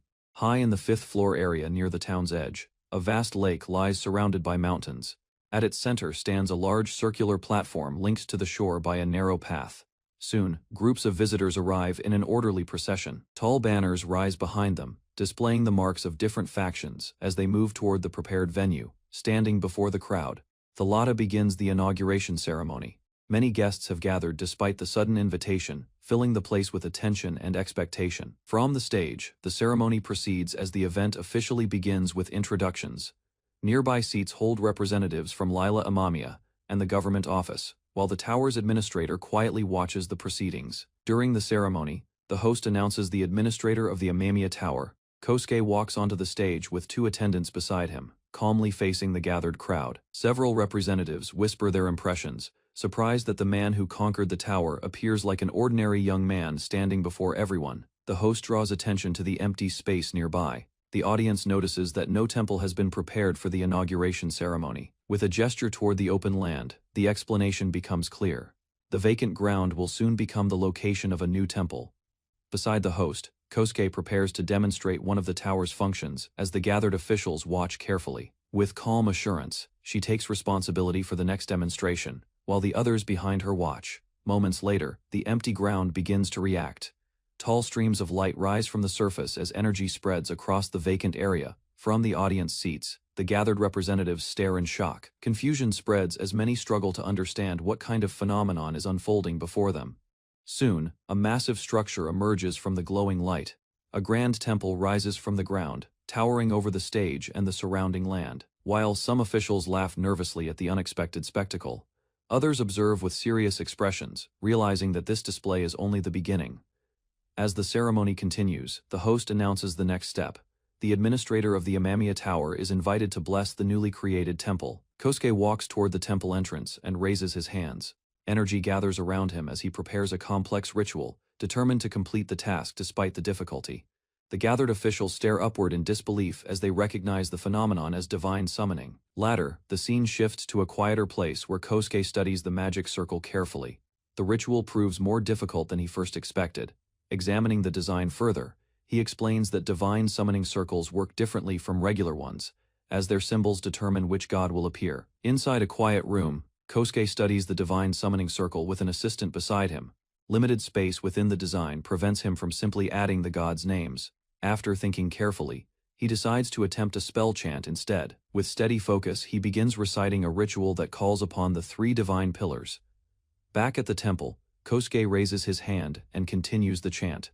Enormous magic circles form above the structure while the crowd watches the summoning ritual unfold. As the ritual completes, a divine presence begins to descend from above.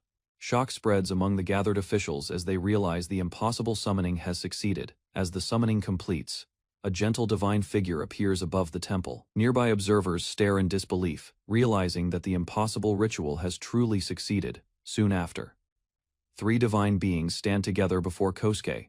Their presence confirms that the summoning has worked, marking the first time a human has successfully called a god. Excitement spreads through the audience as people react with shock and amazement. Many officials recognize that the tower's administrator has achieved something unprecedented. After the display, the divine figures acknowledge Kosuke's effort, while he shows signs of fatigue from the difficult ritual. With little time to remain, the divine visitors prepare to leave, bringing the extraordinary moment to a close. Above the temple, the three divine figures gather their power.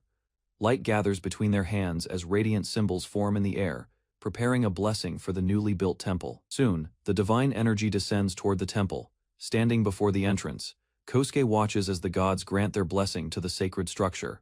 Before leaving, the divine beings declare that their power will remain within the temple and protect it. After the blessing ends, the divine presence fades away. Kosuke stands calmly in front of the temple as the final traces of light disappear. With the ceremony complete, the gathered representatives quietly observe the temple, reflecting on the extraordinary event they have just witnessed. Among the gathered leaders, several priests observe the temple with serious expressions. They acknowledge that the structure has been officially recognized and blessed by the gods. Many realize that the tower's administrator not only performed the ritual, but also holds the authority to decide how the temple will be managed. They begin to worry that the tower's growing influence may limit their own control over the region's faith and prosperity. Elsewhere in the audience, officials quietly discuss the event, still questioning whether the divine summoning truly happened. As the tower's banner moves in the wind, observers conclude that the news of Kosuke summoning three gods will soon spread across the lands. After the blessing ceremony concludes, the host thanks Kosuke for his role and invites him to return to his seat. Suddenly, a figure from the audience rushes forward at great speed. The attacker draws a blade and launches a direct strike toward the stage. The sudden assault shocks everyone present. Kosuke turns as the attack approaches, while nearby attendants and spectators react with alarm. In an instant, one of the women near Kosuke intercepts the strike. She blocks the attack with swift movement, protecting him before the blade can reach its target. The failed attack leaves the crowd stunned, while Kosuke calmly faces the situation as the tense moment settles. Guarded by the temple's sacred ground, the attempt to kill Kosuke quickly collapses as the assailant struggles to recover. Officials react immediately to the disturbance. Orders are given to capture the fleeing attacker, while guards rush across the stage in pursuit. After the chaos settles, one of Kosuke's companions checks on him. He assures her that he remains unharmed despite the sudden attack. To calm the crowd, the host announces that the ceremony will continue as planned. Kosuke prepares to step away, while the remaining proceedings move forward. Before leaving, Kosuke explains that the attack proves some people are already targeting his life, making it dangerous for him to stay any longer. He reveals that the attack was not random and suggests that several people present at the ceremony may be responsible. Soon 3 influential figures are identified among the attendees. Their names surface as the most likely individuals connected to the attempted assassination. When confronted, the accused nobles react with confidence and challenge the claim. They question whether Kosuke has any proof to support such serious accusations. Kosuke remains calm despite the pressure. Instead of arguing, he hints that proof would not be difficult to obtain in a place like this. Rather than continuing the dispute, he directs attention toward the temple's head priestess, suggesting she address the matter. Kosuke stands before a large gathering while the head priestess Laurel remains nearby. The responsibility of addressing the crowd is passed to her. Laurel steps forward and begins presenting the situation to the assembly. She reminds everyone that Kosuke recently summoned 3 goddesses and that the construction of the tower occurred with their blessing. She continues by explaining that the land has long been recognized as sacred and connected to the gods. A nobleman challenges the claim, doubting that ordinary humans could truly confirm the will of the gods. Suspicion spreads through the crowd as uncertainty grows. Kosuke calmly reveals the existence of divine communication artifacts, objects capable of contacting the gods directly. He raises a small artifact before the crowd and claims it allows communication with the gods.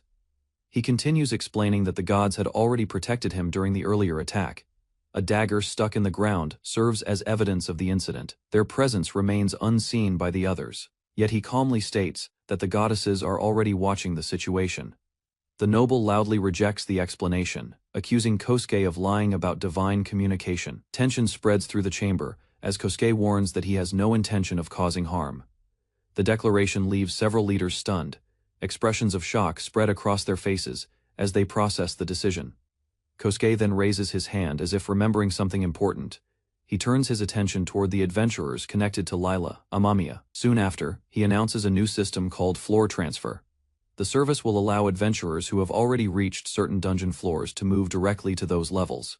In addition, Kosuke explains that safe zones will be created inside the dungeon.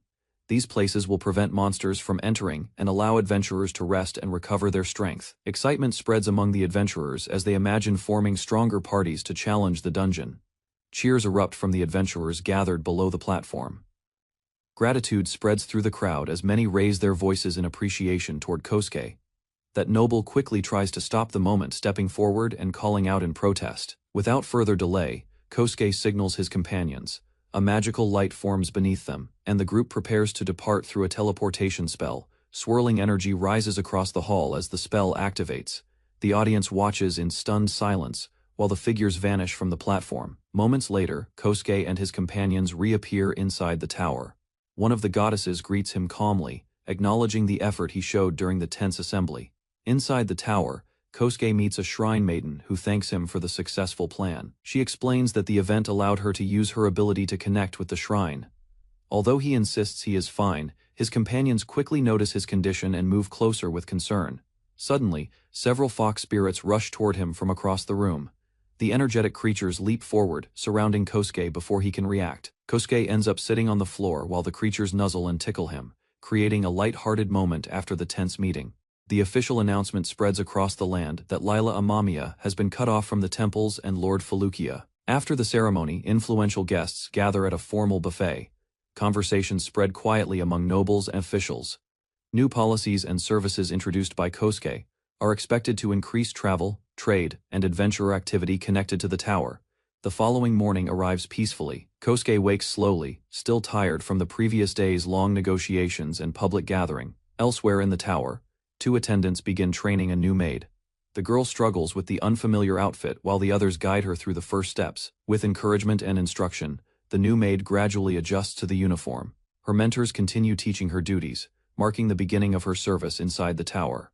Sudden appearance startles them, and both quickly react in embarrassment, while Kosuke tries to understand the situation. She explains that she brought coffee for him and clarifies that another girl chose to help the group so she could repay their support while staying in the tower. The others tease her lightly, suggesting that Kosuke seems pleased with how she looks, which makes her even more embarrassed. Floria then expresses her wish to help as much as possible while living there, although she admits she may cause small problems sometimes. Later, Kosuke quietly reflects on the situation. Since Floria will be staying for some time, he begins considering how everyone should handle her presence in the tower. Kosuke gathers his companions in the control room and reveals a new layout for the tower floor. As he prepares to finalize the changes, Kosuke presses the control panel. The system begins activating the remodeling process, and the structure of the floor starts shifting around them. Suddenly, a loud scream echoes through the tower. The unexpected voice interrupts the process, leaving Kosuke and the others startled as they recognize who it might be. Moments later, two women rush into the area wrapped in towels, clearly having been bathing when the remodeling started. Embarrassed by the misunderstanding, Kosuke quickly apologizes. He admits that he believed the entire floor was empty before starting the renovation. Misunderstanding continues when one of the women accidentally drops her towel, leaving everyone stunned. She approaches Kosuke and asks if something happened, mentioning that she just passed by two women running through the corridor in a panic. Once the confusion settles, the group begins discussing plans for the dungeon's safe areas. The idea expands further as they consider opening shops that sell supplies and equipment. Creating these facilities would shorten travel for adventurers and increase the materials gathered from the dungeon, making the plan worth trying. Kosuke decides to follow Schmidt's proposal and begins designing facilities inside the dungeon's safety zones. After considering the tower's structure, he creates 6 safety areas in total. One is placed on the 6th floor, while the others are located on higher levels. Instead of relying on the existing transfer gates, Kosuke chooses to use the upgraded transfer magic circles. The new system will help organize adventurers while also increasing the tower's sources of income. As he thinks about the successful divine summoning earlier, a new idea slowly forms in his mind. Kosuke sits quietly while staring at the control panel, lost in thought. Nearby, Sylvia and the others watch him carefully. From their perspective, this behavior is familiar. Whenever Kosuke begins thinking like this, it usually means he is preparing another unexpected plan related to the tower or its systems. While he continues sitting motionless, the others begin wondering whether his ideas come from brilliance or reckless imagination. Floria quietly remarks that Kosuke seems like a genius. Her comment surprises him, and he questions why she would describe him that way.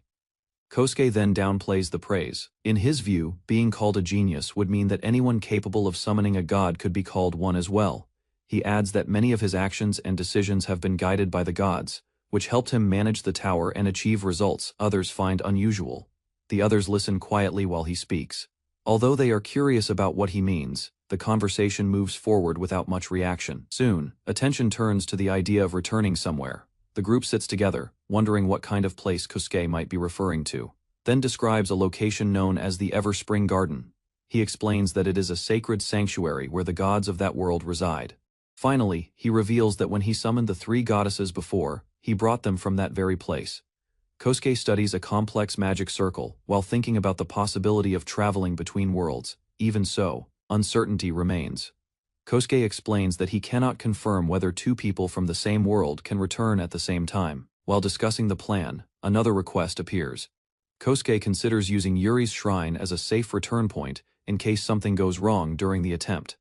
Later on the 10th floor of the tower, Floria is introduced to the others. The group welcomes her while several fox spirits gather around her curiously. With the location confirmed, Kosuke prepares to begin the next experiment using divine summoning as the foundation.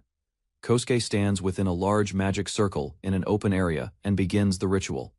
With determination, he declares his wish to return to the Everspring Garden. Energy rises from the ground and spreads outward, forming a gateway as the spell reaches its peak. Eris focuses on sensing the results of the ritual, while the group wonders whether Kosuke successfully reached the sacred place. However, Kosuke has not appeared yet, suggesting that traveling from that world back to theirs may take time. Although reassured that nothing went wrong, Sylvia remains quietly worried. Her concern reflects the deep trust and care she feels for Kosuke.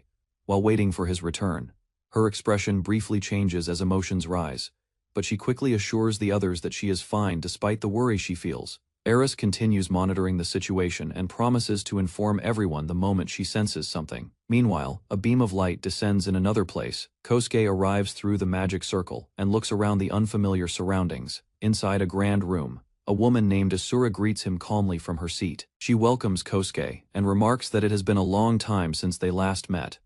Kosuke looks around the room as memories begin to return.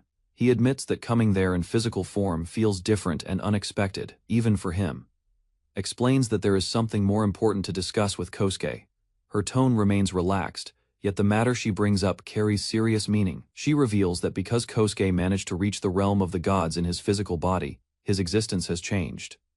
Kosuke listens quietly and reflects on the explanation. Entering the god's world in bodily form was exactly what he had intended to test. Asura continues, saying that Kosuke had already been close to that status since he gained the ability to control divine power freely. Although the title sounds grand, he realizes that it also means he is no longer treated as an ordinary human, observes Kosuke carefully, and asks whether he has discovered the true power of his left eye. She continues by explaining that what she offered was only an opportunity. Kosuke himself was the one who chose to combine that eye with divine power. According to Asura, no god in their world had ever possessed such power before. Creating it through divine energy was an unprecedented event. The influence of his status and abilities has already begun spreading across the world. Despite the revelation, Kosuke remains calm. Rather than rejecting the idea, he simply admits that he still needs time to fully understand what this new existence means. Kosuke explains that the moment he appeared in the realm of the gods, he was automatically recognized as a living god. Asura calls out to Eris and suggests asking her directly about the situation. A moment later, Asura explains that Eris wishes to apologize to him personally. She tells Kosuke not to worry too much about the matter. Soon after, Eris suddenly appears in the room. She arrives quietly and approaches with a serious expression, clearly preparing to say something important. She admits that after Sylvia contacted her earlier, she told the others about Kosuke becoming a living god, which caused a strong reaction among the group. Tea and snacks rest quietly on the table, while Sylvia sits nearby, distracted by her thoughts. A call for Eris draws attention to the room, yet Sylvia seems slow to respond. Elsewhere, a woman studies a glowing object resting in her palm. The small item holds knowledge connected to a living god. Near a tall building, two women react to a sudden development. Surprise appears briefly, yet they quickly accept that such events can happen once everything is complete. Blushing lightly, a young woman reflects on the possibility of becoming someone devoted to Kosuke. Calm acceptance settles over the final decision. With quiet confidence, a woman reassures everyone that the situation will be manageable from now on. Eris studies several documents spread across the table while quietly reflecting on the situation. Nearby, a young woman listens carefully while others gather in the room. She nervously acknowledges the explanation and understands the responsibility being discussed. He advises her to think carefully, warning that Kosuke is not someone who waits for others to act first. His words make the choice feel more urgent. After a moment of hesitation, the young woman gathers her courage and promises to reach an answer soon. One of them remarks that she has finally made her decision, leaving the rest to wonder what Kosuke will think next. Inside the large hall, Eris kneels before Kosuke and lowers her head in apology. She admits that she informed the others about the situation without consulting him first. Soon after, attention shifts to a strange detail shown on Kosuke's status screen. Eris appears there with the title of Celestial Maiden instead of a goddess.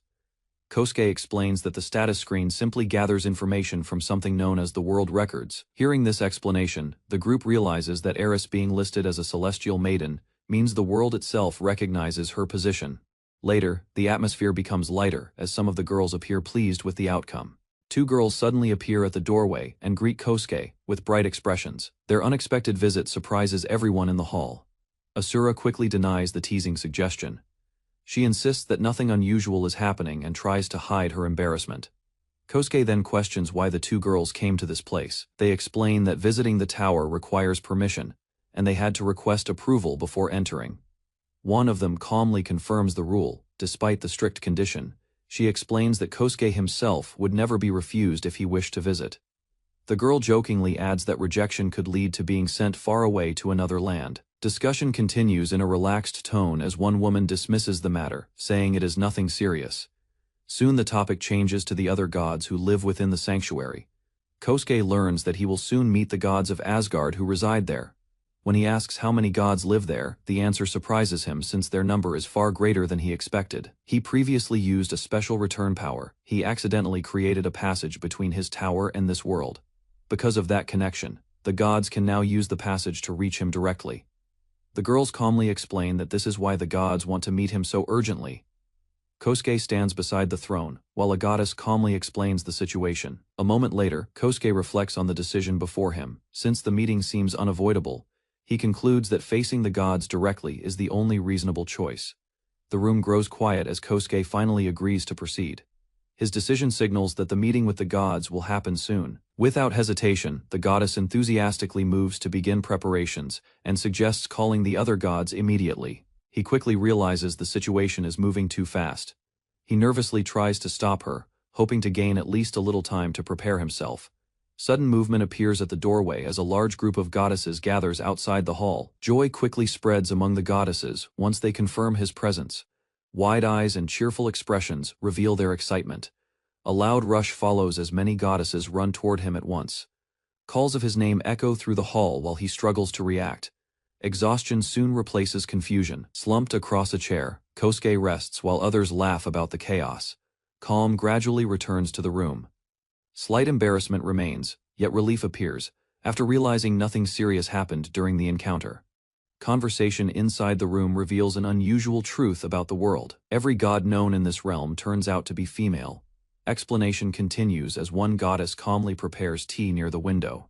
Attention surrounding Kosuke comes from a simple reason. Because direct meetings rarely happen, many goddesses gathered earlier out of interest.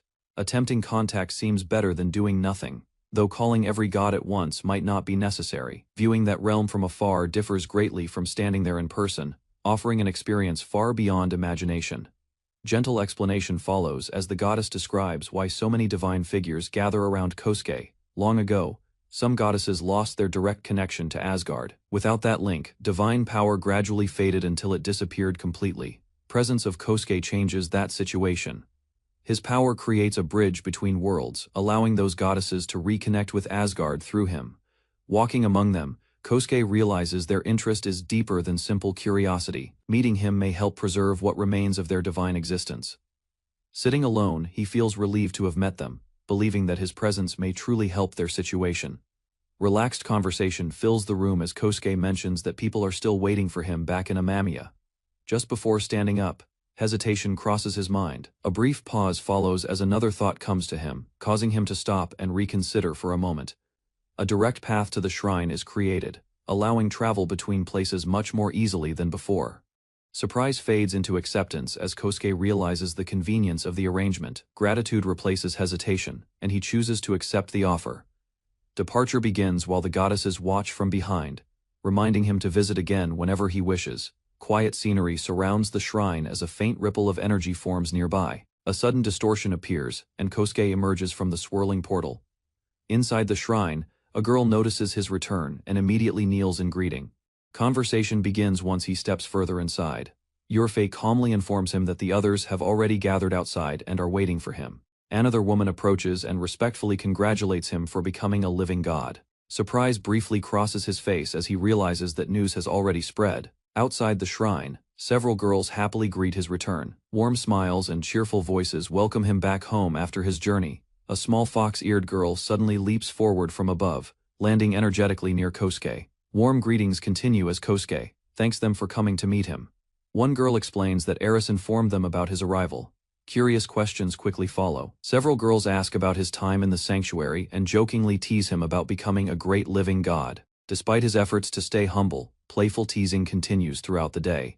Even the quiet ones seem amused by the news. Later in the tower's control room, another announcement appears. Progress continues as the tower successfully reaches level 10, marking an important milestone. Slight confusion appears on his face, while he prepares to review the newly unlocked information displayed on the screen. Detailed conditions for the tower's progress appear before him. One important requirement explains that the administrator must become a god in order to reach level 10. Realization slowly settles in as he understands how closely his fate and the tower's development are connected.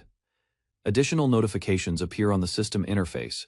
New features such as communication functions and sovereignty controls unlock as rewards for reaching the new level. A vast digital structure spreads across the area, revealing an expanded system as the tower evolves to its next stage. Bright grid-like landscape spreads across the control space as Kosuke experiments with the new system. Closer inspection reveals important details about the towers. Amamiya Tower stands among several others located across the central continent. Further observation shows that only a few towers on each continent have been conquered so far. A sudden notification interrupts the inspection. Newly unlocked communication functions activate, allowing the Amamiya Tower to exchange messages with other towers. One message immediately appears on the screen. Someone from another tower has already contacted him. Sending a long and carefully written letter. Large text appears across the system display, asking how a tower can level up. Kosuke studies the message while thinking about the question carefully. Uncertainty remains as they discuss the situation. No clear explanation exists for the other towers either. Further inspection reveals a new function called sovereignty. That feature allows towers to exchange floors, divine power, and other resources. Standing above the glowing grid map, Kosuke begins forming a plan. Capturing additional towers might be the best way to expand influence and strengthen the system. His companion quickly understands the implication. Pursuing other towers would mean traveling away from home for a while. Large hall becomes quiet as Kosuke explains his next plan to everyone gathered there. Journey to other towers requires preparation, and only a few companions will accompany him on the trip. Kuhi and Mitsuki stand nearby, while Floria reacts with slight surprise after hearing she will also join the journey. Shrain will manage everything while Kosuke is away, ensuring the place continues to operate smoothly during his absence. Agreement spreads through the group as everyone accepts the arrangement. Confidence in Shrain's ability makes the decision easier for the others. Conversation continues, as Kosuke calls Floria forward. A new task awaits her, something he personally wants her help with, before the journey begins. Massive Dragon spreads its wings across the rocky field, while Floria struggles to stay balanced on its back. Purpose of the training becomes clear. Floria must learn dragon riding for future tower conquests, though controlling the creature proves difficult at first. Preparation for departure continues elsewhere. Members of the group gather together and raise their glasses. Celebration turns into a farewell gathering. Everyone spends time together before the long trip, knowing they will not see each other again for a while. Later that night, quiet returns to the hall. Kosuke begins to relax, believing the preparations and farewells have finally ended. Kosuke unexpectedly finds Shrain resting in the bath after celebrations, realizing the night is not as quiet as he assumed. Inside a quiet lounge of the tower, a woman stands while holding a drink, surrounded by empty chairs and tables. Meanwhile, several residents walk through a corridor of the tower. A shared feeling spreads among them as they continue their routine. Far from the tower, a small group reaches a massive structure rising toward the sky. Their journey has finally led them to the northeast tower. Careful steps bring them closer to the ancient entrance as they observe the structure. Within the interior, a simple dungeon chamber waits ahead. The group enters a wide stone hall supported by large pillars and rough walls. Dim light spreads through the chamber as they carefully observe the surroundings. Unlike that place, this hall has a visible ceiling and a different design, making the dungeon seem unusual. While examining the floor, one member notices movement nearby. A round object rolls slowly across the ground, drawing everyone's attention. Suddenly, the rolling object reveals itself as a monster shaped like a stone ball, and rushes toward them.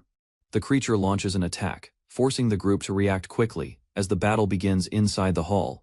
As the group moves deeper into the hall, the quiet chamber suddenly erupts with danger. Skeleton warriors appear among the pillars, while several rock-like monsters roll across the floor. Without hesitation, two fighters rush forward. Swift movements cut through the approaching monsters as their weapons strike rapidly. Meanwhile, their leader studies the enemies while preparing a spell. He quickly realizes that the dungeon is filled with weak monsters appearing in large numbers.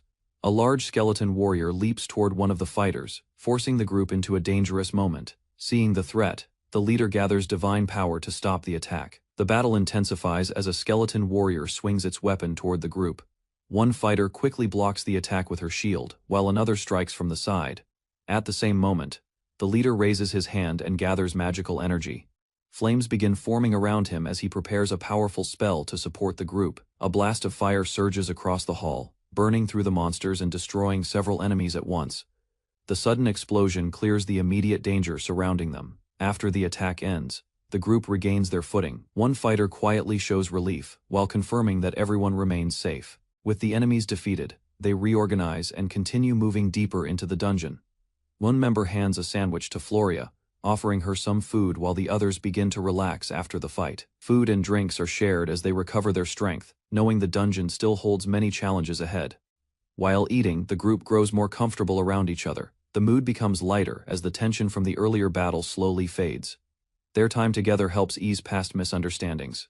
The members begin to feel closer and more relaxed within the group. Watching the others, their leader quietly notices the change in Floria's attitude.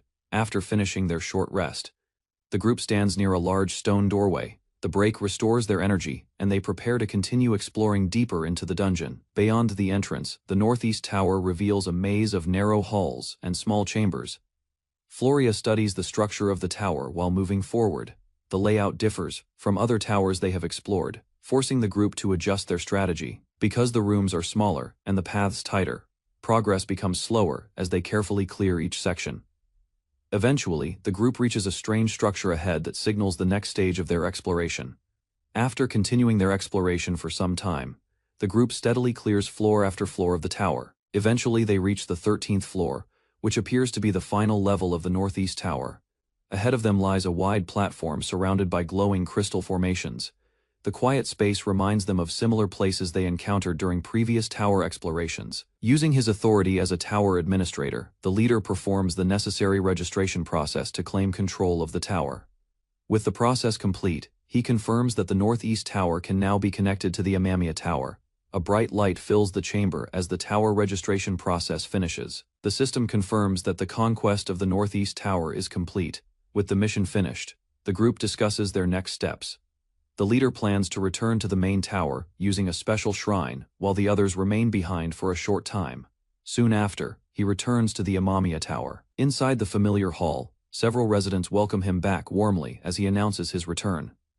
After greeting everyone, he explains that the tower was successfully conquered, though the task required careful effort. Finally, he activates the travel gate, establishing a direct connection between the two towers. Activating the connection between the towers, the leader checks the newly created transfer gate. In the distant tower, the two companions notice the newly formed gate appearing in front of them.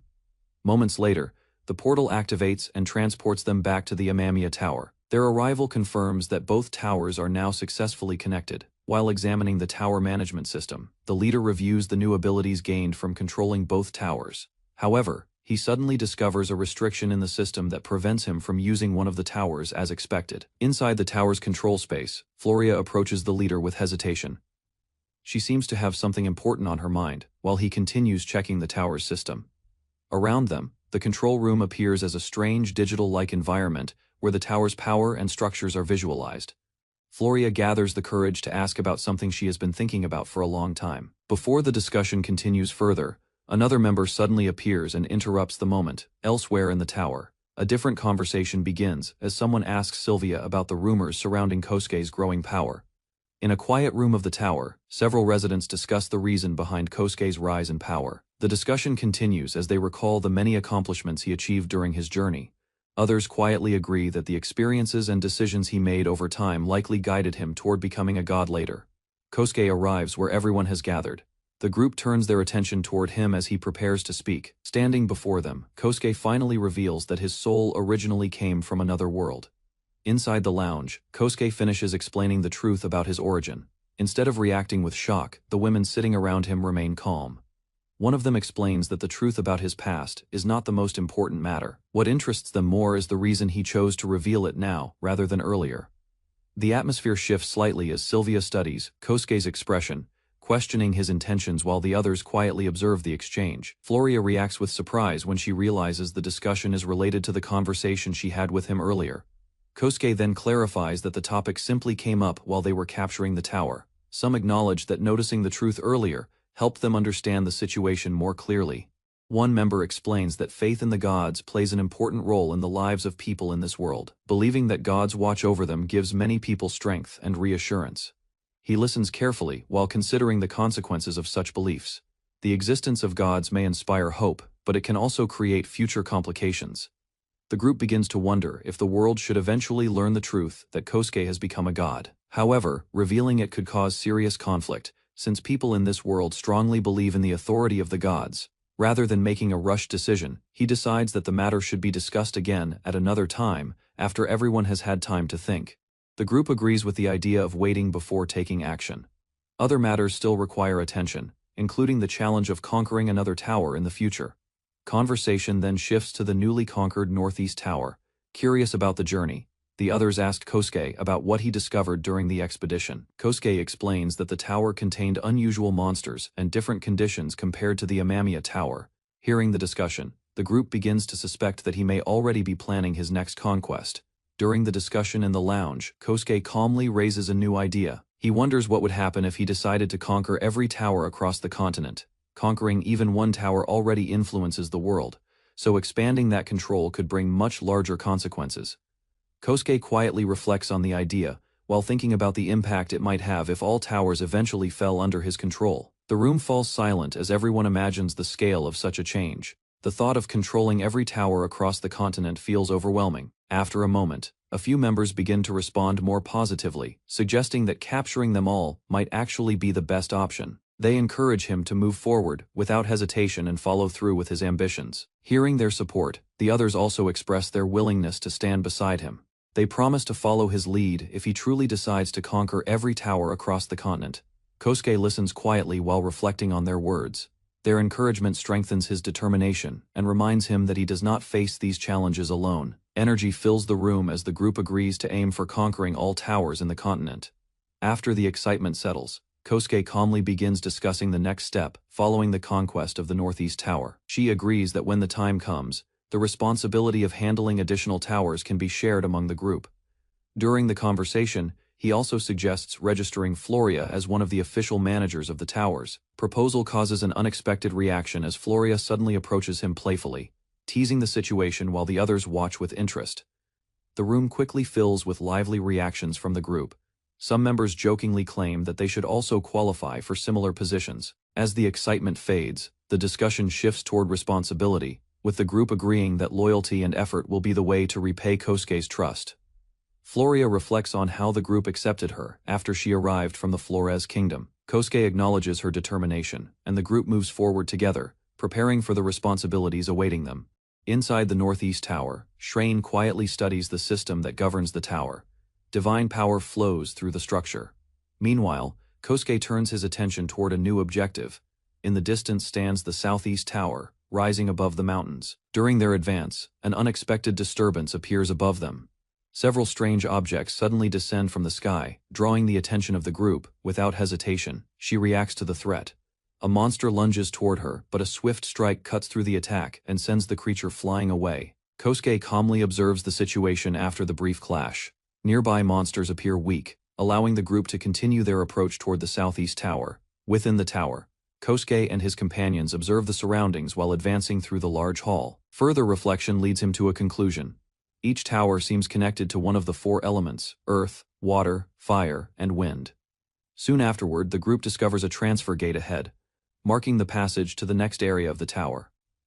After clearing the first floor, they arrive in a vast chamber dominated by flowing water. Stronger monsters emerge, yet the party defeats them while continuing deeper into the tower. Eventually, the path opens to an ancient structure surrounded by rushing water and massive statues. A giant octopus monster appears from the water and wraps its tentacles around one of the women. Before the situation worsens, another companion quickly steps forward. With a swift motion, she throws a blade and launches a direct attack at the monster. Later that evening, the party rests together near their temporary campsite. Food is prepared while the group calmly reflects on their progress in the tower. During the discussion, they consider the difficulty of the towers they have explored so far. After comparing their experiences, they reach a conclusion. Among the towers they conquered, the Amamiya Tower proved to be the most challenging one. While preparing food and resting after the battle, they continue reflecting on their progress inside the tower and the challenges they overcame together. Morning arrives, and the party resumes their exploration.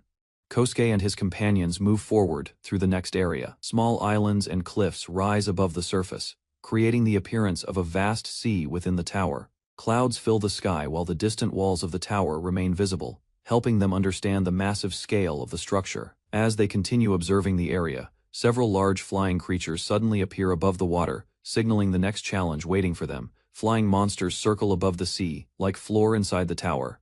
Kosuke and his companions prepare for battle as the creatures descend from the sky. The party quickly coordinates their attacks. Working together, they drive the flying monsters away and secure the area. After advancing through many levels, the group finally reaches the 30th floor. The vast chamber ahead marks the final area of the Southeast Tower. Kosuke approaches the control panel and activates the tower's system. The connection forms as he completes the process required to capture the tower. With the tower now under their control, they reflect on the successful conquest and the unique nature of the water-type tower.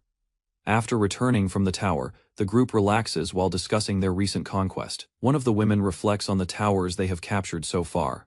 While imagining how the remaining towers might function, he realizes it is difficult to predict how the monsters and environments inside the other elemental towers will appear. Another companion joins the conversation and offers her perspective. She suggests that the remaining towers may not follow the simple ideas they expect. The discussion gradually shifts toward the creatures that might exist in this world. Whether they are called holy beasts or magic beasts, these beings possess extremely high ranks and overwhelming strength if their territory is disturbed. During the conversation, one of the women explains that powerful creatures known as holy beasts exist in the world. Kosuke listens with interest while learning more about these beings. Some people even believe holy beasts serve as envoys of the gods. The discussion continues as the group considers the conditions required for such a title. Creatures capable of using divine power might be treated differently from ordinary monsters. Another member explains that holy or magic beasts are often called that because of their incredible strength. Kosuke reflects on the explanation and asks why both holy power and magic power exist in the world. Suddenly finds himself tackled by Shrane as she rushes toward him with excitement.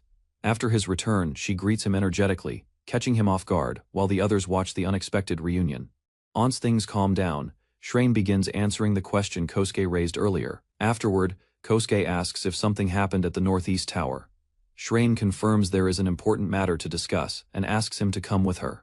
He notices that divine stones are missing and realizes there are no installed objects capable of producing divine power. Considering the situation, Shrane concludes that installing summoning circles or similar systems might not be worthwhile for now. After examining the Northeast Tower, Kosuke decides that installing summoning circles will still be necessary. While reflecting on his experience as the administrator of another tower, Kosuke explains that monsters created by the environment alone are not enough.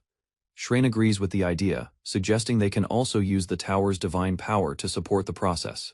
Soon afterward, the summoning circle activates. Energy gathers at the center of the floor as the magical formation begins producing a creature. From the circle, a small spirit-like being appears. The newly summoned entity floats quietly, marking the tower's first summoned monster. After summoning the small spirit, Shrane suggests testing the other summoned monsters to see how they perform in battle. Soon, the summoned spirits confront a large armored monster inside the tower. Despite their small size, they surround the enemy and strike rapidly. Kosuke watches the result with interest, realizing that even weak-looking summons possess their own unique fighting methods. While observing the battlefield, Kosuke notices that this tower operates differently from the Amamiya tower they conquered earlier. Examining the tower's structure more closely, he realizes the divine power stored here is smaller, which may limit how much magical energy the tower can produce.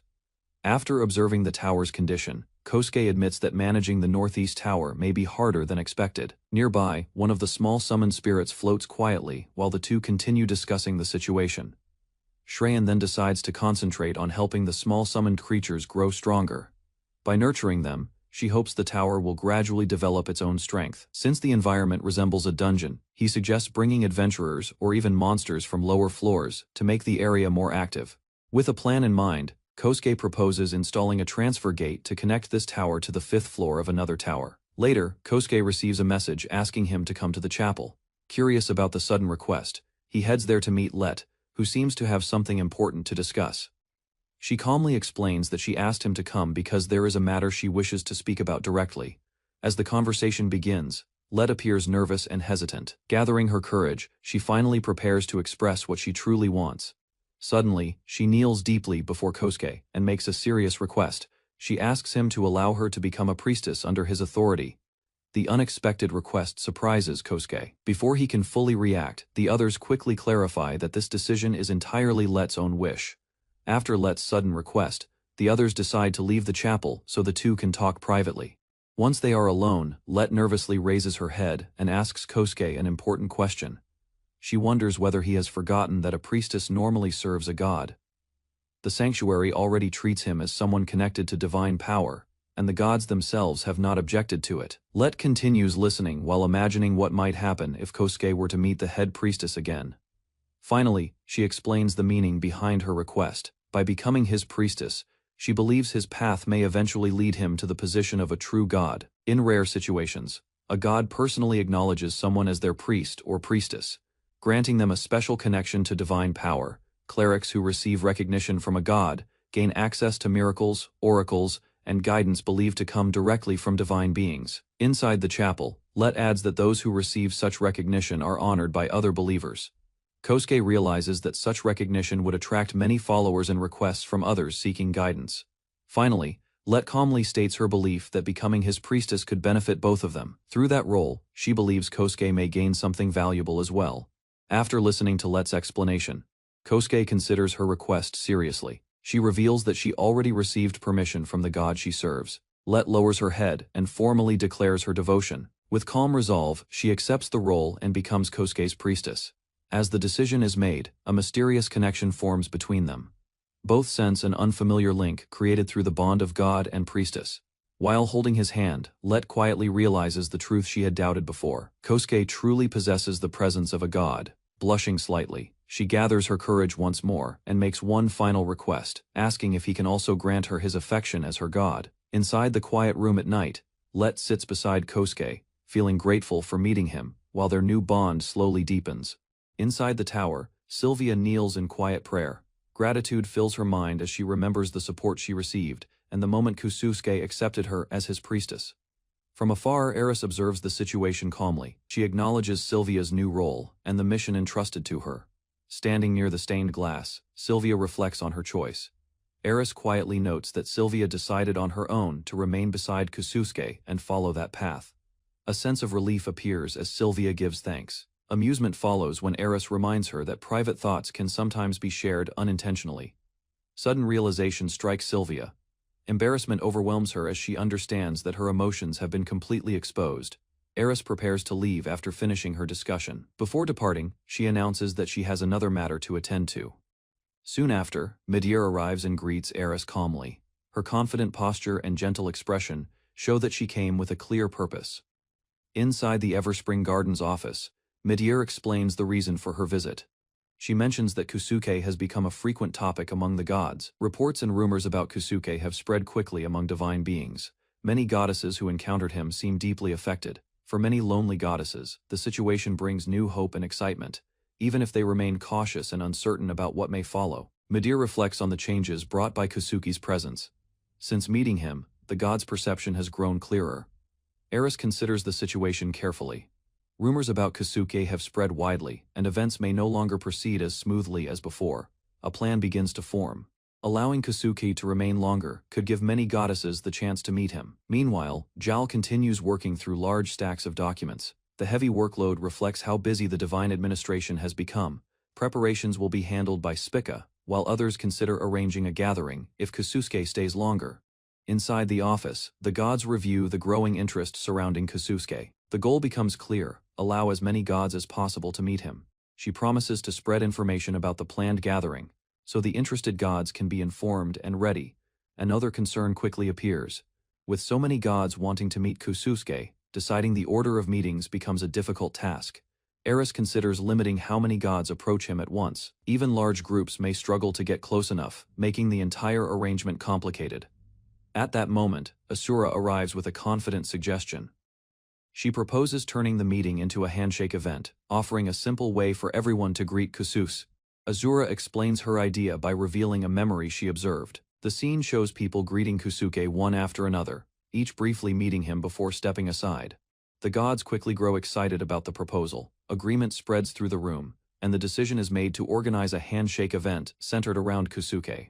While preparations for the first handshake event in Asgard move forward, the focus shifts to Kosuke himself. Meanwhile, the tower remains under Sylvia's care as Kosuke prepares for his next journey toward the East Tower. During this quiet moment, Kosuke reviews the tower systems and realizes some functions cannot yet be used with the towers he has conquered.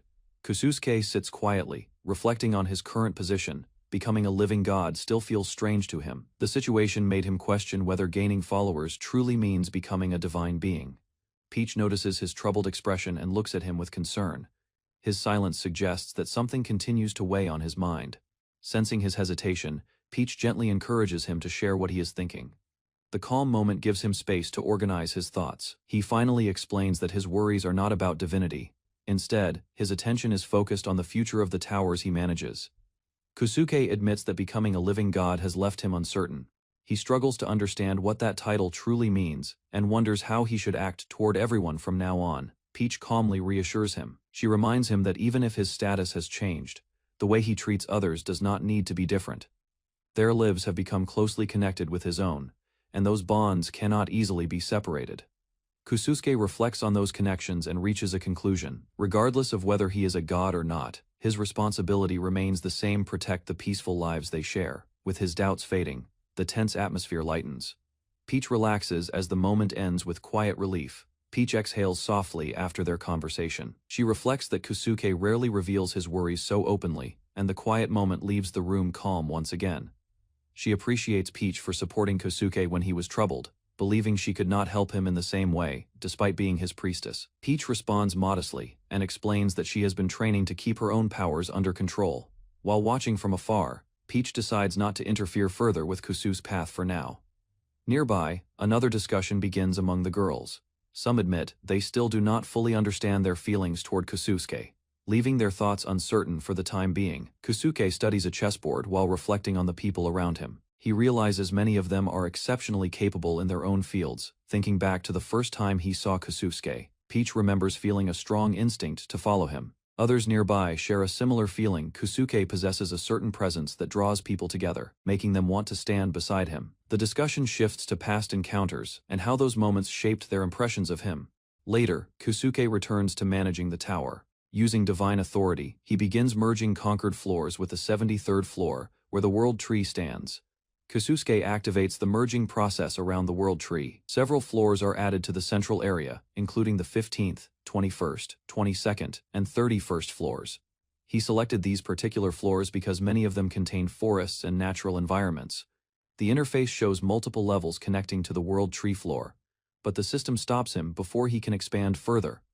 Reviewing the control panel, he discovers another function called floor expansion. This feature may allow further development beyond the current merging system. However, activating that function requires far more divine power than he currently possesses, forcing him to postpone the idea for another time. Since the floor expansion must wait, he proposes dividing the newly gained divine power between the northeast and southeast towers. He explains that the goal is to discover new ways to manage the towers and gather additional divine power. The girls respond with confidence and quickly accept the responsibility.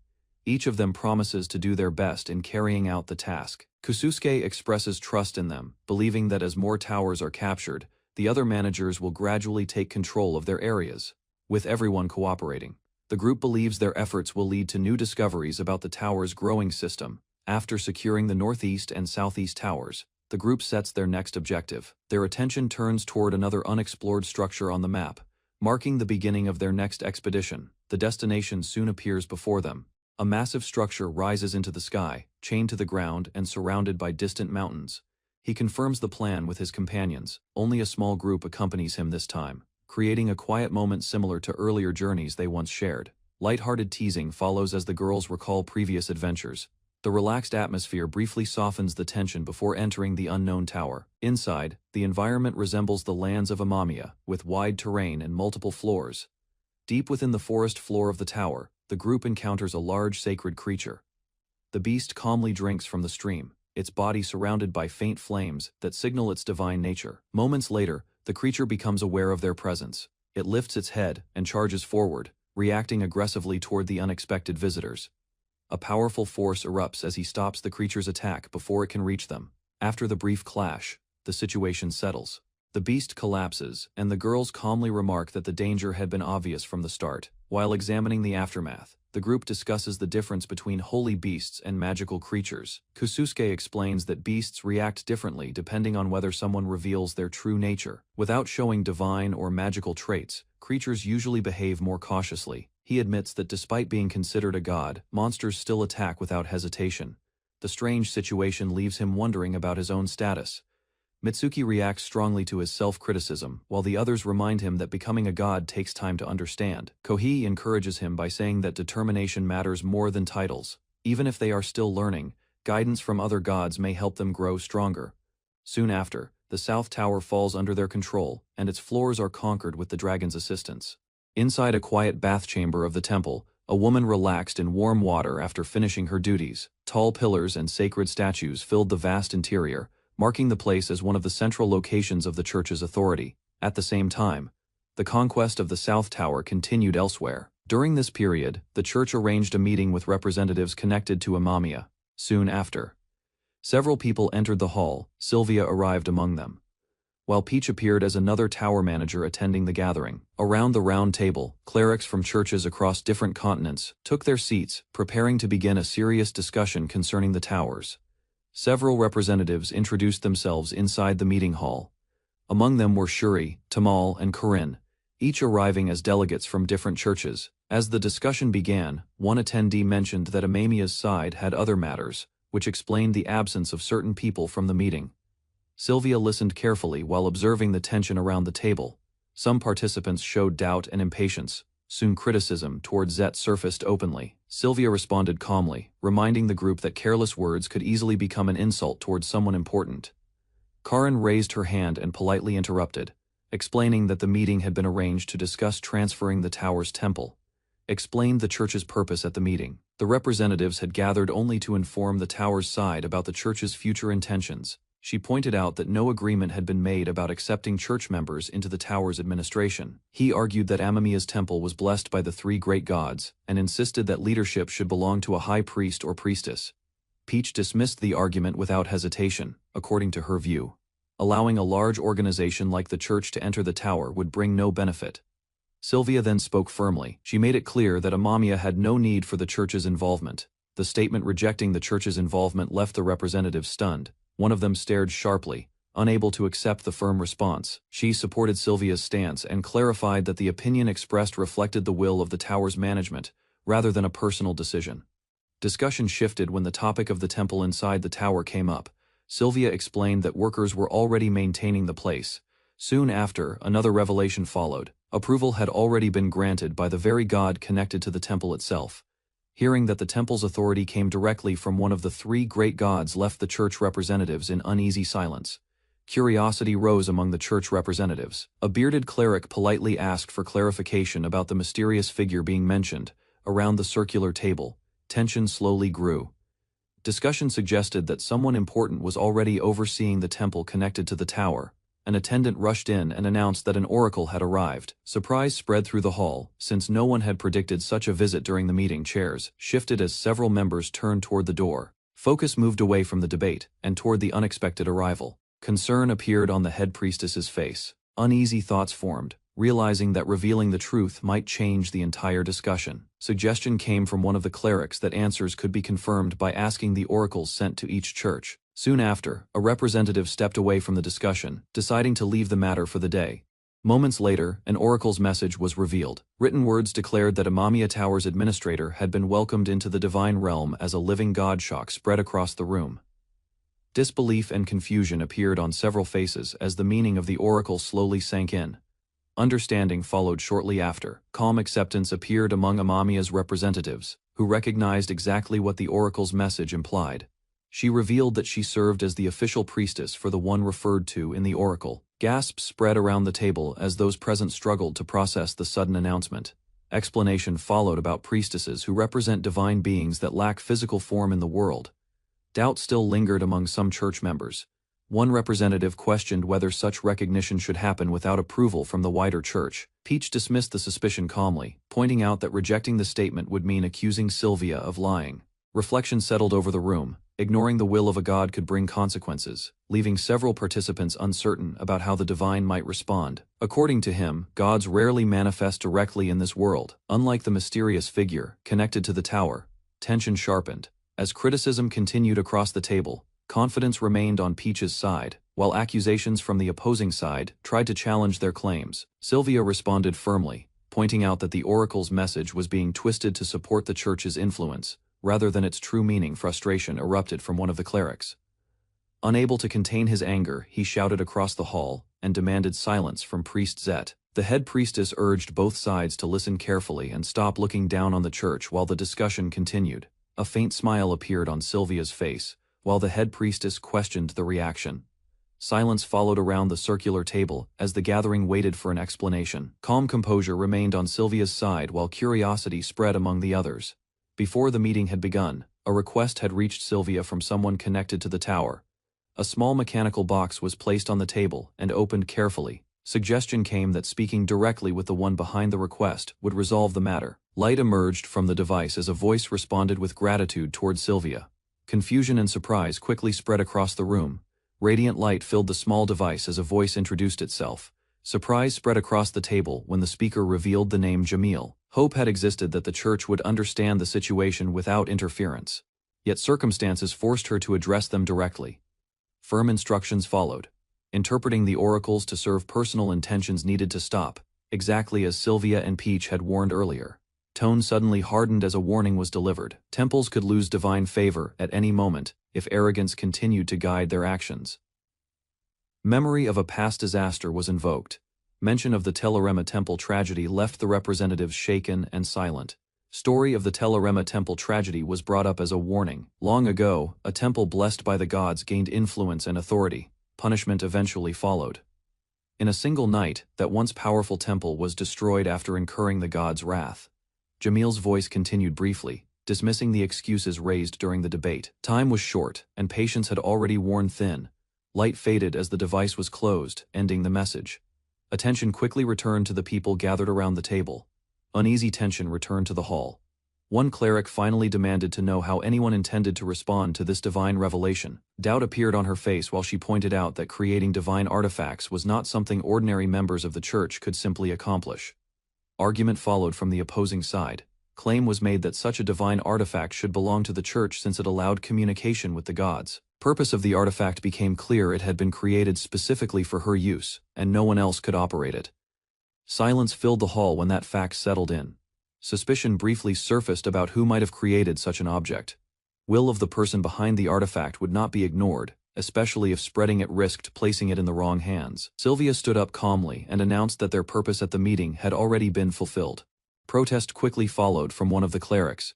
Concern was raised about the future of the tower's temple, insisting that the matter had not been properly settled. Peach responded with quiet confidence. According to her, if the deity connected to the temple wished for something, resistance from the church would not matter.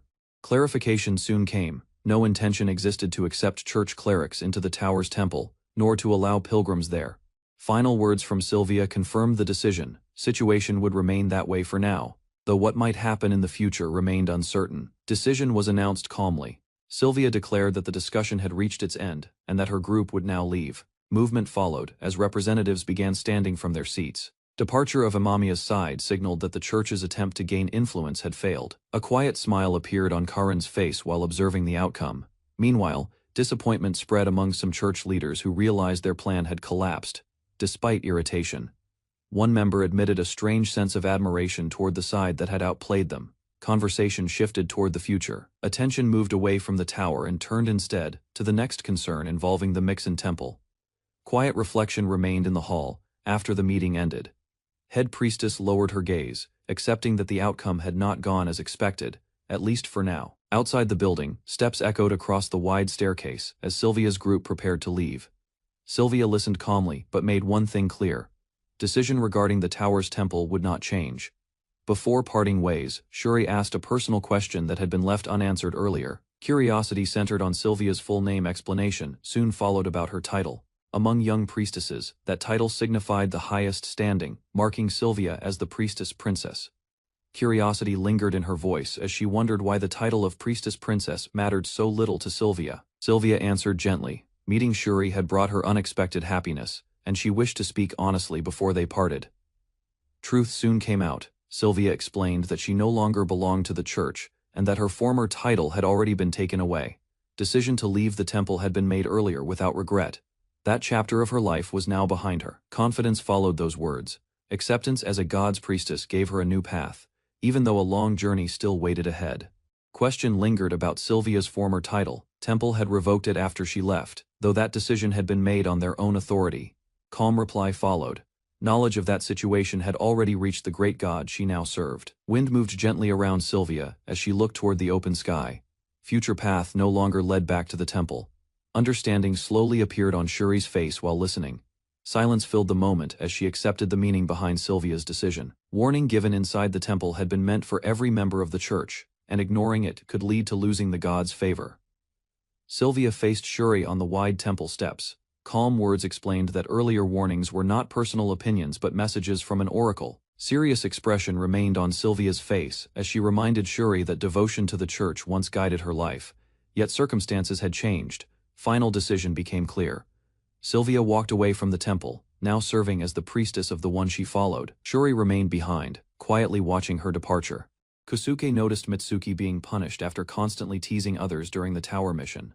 Her playful behavior only made the atmosphere more uncomfortable. Asked to discipline her, Kosuke became flustered when Mitsuki moved closer and acted unusually obedient. The situation quickly turned awkward for him. Sweat ran down Mitsuki's face as she tried to seek forgiveness. At the same time, Kosuke struggled to remain composed under the pressure. The others watched silently while Mitsuki accepted the punishment, without resistance. Tension spread through the room as embarrassment grew stronger. Despite the punishment, Mitsuki appeared strangely pleased, leaving everyone confused by her reaction, while Kosuke could only stare in disbelief. Mitsuki refused to stay out of the situation and demanded to join the others. Her strong reaction immediately drew everyone's attention. Caught between the two girls, Kosuke became uneasy as they moved closer and waited for his decision. The pressure around him steadily increased. The playful punishment soon turned into an embarrassing scene as the girls willingly followed along. Kosuke could only question how everything became so complicated. Watching from nearby, the others realized Mitsuki's behavior kept dragging the group into strange situations. Even Kosuke could only laugh awkwardly. After calming down, Kosuke focused on the tower system and finally understood the floor exchange function. A new strategy for managing the South Tower then formed in his mind. Kosuke carefully studied the tower system and realized that each tower could only connect with others of the same size category. The discovery finally explained the strange exchange rules. Before he could finish explaining his theory, Colette suddenly rushed over and asked him to visit the elven village. Her urgency immediately changed the group's focus. Arriving on the 73rd floor, Kosuke was welcomed into the village and quickly sensed that something unusual had happened during his absence. Without warning, Colette loudly declared that they were going to have a child, shocking everyone gathered around the table. Kosuke panicked and denied the misunderstanding while the others stared at him in complete confusion. Calmly addressing the group, the village elders congratulated Kosuke and Colette. After hearing that a child would soon be born, embarrassment immediately spread across the table. Colette then explained that pregnancies among elves had become extremely rare over the years. Because of this, the villagers treated the news as something deeply important. Seeing the pair together over time had apparently encouraged hope within the village. Soon afterward, the residents began preparing to celebrate the coming birth. Trying to lighten the mood, Kosuke jokingly wondered if he was somehow responsible for the excitement. In response, Colette quickly denied the accusation while blushing heavily. Meanwhile, the teasing only continued as Kosuke laughed awkwardly and blamed Colette for creating another misunderstanding. Desperately, she tried to defend herself from the suspicion. After hearing the villagers' assumptions, Kosuke tried to explain that the situation was only a misunderstanding. Even so, the others continued treating the matter seriously. At that moment, Asuna arrived together with her older sister, immediately drawing everyone's attention. While speaking with the group, Kosuke noticed Asuna seemed healthier and more energetic than before. Asuna's sister explained that the world tree always responded to the elves in subtle ways. Because Asuna had moved into the tower, the village itself was now slowly being affected by her presence. Furthermore, she clarified that the influence was emotional, rather than physical. Hope had begun spreading among the villagers again, leading to greater optimism throughout the community. Kosuke admitted that his closeness with Colette may have influenced the villagers more than he expected. Laughing softly, the elder explained that Colette also needed encouragement after spending so long under pressure. According to the elders, seeing the pair together had inspired many villagers to regain hope for the future. Even couples who had already given up were beginning to reconsider. As the conversation continued, Kosuke suggested keeping the situation hidden from the other elven tribes for now. Everyone quickly understood the concern behind his proposal. After some discussion, the elders agreed it would be safer to wait before sharing the news publicly. Fortunately, the village's isolation made information leaks unlikely for the time being. Kosuke informed Colette and the others that he planned to test the floor exchange system with the South Tower. Carefully thinking ahead, Colette realized that sharing this information meant Kusuke intended to involve the elves in the experiment. Later, Kusuke explained that he wanted to use the elves' floor for the exchange test, while assigning Colette as administrator of the new tower. For now, however, the village celebration remained the main priority. Rather than starting with an important area, Kusuke decided it would be safer to experiment on an untouched floor first. Colette agreed with the cautious approach. Preparations soon began throughout the village as everyone quietly organized themselves for the upcoming exchange experiment. Returning to the control room, Kusuke tested the floor exchange feature for the first time, and inspected the selected area with the others. Surprisingly, the exchange ended quickly without causing visible changes to the environment or terrain around them. Before activating the system, Kusuke carefully confirmed that the transfer gate connections would remain stable after the exchange. Although the process required extra work, the feature prevented dangerous random connections between floors. The successful result increased his confidence. With the first phase complete, Kusuke decided to continue the experiment later by involving several elves in the next test. While preparing the exchange experiment, Colette noticed several elves approaching the group from the forest path. Their arrival interrupted the discussion. The newcomers greeted Colette politely and apologized for causing trouble near the village. Kusuke quietly observed the tense atmosphere between them. Suddenly, concern spread after someone warned that the floor exchange might affect the world tree. The group immediately became cautious. Before anyone could react further, monsters suddenly charged toward the area from the forest. The elves quickly prepared themselves for battle. Moving without hesitation, one of the warriors launched a powerful attack and cut through the monsters with overwhelming speed. One of the elven warriors charged forward and defeated the monsters with overwhelming speed. The sudden display of strength stunned everyone nearby. After the battle ended, the elves casually gathered around the fallen creature while the others watched in surprise. Colette quietly called out to Kusuke afterward. Once the situation calmed down, Colette asked Kusuke about the results of the floor exchange experiment. The group waited for his answer. Kusuke explained that the exchange had finished smoothly without causing any strange environmental changes. Colette compared it to the earlier floor merge test. Hearing the report, the elves agreed it should now be safe to test the exchange system directly on the world tree's floor. The elves gathered beneath the world tree as the entire village prepared for the exchange experiment. Tension quietly spread through the crowd. Nearby, the elders and villagers watched carefully while waiting for the operation to begin. Everyone understood the importance of the moment. After confirming the preparations, Colette informed Kusuke that the village was ready. Calmly, he accepted the final report before activating the system. Inside the control space, Kusuke and the others stood before the tower interface and officially began the floor exchange process. Once all conditions were confirmed, Kusuke activated the exchange between the world tree's floor and several connected floors from the south tower. Inside the control system, Kusuke carefully selected the south tower's floors one by one before linking them to the merged area. Although adjusting the transfer gates required extra effort, the exchange process itself proceeded smoothly without major problems. Soon afterward, the villagers sensed changes in the land's natural flow and realized the floor exchange had finally ended. Everyone immediately searched for confirmation. Kusuke then revealed that the world tree's area had successfully become part of the south tower's first floor. Relief quickly spread among the group. Back in the control room, the system showed stable results, confirming that the large-scale exchange had been completed successfully. After the exchange succeeded, Kusuke confirmed that the transfer gate was functioning properly. Since the area had become the tower's first floor, a new exit was also added. Trusting Colette, Kusuke placed the management of the transferred world tree area into her hands. Nervously, she accepted the responsibility. A few days later, Mitsuki trained intensely against another fighter inside the tower. Her aggressive attacks quickly overwhelmed the match. Meanwhile, Kusuke watched the sparring session and warned the girls not to push themselves too far during practice. The training hall soon became a regular area where tower managers could practice combat and release stress safely. While resting after training, Kusuke was visited by Shrain, who arrived with important news about the Northeast Tower. Shrain explained that the tower had finally leveled up after meeting several difficult conditions.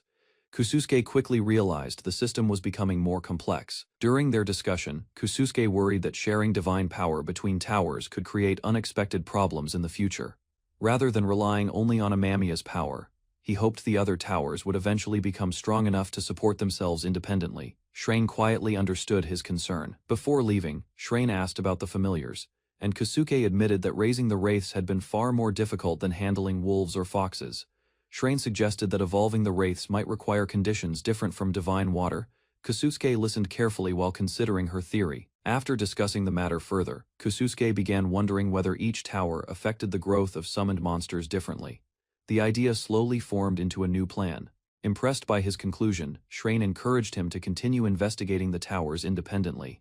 Kususuke promised to report any future developments. Once their conversation ended, Kususuke returned to his desk and shifted his attention toward unfinished matters inside the tower. Meanwhile, Mitsuki prepared for another mission, while Kususuke considered temporarily stopping further tower conquests to reorganize everything properly. Kususuke explained that sending divine power to multiple towers was heavily draining their reserves. Conquering additional towers would only increase the burden further. Fortunately, the transferred world tree continued producing divine power for Amamiya. Because of that, their overall supply had increased considerably. With the South Tower generating more power than needed, Kususuke realized the excess could now support Amamiya instead. Even so, Colette continued sending divine power every day without rest. Watching her struggle began worrying Kususuke. Seeing his concern, Mitsuki reminded Kususuke that the burden should ease once the other towers developed enough to manage themselves independently. Mitsuki reminded Kususuke that many unexpected successes had happened ever since they first captured the tower. Her words slowly eased his worries. Thinking back, Kususuke realized Amamiya had grown because Nana evolved, allowing them to restore both the World Tree and the Vameline Castle. He also remembered relying on adventurers and monster subjugation during the tower's earlier days. Those efforts had helped them survive difficult situations. Although many dungeons still remained unconquered, the adventurers' progress continued gathering divine power little by little for the tower. Finally accepting the situation, Kususuke decided to continue conquering the remaining towers while focusing on the powerful 76th floor where the Vameline Castle stood. Kususuke praised Shrane's work managing the Northeast Tower and considered sending the 76th floor to the next conquered tower. After discussing the burden of handling multiple towers, the group agreed someone else should take over the Northeast Tower's management. While candidates were being considered, one woman immediately volunteered for the position, surprising everyone in the room.